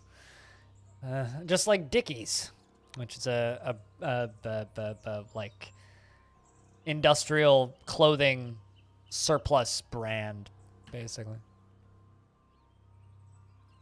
All right, chat. It's 2:30. I'm gonna go grab me my sandwich because I'm getting hungry. I will be back in a couple of minutes. I have to go get myself an injection and whatnot. Don't go anywhere too fast unless you really want to, and hope to see you guys when I get back. If you happen to have sound commands, now's a good time to use them to entertain the chat, and if you don't, okay, just get a round of beers. I will be back in a couple of minutes. Thank you very much, everybody, for the good chats and the hangouts today. It's been a fun stream so far. We've got hopefully a good couple hours left. BRB.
Nuclear vessels.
Was somebody born? What happened? Oh, the animal tribute. The animal tributes? Wow. Annual tributes have arrived. And I also have returned. I just need to punch something in on my phone.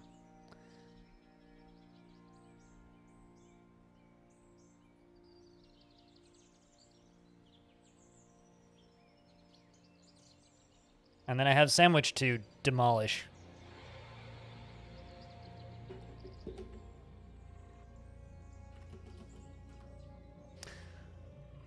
Can tributes bring exotic pets? It's a unit system. I know this. Do you? How you doing, B-Lug?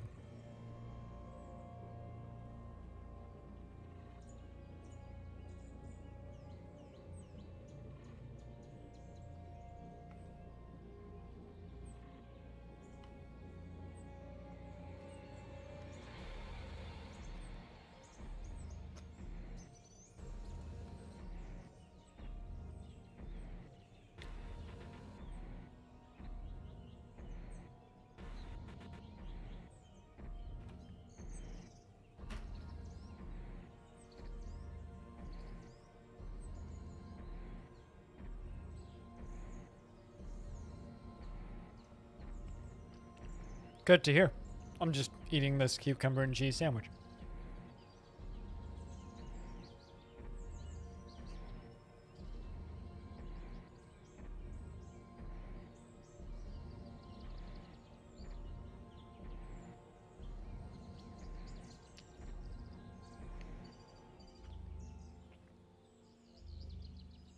Bit of both. Be like bit of both. Rough days. I mean, the reason I ended stream early yesterday was because Brain was being dumb. It was just I need to not be on camera.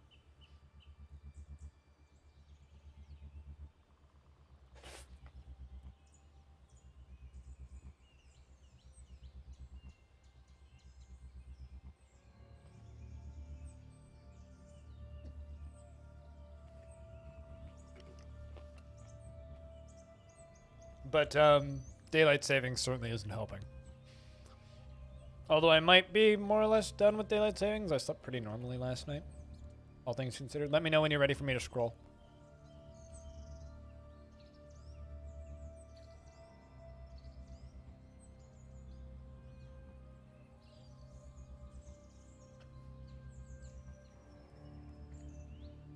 Five prepared alpaca lungs. Wonder what they did with the sixth lung.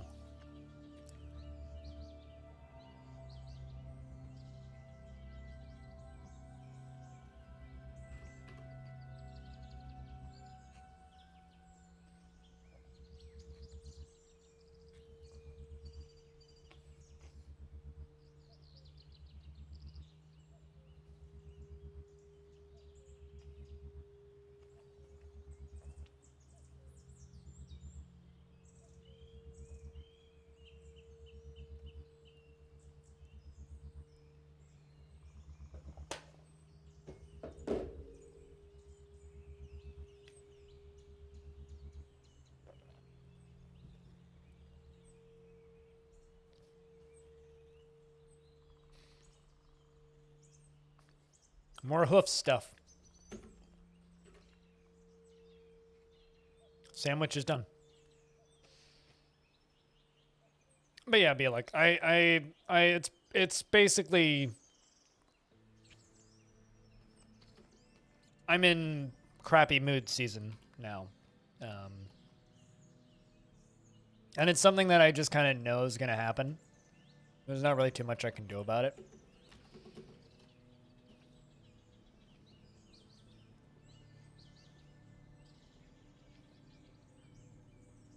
It's not really something I can avoid, so I just kind of have to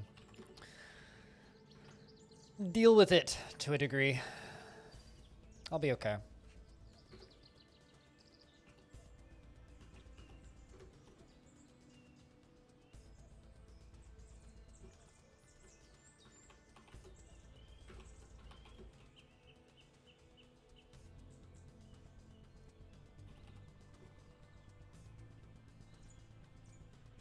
Still bloody massive? Yeah. If only we knew when we started. Hey, Goffer. What's up? I saw you in a cat chat last night. Although I got to play some 7-day RLs last night, B-Lug. You should play this one if you're at a computer and able to play games. It was morning for you? I mean, it was technically morning for me. It was like 2 o'clock in the morning, but technically morning.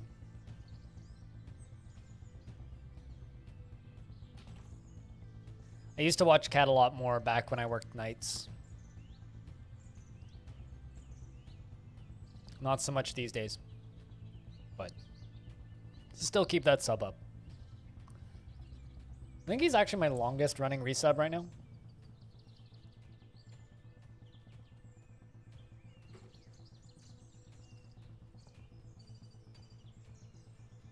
And am I the afterwork stream?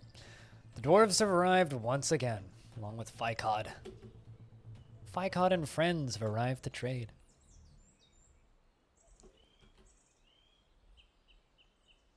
When you're done rebalancing clicker growth curve, excellent. Excellent. I love that that's actually happening, by the way. It's one of the sillier things. Madness.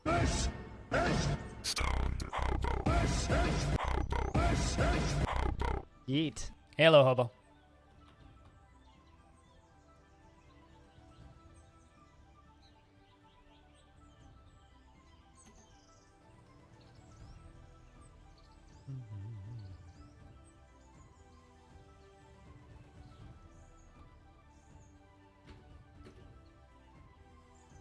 How's things, man?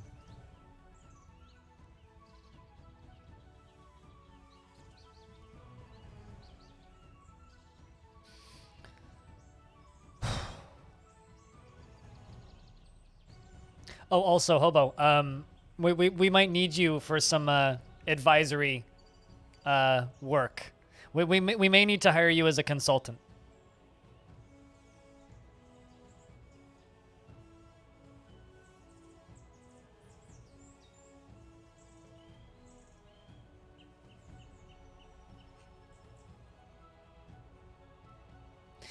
So, I'm going to go visit my aunt and my Oma, since my Oma got her vaccination done. And my aunt wants to make something more diabetic friendly, according to my mom. And then my mom proceeds to list 2 things where I have absolutely no idea how I would count either of them. It's like neither of those are diabetic friendly, in my opinion, but okay.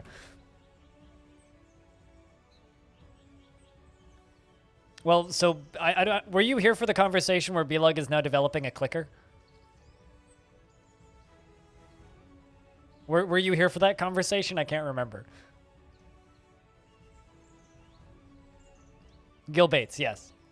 But we might need you to help us balance the damn thing.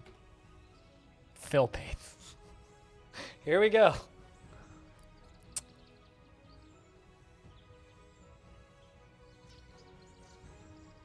Yeah, Minesweeper clicker. Where you clone Bill Gates to solve Minesweeper puzzles faster for you.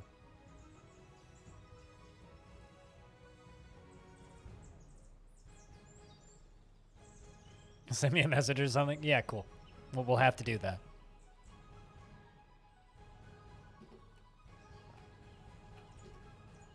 Oh no. Conducting meeting, meaning someone's probably upset. Oh, that, never mind. You're going to go conduct a meeting with the trader. Ended a mandate. When the alpha's playable, you'll send a DM. Good shit. Dumb ideas.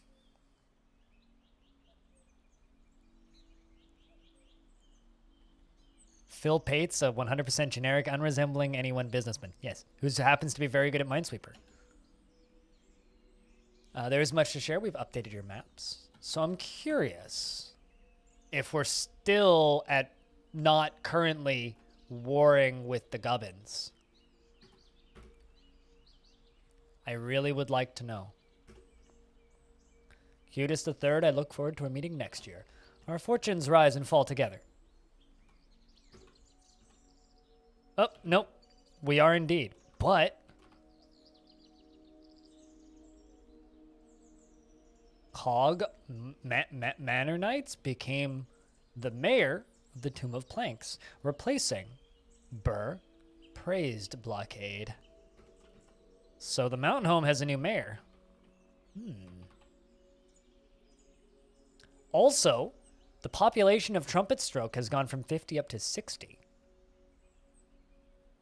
Maybe they're in a similar state of we need to breed.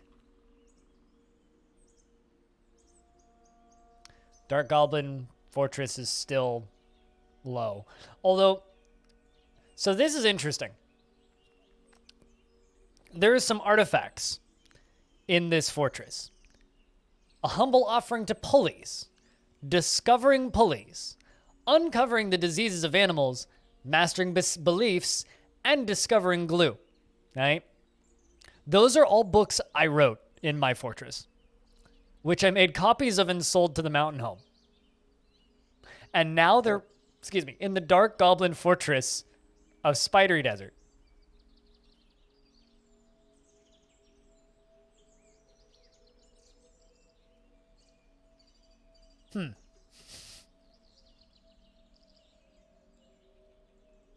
They discovered the use of adhesive materials. It was a very important book, in fact. Dwarf got really high on that one. No, there's nothing high involved. It's just adhesive materials.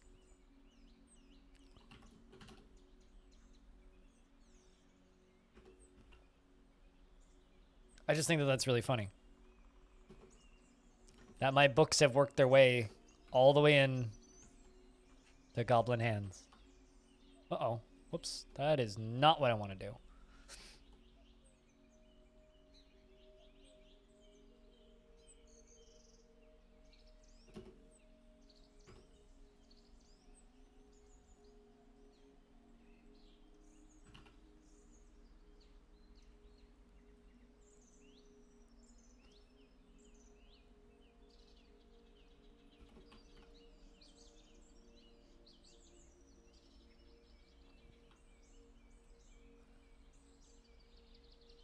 All right.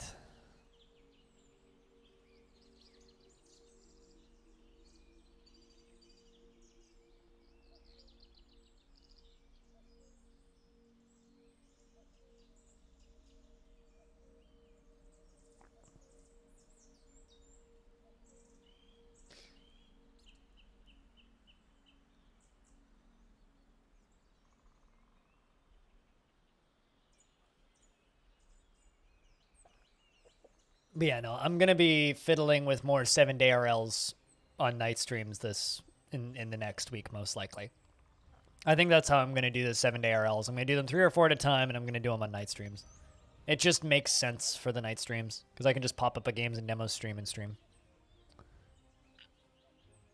You've been on a winning streak? Good for you. Investing reasonable amounts and not losing all of your funds in one trade is also generally a good thing, too. I told the story of the appointment of Endok Fence Flares to the position of diplomat of the Ignited Creation in Year 1 at the Simple Dinner, and I enjoyed that.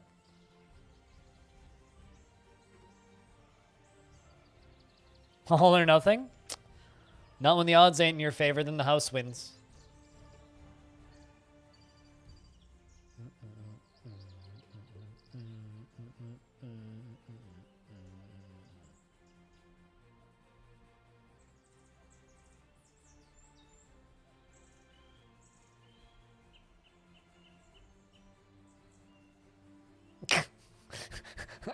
As we can see, you are doing very well with your accumulation of wealth in this.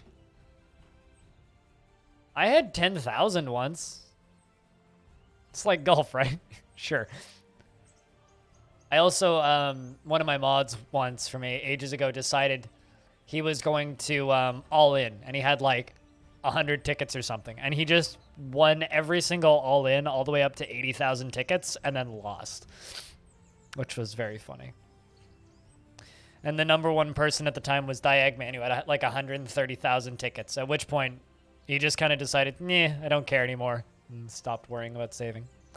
200 hours? Yep. It's a lot of hours, Diamond. Thanks for watching the stream that long, man. I think that the hour count is kind of neat. I like it, personally. It also lets me brag about the fact that T-Pain has 7 hours on my stream. T-Pain watched my stream for 7 hours at some point. I don't know when.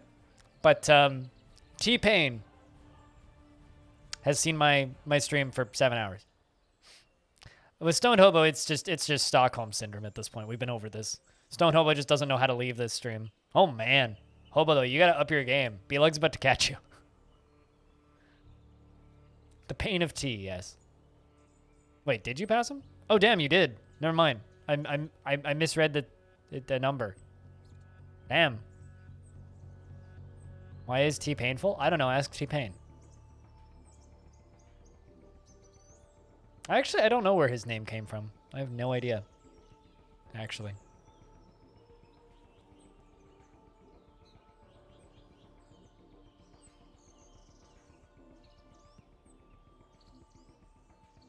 This track, for whatever reason, kind of reminds me of SimCity.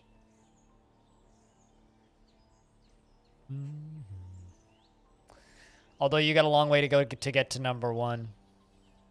My mom's still got like 5,000 more hours than you, so good luck, B-Lug.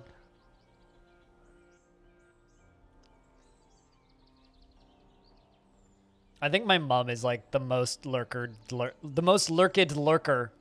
Lurked? I don't think that's a word. The most heavily lurked lurker in the chat. Ever. So. What time of year are we at? 190. God damn. We're almost like 20 years off of 200. We're currently 21 years off of 200. I think my goal for next week is to hit year 200. That's my whole goal for next week, is reach year 205.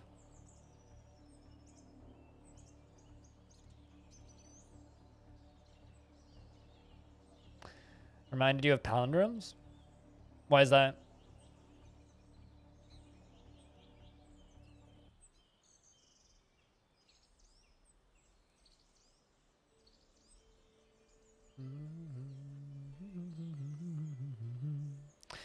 Although, me streaming late at night isn't necessarily just an indication that I'm depressed. It's also I get to help out Dyer when I stream late at night, and Dyer's streams have been really slow recently. So anything to help my teammate out.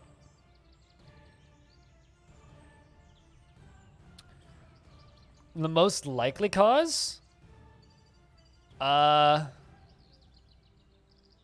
Giant flying titan made of steel. Although I don't know if there's any steel titans that can fly in this world. But if there was like some sort of, like, for the Forgotten Beast equivalents, but for land, Teen Titans, sure. Yeah, if I get attacked by the Teen Titans, I'm fucked. Yeah, if like some sort of, or like if a Bronze Colossus spawned and managed to get around all my traps, that would be very scary. But I could probably catch it in my traps without too much issue. And I got plenty of places to hide. So, like, that could cause an early fortress death. But outside of that, outside of, like, something spawning on the surface that could kill all of us, I don't know. If somehow I ended up at war with every single faction, or my own faction, like if I suddenly ended up at war with the dwarves, that would be a problem.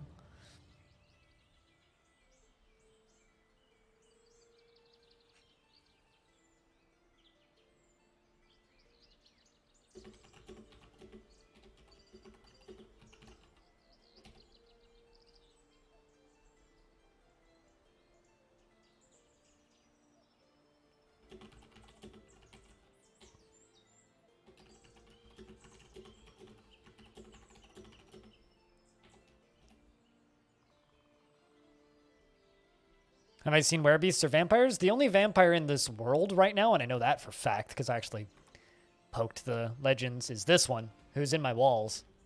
Was one of my dwarves who punched a statue. We had a couple werebeasts early on, but I haven't seen any in a very long time, and the frame rate no longer clicks when full moons happen, so I don't think there's any in the world right now.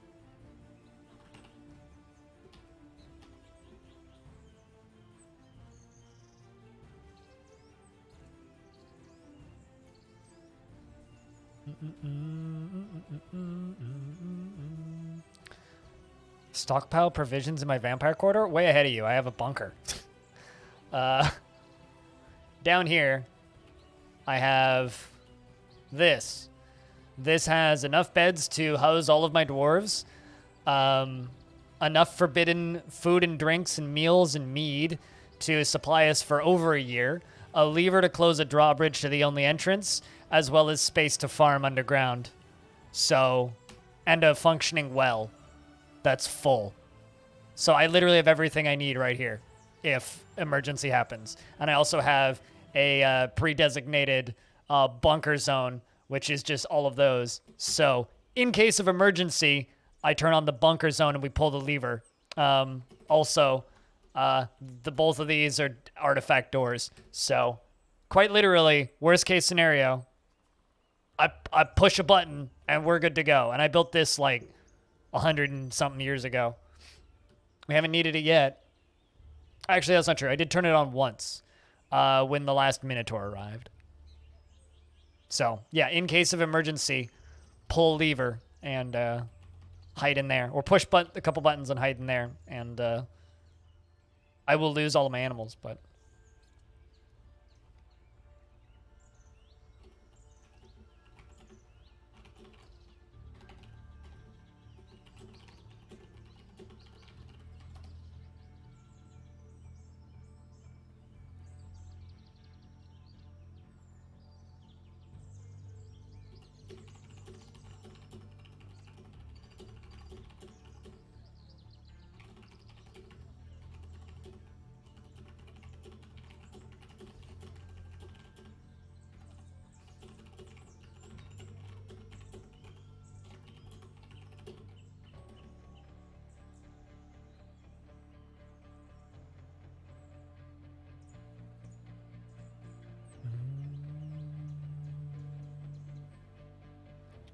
Drill exercise to make sure nothing fuck up when needed. I mean, I literally need to do enter and then unforbid some food. It's not that hard. I mean, I guess I could RP the drill exercise, but like, I don't really see much point. I know it all works. So.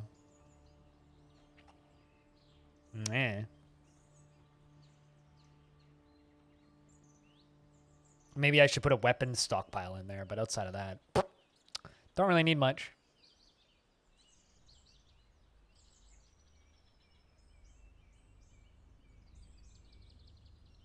Put some books in there, but that's about it.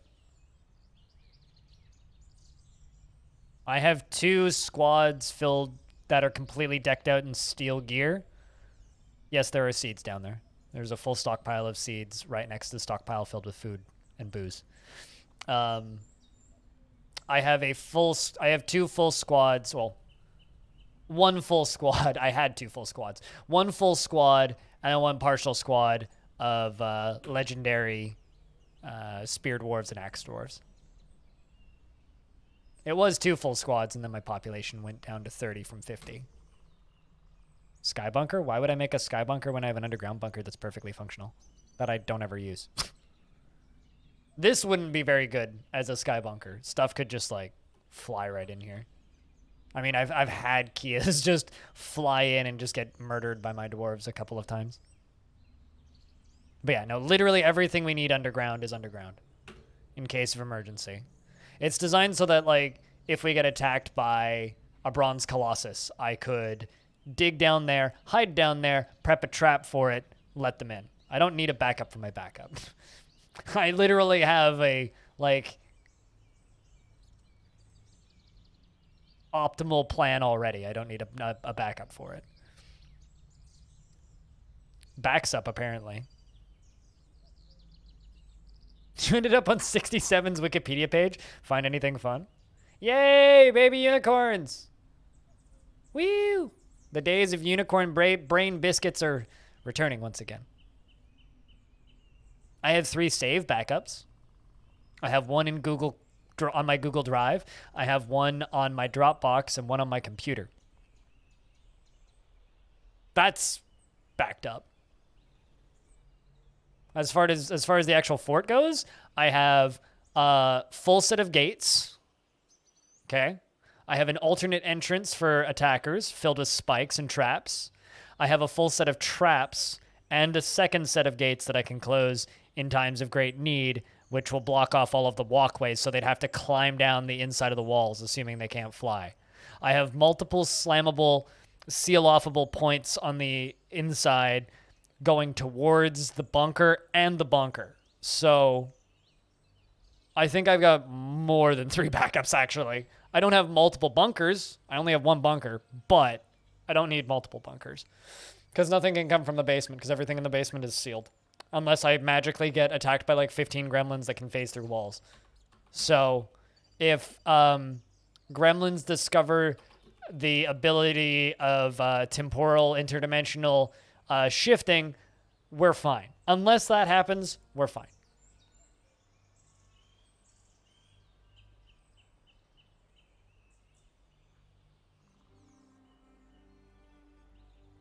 I've had like lots of time to prep this shit. And my plan for this tavern is this right here. This little grate is eventually going to drop down to lava. I don't know how I'm going to do it, but this is going to drop down to lava. It's going to go all the way through all of this and all the way down to lava. One day. In Dwarf Fortress? What, temporal shifting through dimensions? No, but it's a thing in Caves of Cud. Temporal phase shifts is a thing in Caves of Cud, where you can like shift from one dimension to another to dodge enemies and phase through walls and shit. It's not a thing in Dwarf Fort. In number theory, a lucky number is a natural number which is set and generated with a certain save. And save the number generates primes and it eliminates numbers based on their position in the remaining set, instead of their value or position of initial set of natural numbers. What? Yeah, no, I agree. That is a lot of words that must mean something to somebody. It's like, I understand what every single one of those words mean. Not in that order, but I understand what every single one of those words mean.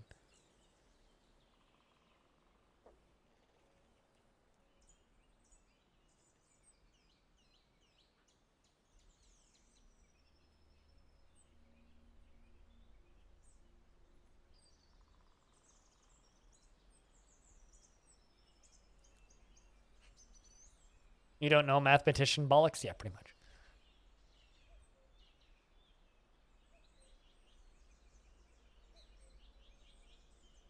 Although it is kind of fun to look up your favorite numbers Wikipedia page and look up dates based on that number and see what interesting things happened on that day.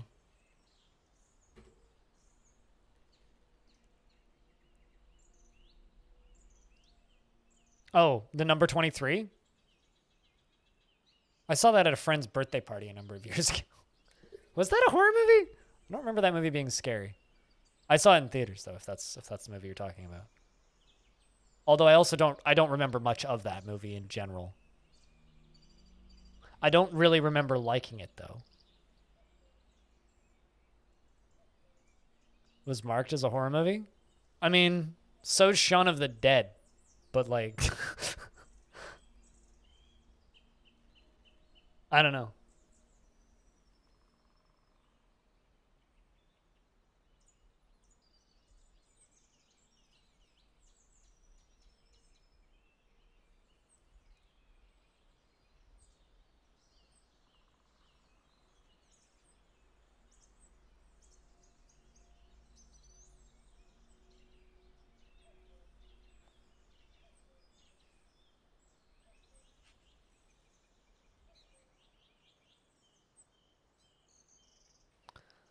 For the same reason you didn't see By and By Man or the Skype horror movie. What reason was that, Zane?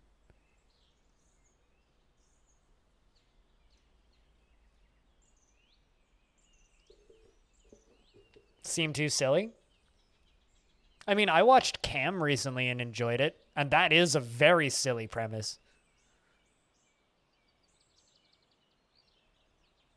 It's literally a horror movie about someone who's stealing online cam girls' faces.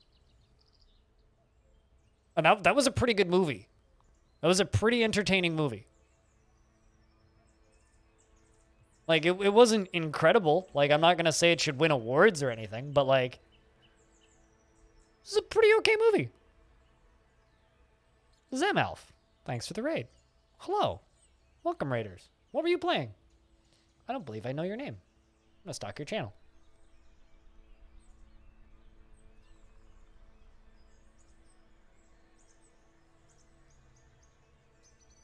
But thank you. How's Jurists doing? Trying to turn my fortress into a love hotel so that they make more babies because we've stopped getting migrants because there's too many dead objects in the dead object screen.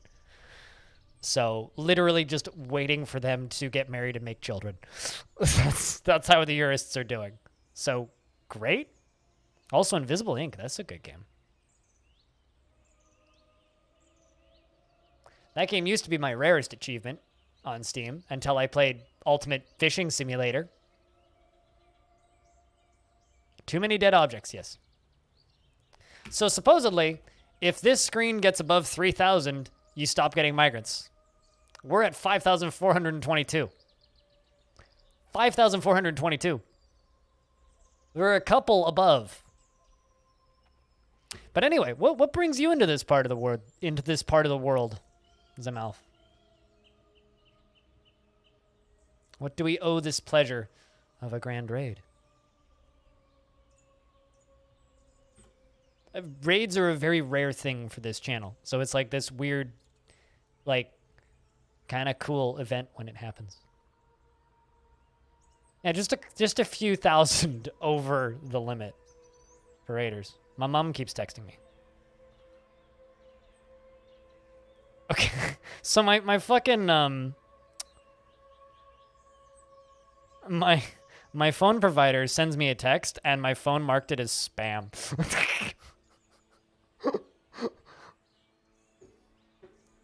You found your stream with Thorax Rock the other day. Ah, I get you. Okay. Fair enough. And you love DF? Gotcha. Well, I play too much Dwarf Fortress. Slightly bigger, yes. Stone. So yeah, we're quite literally just like... We've brought in a bunch of migrant workers, and I've made the tavern as nice as possible, and I've shut off all of the other spots for them to go, and they're just hanging out and chilling. Do you ever stream Dwarf Fortress, or do you just love Dwarf Fortress, as in, like, love the idea of Dwarf Fortress? Or rather, do you play Dwarf Fortress? Because like, there's, like, two types of people who play Dwarf Fortress. There's people who play Dwarf Fortress, and then there's people who would love to play Dwarf Fortress, but don't play Dwarf Fortress.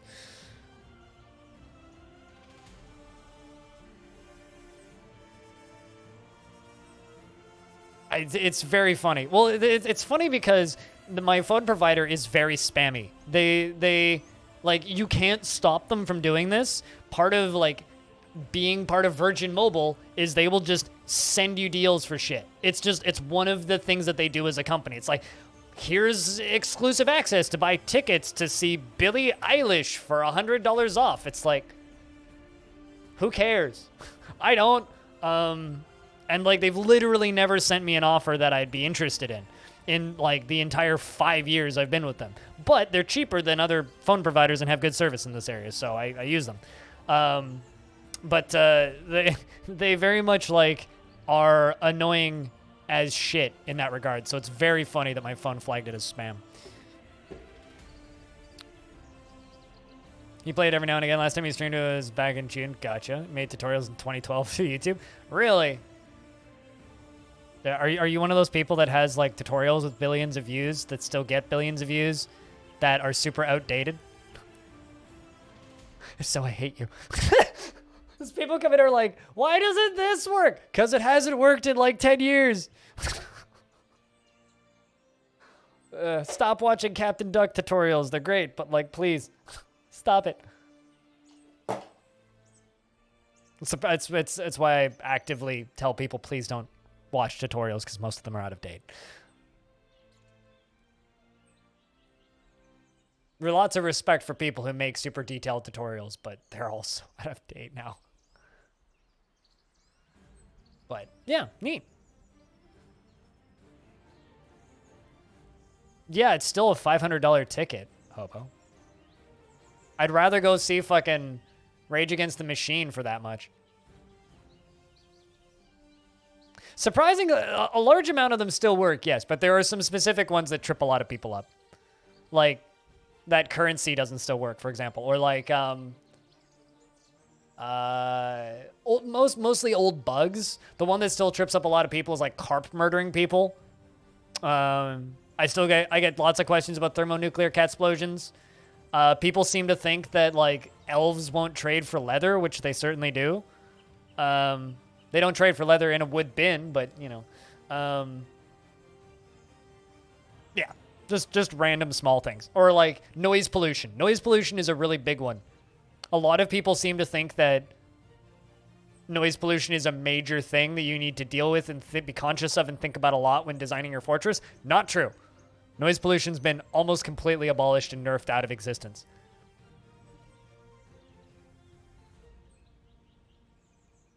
Really? You get those too, Homo? At least my phone provider's not the only one who does that. You get those spam too. Usually change it to yours. Usually change my cell package so that you're not on the corporate package so you can't. Oh, really? Wow. I mean, I've phoned them and I've asked them to disable it, and apparently I'm on the do not market to list, but I still get the texts sometimes.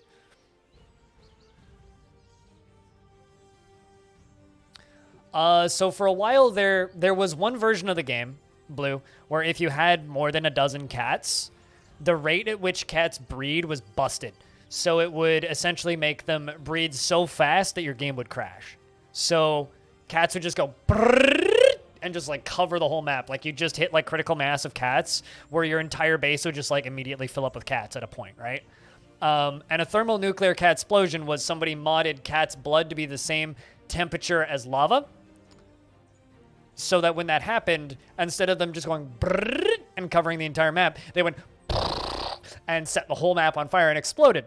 And there was many cat corpses and exploding cats and bits and pieces going everywhere, and it was a horrible mess. But they were still breeding faster than they could explode. So that's a thermonuclear cat explosion. So whenever you hear thermonuclear cat explosion, that's what people are talking about. Yeah, I mean, but it's like it hasn't been a problem for like a decade, basically. And people seem to think that it's still an active thing that you can cause. And it's like, no, well, I mean, I guess if you install a very old install of the game. Like, I had somebody asking for help about something recently. They were asking about guilds and how guilds work. And then they were getting very confused because I couldn't set up guilds. And then I asked them what version of the game they were running. And then they said, I don't know, just one that my friend linked me. And what they were using was an old prepackaged version from like 2014, which was running like prepackaged with like hack and a bunch of plugins with a tile set pre-installed and everything. But like the version of the game was super old, and they were like, oh my God, I guess I need to update. I'm like, yeah, you should update your game, because like they were getting into Dwarf Fortress, and this is just what their friend who played Dwarf Fortress used. So their friend linked it to them. It's like, what? I don't know. Some of the misinformation about DF is just wild. Like people's knowledge of it is baked in, or is from memes that were created in like 10, 15 years ago. That upsets you? I mean, that's the issue with a lot of those old tutorials too that have never been updated, right? Is a lot of them still link to really old versions or really old prepackaged versions of like Lazy Noob Pack and stuff like that are just like basically ancient history. It's like, I really wish that some people would just like either update their descriptions or like put it in the title just to like make people aware that they're watching something that's old. No, totally. I mean, another thing that people are shocked about, and this is something I saw a lot when the Steam version was announced, Stone, is a lot of people don't think Dwarf Fortress is updated anymore. A lot of people seem to think that Dwarf Fortress is finished and vaporware for some reason. I don't know why, but for some reason, there's a lot of people who seem to think that Dwarf Fortress is never getting finished and never being worked and not being worked on anymore for some reason. I don't know why that is, but there's some people who believe that.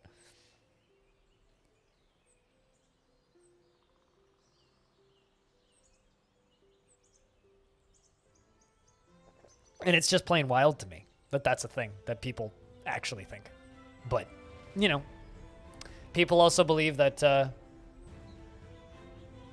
games come out really quick. I mean, all I can say is people waited for Bannerlord. They'll wait for Dwarf Fort too. Even if the memes go a little sour.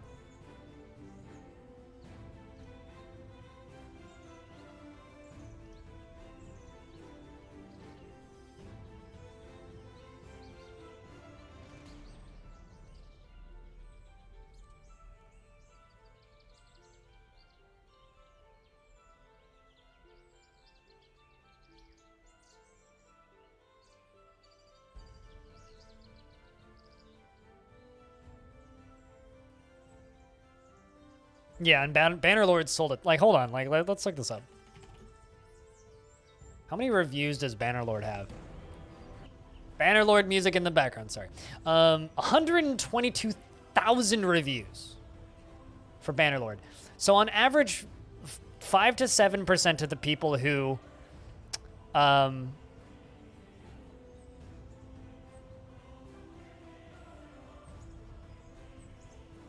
approximately 5 to 7% of the people who buy a game review it. So it's like 5 to 7% of the people who buy a game review it. And they have 122,000 reviews. Yeah, Bannerlord sold like, what, fucking 5 million copies? That's just me guessing. I don't actually know.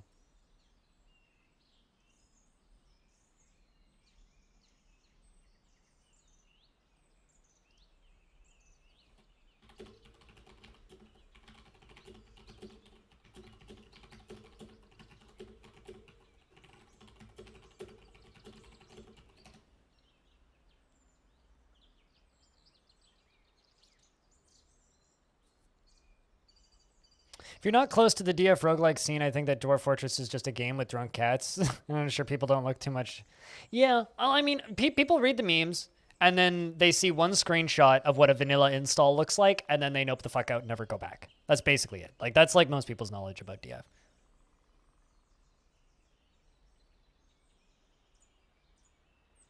Don't even think about talking about NetHack or something that's actually, like, scary. So this is purely based on people that I've talked to at TwitchCon 2019, Zane. Dan's Gaming says he's going to stream it. Co-Carnage told me to my face he's going to stream it. Which means if Co-Carnage streams it, you'll probably get, like, everybody who just follows Co-Carnage will stream it. Quill18 will stream it. I haven't spoken to him about it, but I know Quill18 will stream it. Cringer will stream it. Shenrir will stream it. So TLDR, yes. Like, my entire stream team will do it.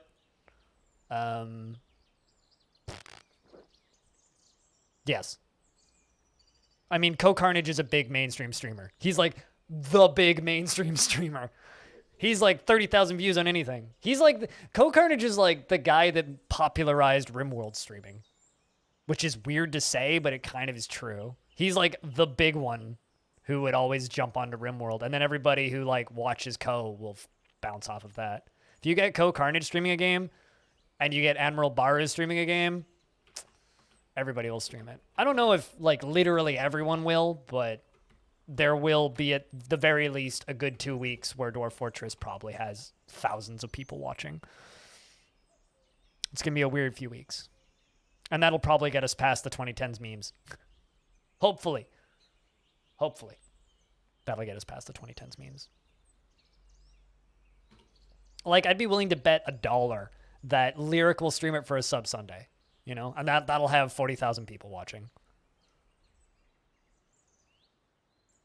I don't know if you'll get any of like the Battle Royale streamers, but you'll definitely get every single major strategy and streamer.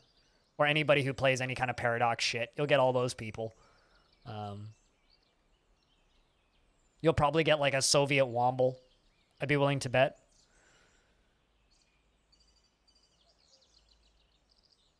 Now I realize that out of date advice Co will be spammed by. Co's pretty good at like... you need to give Co more credit, I think. Ko's a pretty smart dude when it comes to learning complicated games, and he's also pretty good at ignoring shit. Disnoff will stream it, yeah. Disnoff has said he'll stream it, although I don't think Disnoff would like Dwarf Fort. I don't think he would. Vine's Discord's gonna be... yeah, maybe. I don't know. I already get DM'd by streamers asking me how to do stuff. So, I don't know. We'll see. I mean, it'll be an interesting month, that's for sure.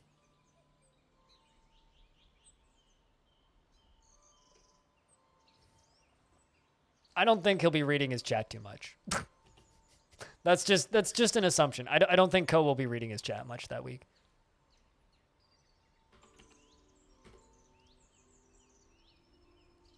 But yeah, no, there will definitely be big streamers around that point playing.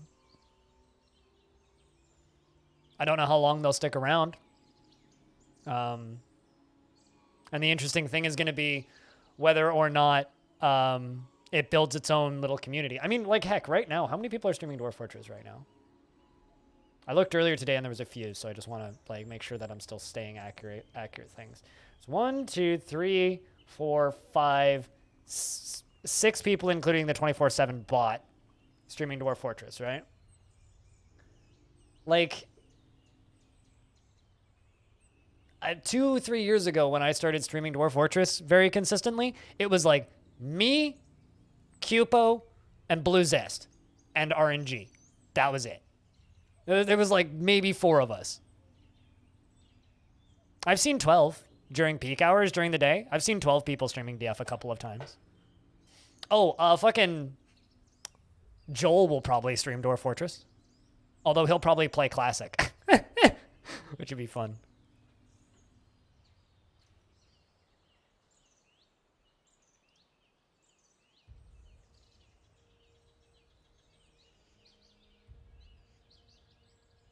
I enjoy the memes around it. I just could very much live without the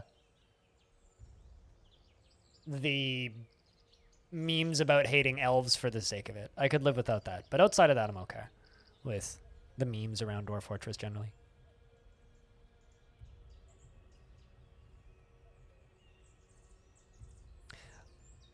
I don't want to say more than I should, Zane, but creators will get early copies. I don't know how early, but creators will get early copies.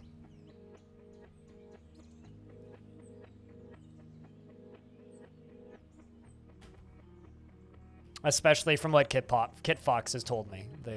They'll make sure that we get early shit. The thing that I really want to see, though, is I want to see the people who've been playing this game for a really long time. I don't want to talk about VTubers. That's all I'm going to say. They scare me. I have some friends who VTube, and fuck, that shit's just creepy, man. I can't get over it. It's like way beyond Uncanny Valley. It just makes me uncomfortable. Where was I going with this? I just hope that the people who've been doing this for a really long time are the people who benefit. Like, it's really difficult to watch a game blow up, do really well, and all of the people who were the most consistent supporting it just not catching on, if that makes sense. Like, that certainly happened with Factorio. Factorio came out of early access, and a couple people who I know who are Factorio streamers did really well for a little bit, but the audience didn't stick. And I really hope that with Dwarf Fortress, when it comes out on Steam, and obviously there's some selfish motivation here, because I stream this game a lot, but I want to see the people who've been streaming Dwarf Fortress a whole lot for a really long time do well. I want to see a lot of channels grow. I want to see Pythania grow. I want to see Cupo have 1,000 people watching. I want to see those people streaming. And I want to see those people doing well. I want to see RNG doing well. People who are incredibly knowledgeable about this game. I want to see those people blow up. I want to see Formal Blizzard do well. I want to see Picture Point do well. Like, just these kind of fledgling channels. You know, heck, people like Scrumpet Sheep, you know, they're a VTuber, but, like, streaming right now. And I want to see those people do well. I want to see those channels grow. Xavier Man, who streams the 24/7 Adventure Mode bot. I want to see that thing with 1,000 viewers. I want to see all those channels doing well.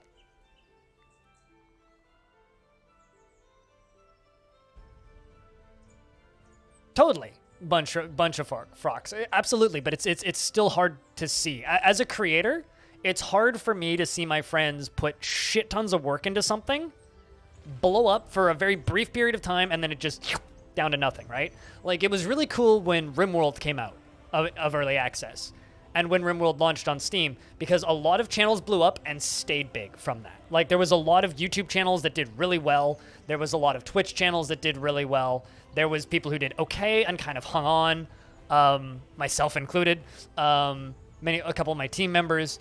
So, like, that's kind of an example of, like, a game that came out, blew up a bunch of smaller channels, and they kept going. Another one that helped a bunch of channels, and then those channels kept going, are, like, They Are Billions. Like, that game isn't the most heavily viewed these days, but a lot of channels grew a lot and kept a lot of audience. I mean, Disnoff was mentioned earlier, right? Disnoff is somebody who did really well in They Are Billions and has kept going. People like Ansleon grew significantly from They Are Billions. Adam versus Everything. That one, Rice Cakes, I think is his name. There's quite a few channels that grew quite a lot when They Are Billions hit early access, and then again when they hit 1.0.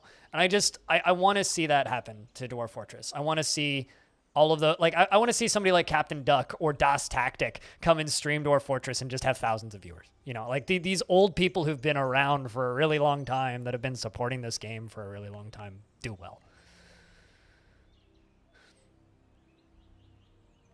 Yeah, I mean, also there's really popular video of a certain YouTuber that breaks every single one of the rules of the Dwarf Fortress subreddit that gets deleted every time it gets posted. His name's Seth. Lots of people like that video, Diamond. Of course those videos are going to exist. We can ignore them. Your powered USB came in this morning. Oh, really? Are you going to run a stream tonight? That is good news. I thought you said that it was going to take a little bit to arrive, but... Man, so many Gorlaks are getting killed in the basement. It's unfortunate.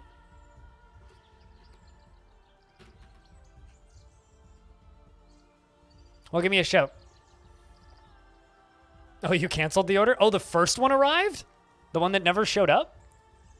Fucking hell.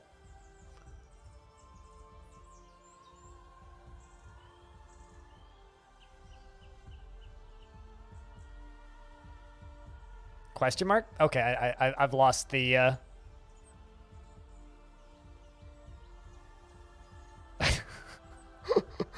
That's a really good misread, retired Navy vet. Oh, you overnighted it. Well, thanks, Amazon, I guess.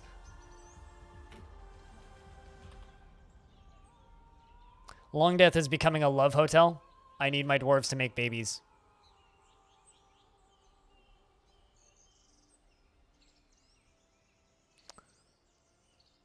So long as no one digs out the old banned unmentionables of DF, it's going to be fine. Either that or it's going to end up like Crusader Kings memes. I mean, the old long dead unmentionables of DF have their own discords, right? Like, that shit still exists. It sucks, but it still exists. You know? And, like,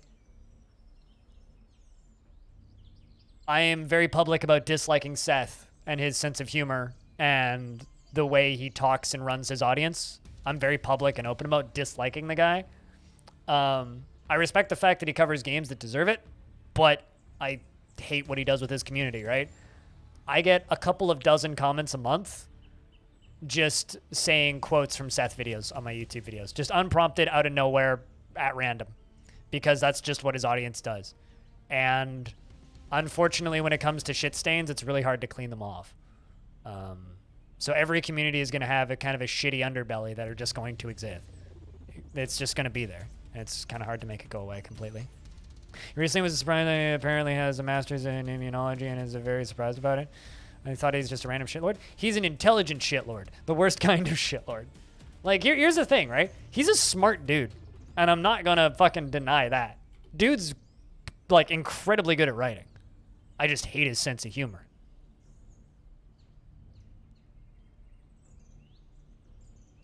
He's like Elon Musk, the worst kind of shitlord. Intelligent shitlords with a lot of money are the ones you really need to be afraid of.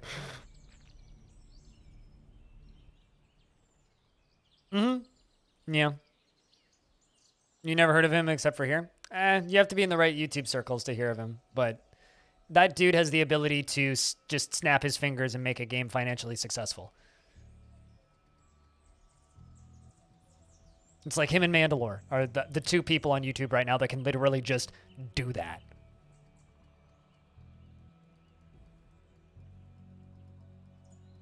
Like, Caves of Cud doubled the size of their full-time employees. Caves of Cud was 2 full-time employees, a part-time community manager, and a very part-time writer, right? They're now 4 full-time employees, an almost full-time community manager, and a contract writer. Because of that fucking video. Defcom is now a dwarven child. All right, make more babies. Come on. Well, I mean, Mandalore's not in a bad way. Mandalore's great. Although, Mandalore did make Space Station 13 basically unplayable for like 6 months. But yeah, that's not so much his fault. That's more just the fault of how PlayStation 13? Space Station 13 manages its stuff. That's more of the fault of just how SS13 is. Less of his fault.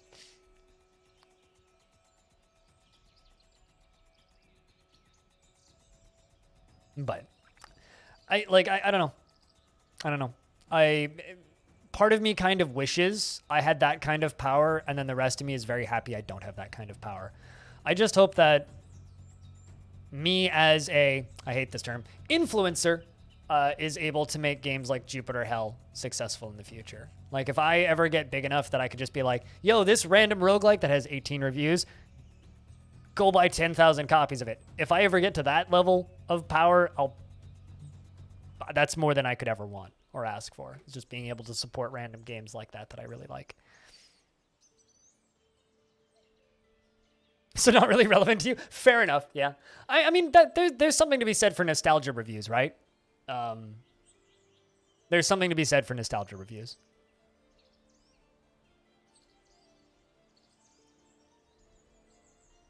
I think Mandalore is much more dry. But here's the thing, like, neither of them are like TB, right? And, you know, like, they always get compared to TB and the ability that they have to sell a video game. But here's the difference between them and TB. Total Biscuit would play a game and talk over it live for 30 minutes without a single cut, take, clip, or script. And it would sell thousands of copies just based on that, right? It takes Mandalore a month to make one video to do that, right? That's the difference between TB and Seth. So, like, and Mandalore. It's like, those two guys, yes, they have a similar amount of influence that TB had. But you need to remember the pace at which Total Biscuit could do that. That's the difference there. It's 3 videos a day versus a video, maybe 2 a month.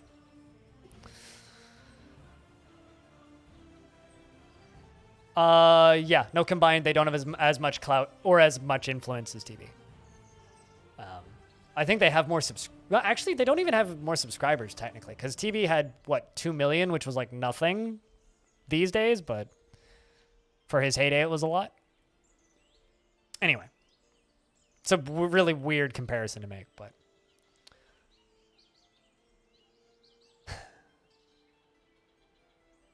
I don't know. Sometimes I wish that I went the route of doing what, like, a Ray Savek or a Mandalore does, where I just spend 3 weeks working on a video and then putting it out in the wild. But I know in my heart that if I did that, I would have, by year 7, like 40 videos on a YouTube channel, and each of them would have like 50 views. I know that that's what would happen because I That's not what I'm good at. I can interview people. I've never learned the skills to write a compelling script. Maybe one day I'll get good at that.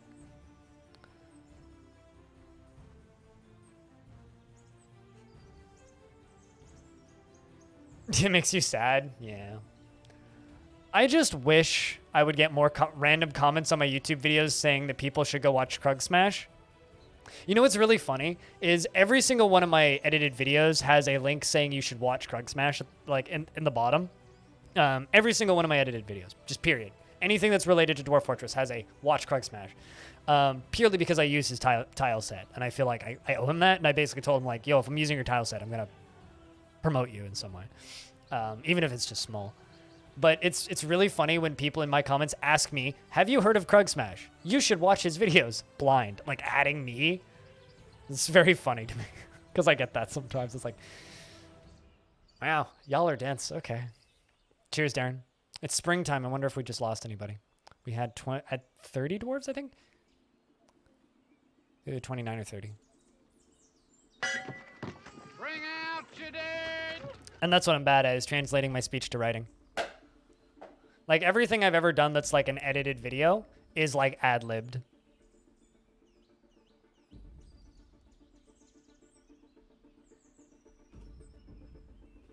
I think nobody died, I don't think. Oh, never mind. Nobody died, I don't think. Nope, somebody did die. Cutest died. Danny UG is mayor now. I was elected to mayor, frustrated after being unable to practice a martial art. Here's if mastering a skill and this dream was realized. Impervious to the effects of stress. Excellent.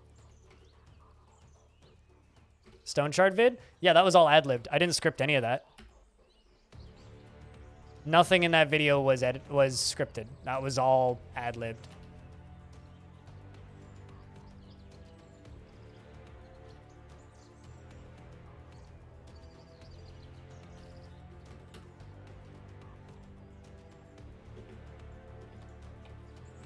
Do you have any idea how many uhs and ums I edited out of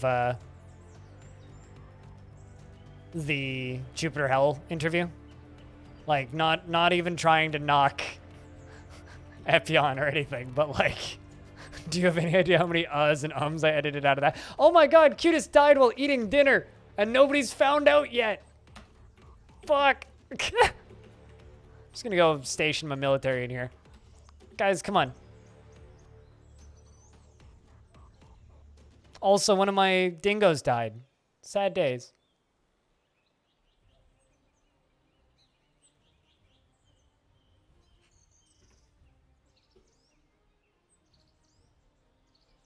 Died of old age, yep. It was like 155 or something. Pretty old dwarf.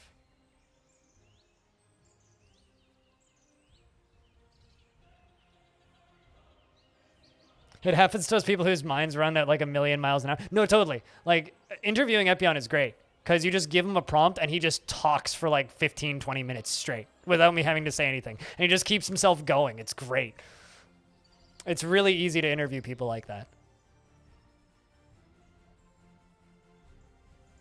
I've never scripted any video. Any video I've ever done, I haven't scripted.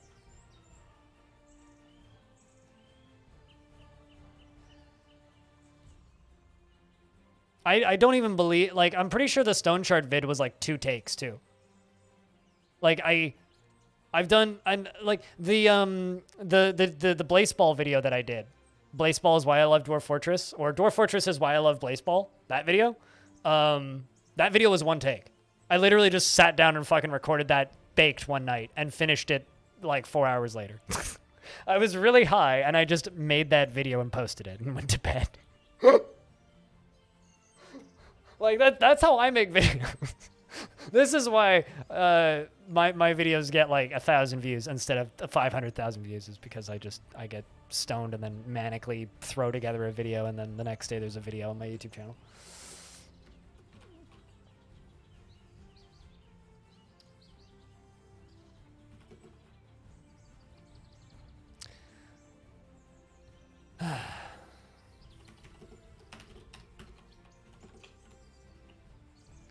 Well, I mean, it feels kind of good to have Danny as a dwarf in the fortress.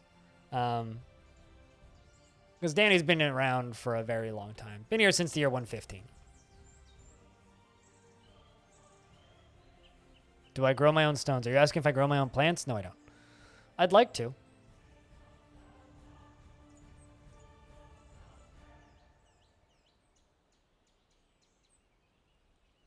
This must have been a heavy dwarf.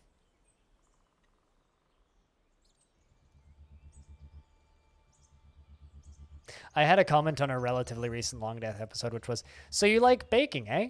Do you like making cakes? It's like, eh. I grow on my own, thank you. I don't know if you want to make that joke, Stone.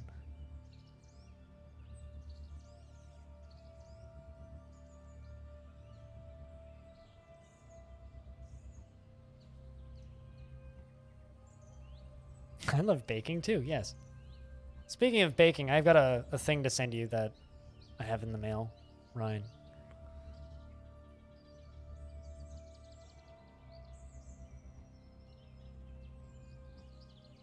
I'll probably just send you a picture though when it arrives. You have baking products? What baking products? I own 3 baking sheets, a baking rack, 2 baking cooling racks, a muffin tray, and a bunch of other shit that I'm literally never going to use. My ex left it all here when she moved out. One point she was like, I want all that stuff back. And I was like, I'd come and get it. And she never came and got it, so I just was like, whatever.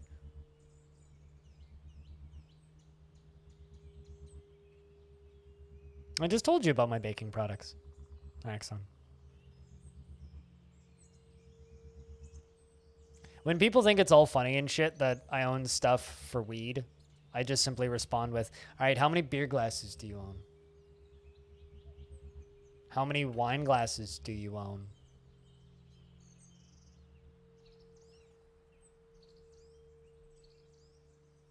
How many beer steins do you own? All right, so Danny is the new mayor.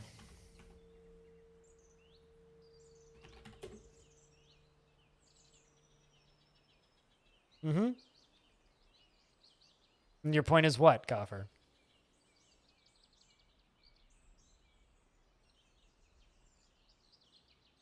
You're a goffer. You're not an alcoholic. You're not a goffer.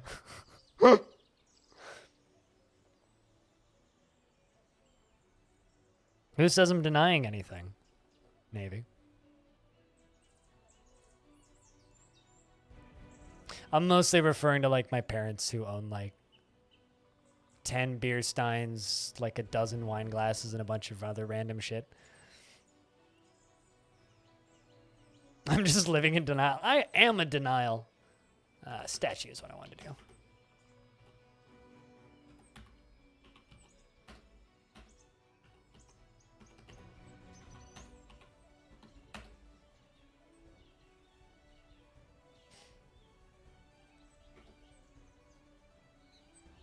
Who doesn't, Ryan? Generally people who haven't tried, anyway.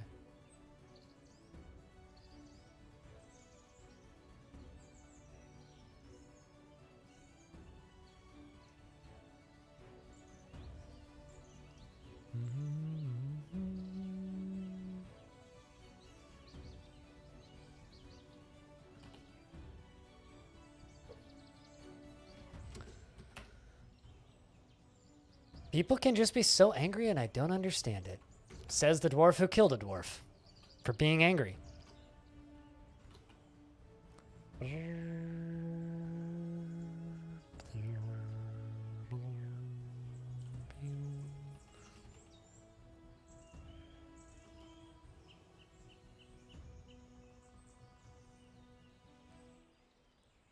Probably an edible. Don't try an edible.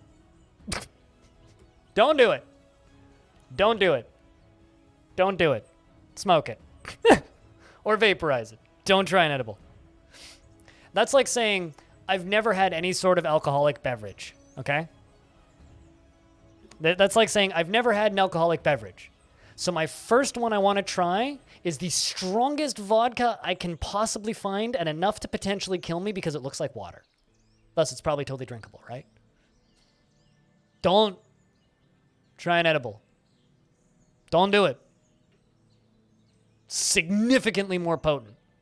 The only time I've ever seen people vomit because they were too high is on edibles. No, that's not how your body works. Your body processes edibles differently from inhaling.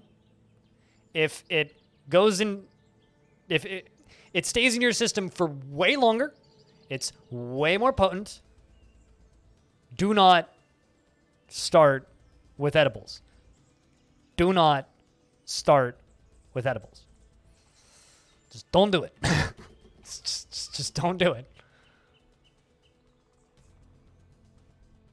If you don't ever want this, and this is what a friend of mine who worked at a dispensary for a very long time says. If you're not willing to smoke it, you should stay very far away from weed. Just period. Just period. Like if you're not willing to try a joint, you don't need a lot. Like, it's no worse for you than standing next to a campfire for an hour. Just, if you're not willing to do that, just don't even bother. Everybody always says it's like, oh, I've never smoked, so I wouldn't try that. It's like, all right, well, you're misunderstanding how bad for you smoking is. Chain smoking is bad for you. Smoking constantly is bad for you. Smoking all the time is bad for you. Having a puff of a joint just to try it is very different. The joys of a Canadian Twitch stream, yes, where marijuana is legal.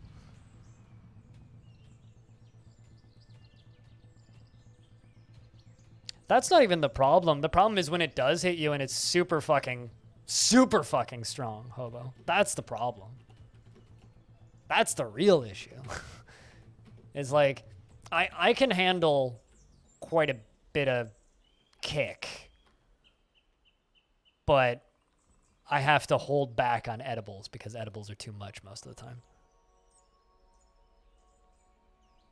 Well, this guy on the internet's probably isn't your friend.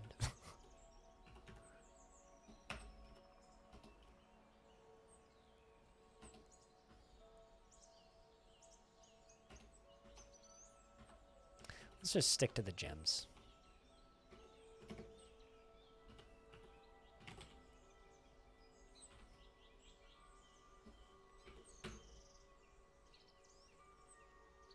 Yes, we're multiple people on multiple internets saying you multiply shouldn't do that.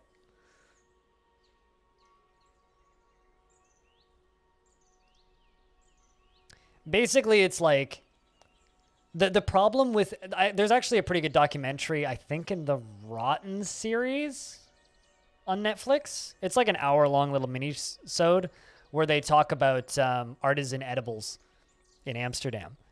And the thing that disturbed me about the entirety of it is the fact that they are basically making high-end chocolate factory, essentially, but for edible ways of consuming cannabis. And it's like the potency and strength of that shit is so different, and how long it like the last time I had an edible, 48 hours later I was still kind of high. Like 2 days later I could still kind of feel fuzzy in the back of my head. 2 days later, and I can handle that shit. That was getting fucking annoying. Now imagine someone who's never done that shit before, who isn't used to it. And it's just I'm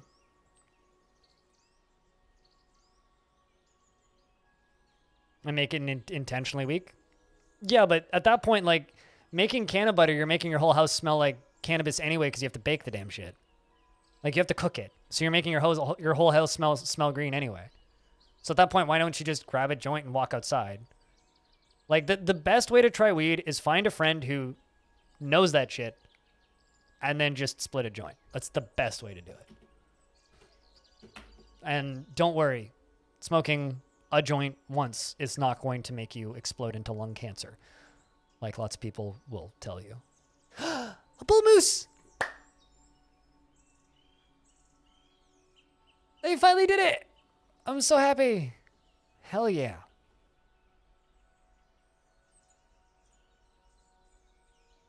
They finally fucking did it. The Mad Lads finally brought me a breeding pair of moose.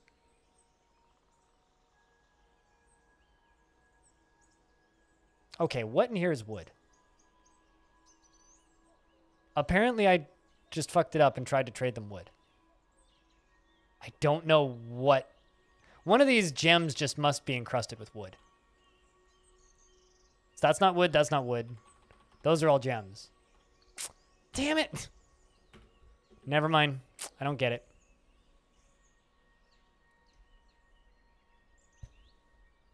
You suck. Yep. I blame the humans. They must have brought me any gremlins yet. Still waiting. Still waiting.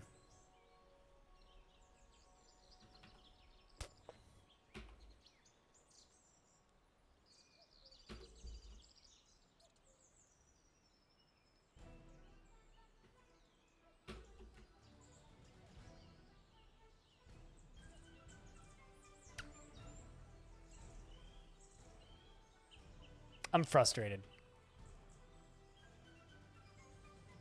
I really should go through all of those gems and just look at them all and be like, what the fuck in this screwed you guys up?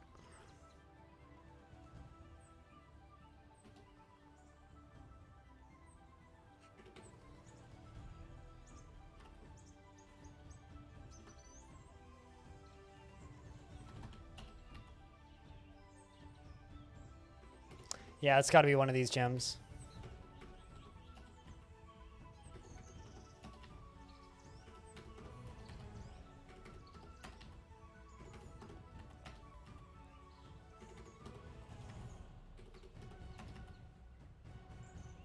Milk quartz.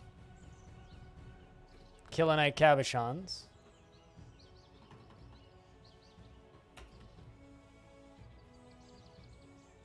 None of those had wood, though. Weird. What tripped them up?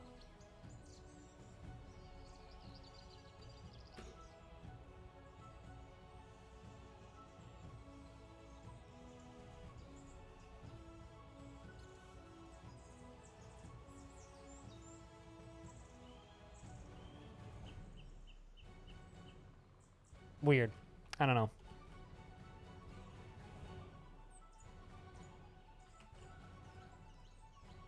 Yeah, that's fair, Ryan, that you don't agree with my friend, but I tend to kind of lean that way these days. But Jesus, what? What tripped them up?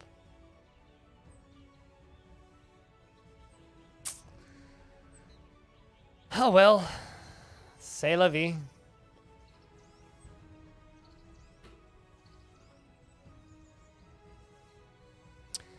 The year 190. 5th of Slate. Oh, bucklers.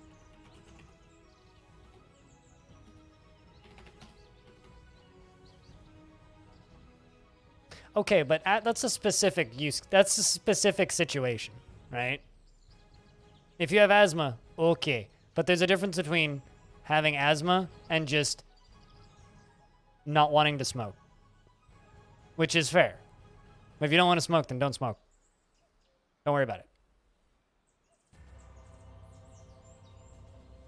I personally think that not wanting to smoke and using that as a reason to potentially ruin a pretty cool plant forever, based on the fact that you're not willing to smoke something and instead want to try something that is way more potent but looks more visually appealing, is unfortunate. Anyway, I futzed up a trade with some elves and feel dumb. How are you, chat?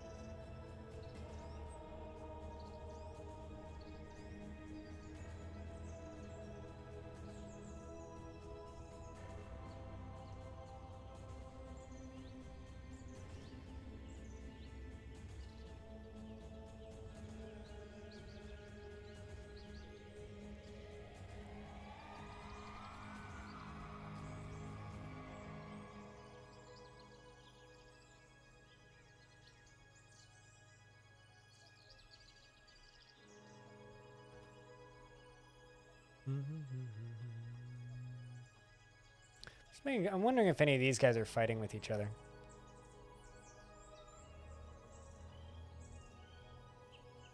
I think literally everybody's at peace, with the exception of the goblins, who are still at peace with everybody else.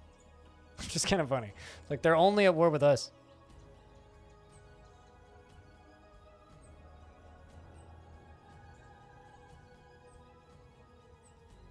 Does he think edibles are prone? Oh boy. Yeah, well. Let's not popularize another problem, shall we, Ryan? Let's not popularize another problem.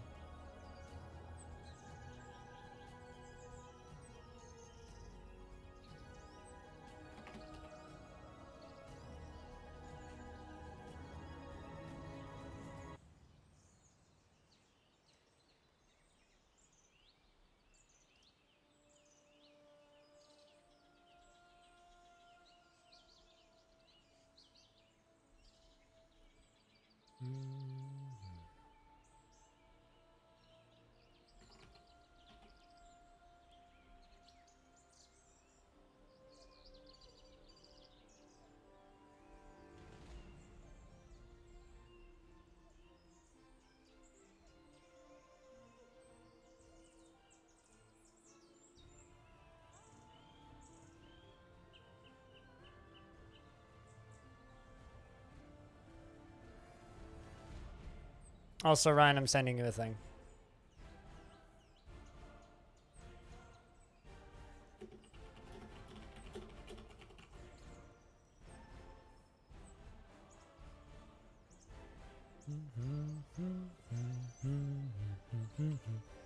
This is part of the reason, like this discussion that we just had is part of the reason why I've been considering for a while making a trees room on Discord.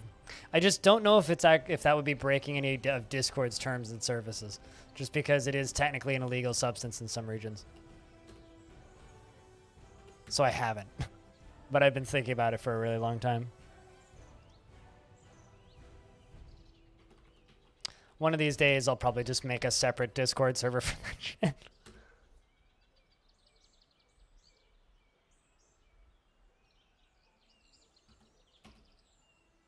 Armor stands. Oh boy. Wait, was that 3?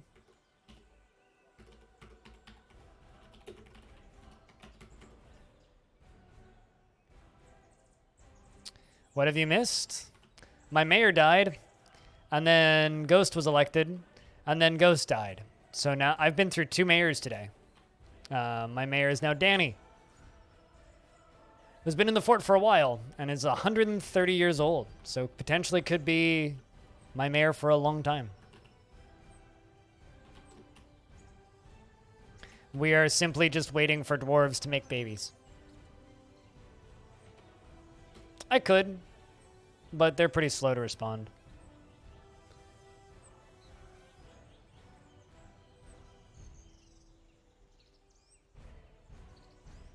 You hate Tome? Fuck this shit.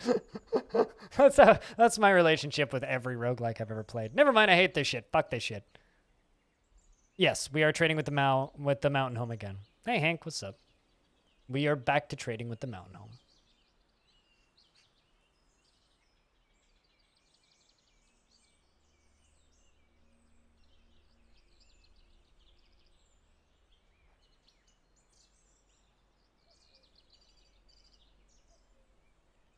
Magic wow wow. Come on, dwarves. Use your spores. Become mushroom.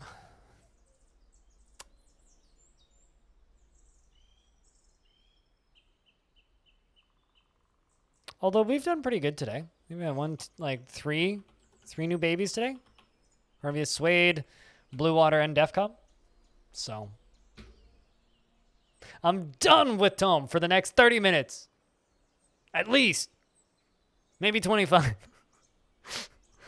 Till then, I'm going to rant about how much I hate this fucking stupid game and go post on Discord and Reddit and all the other social media platforms about how bad this game is and why you shouldn't buy it.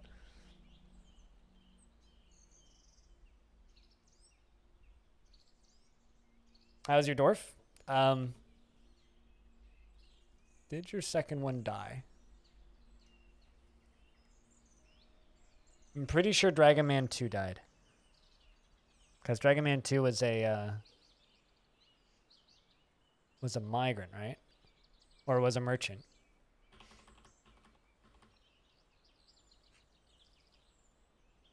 Yeah. Dead.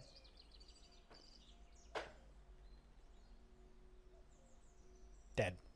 Sorry.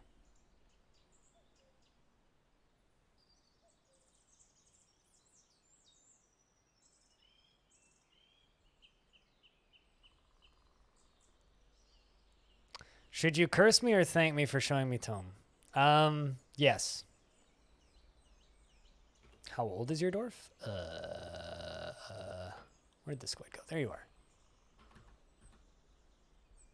are. 61 years old. You were born in the year 129. You killed a wolverine once. You were delighted after being near a waterfall. And felt pleasure near a fine door.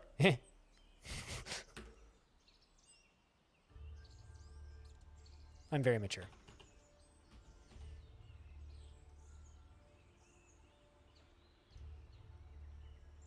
What's the not killed by environment lifespan of a dwarf? 150 to 179 years, I think. Either that or it's 69 years. I think it's 150 to 180 at any point on the first of spring they could naturally die of natural causes.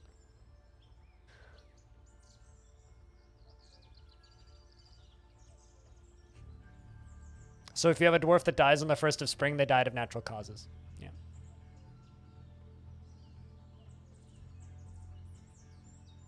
Which means I dread early spring every year. That's what that means.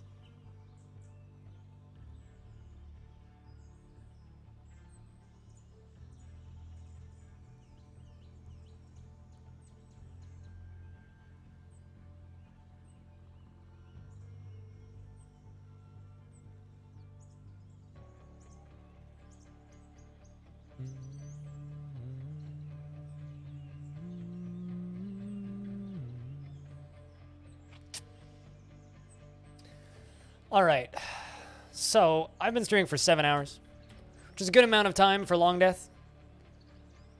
Like I've been over a couple times. We went through 2 mayors today. Blackcrom, thanks for the raid. While you're streaming today, how was your stream? Cheers, man. We went through a good amount of time. 3 years, almost. 2.5. Gloomhaven? Board game. But that's it for Dwarfs for today. We're gonna go play the Patreon game. Hey, Miss Tommy. What's up? Ukatsumi. Hello. We're just switching games. Is when you've collided with us. We are just... We were told to behave. We only misbehave here. There's no behaving here. Just be yourself.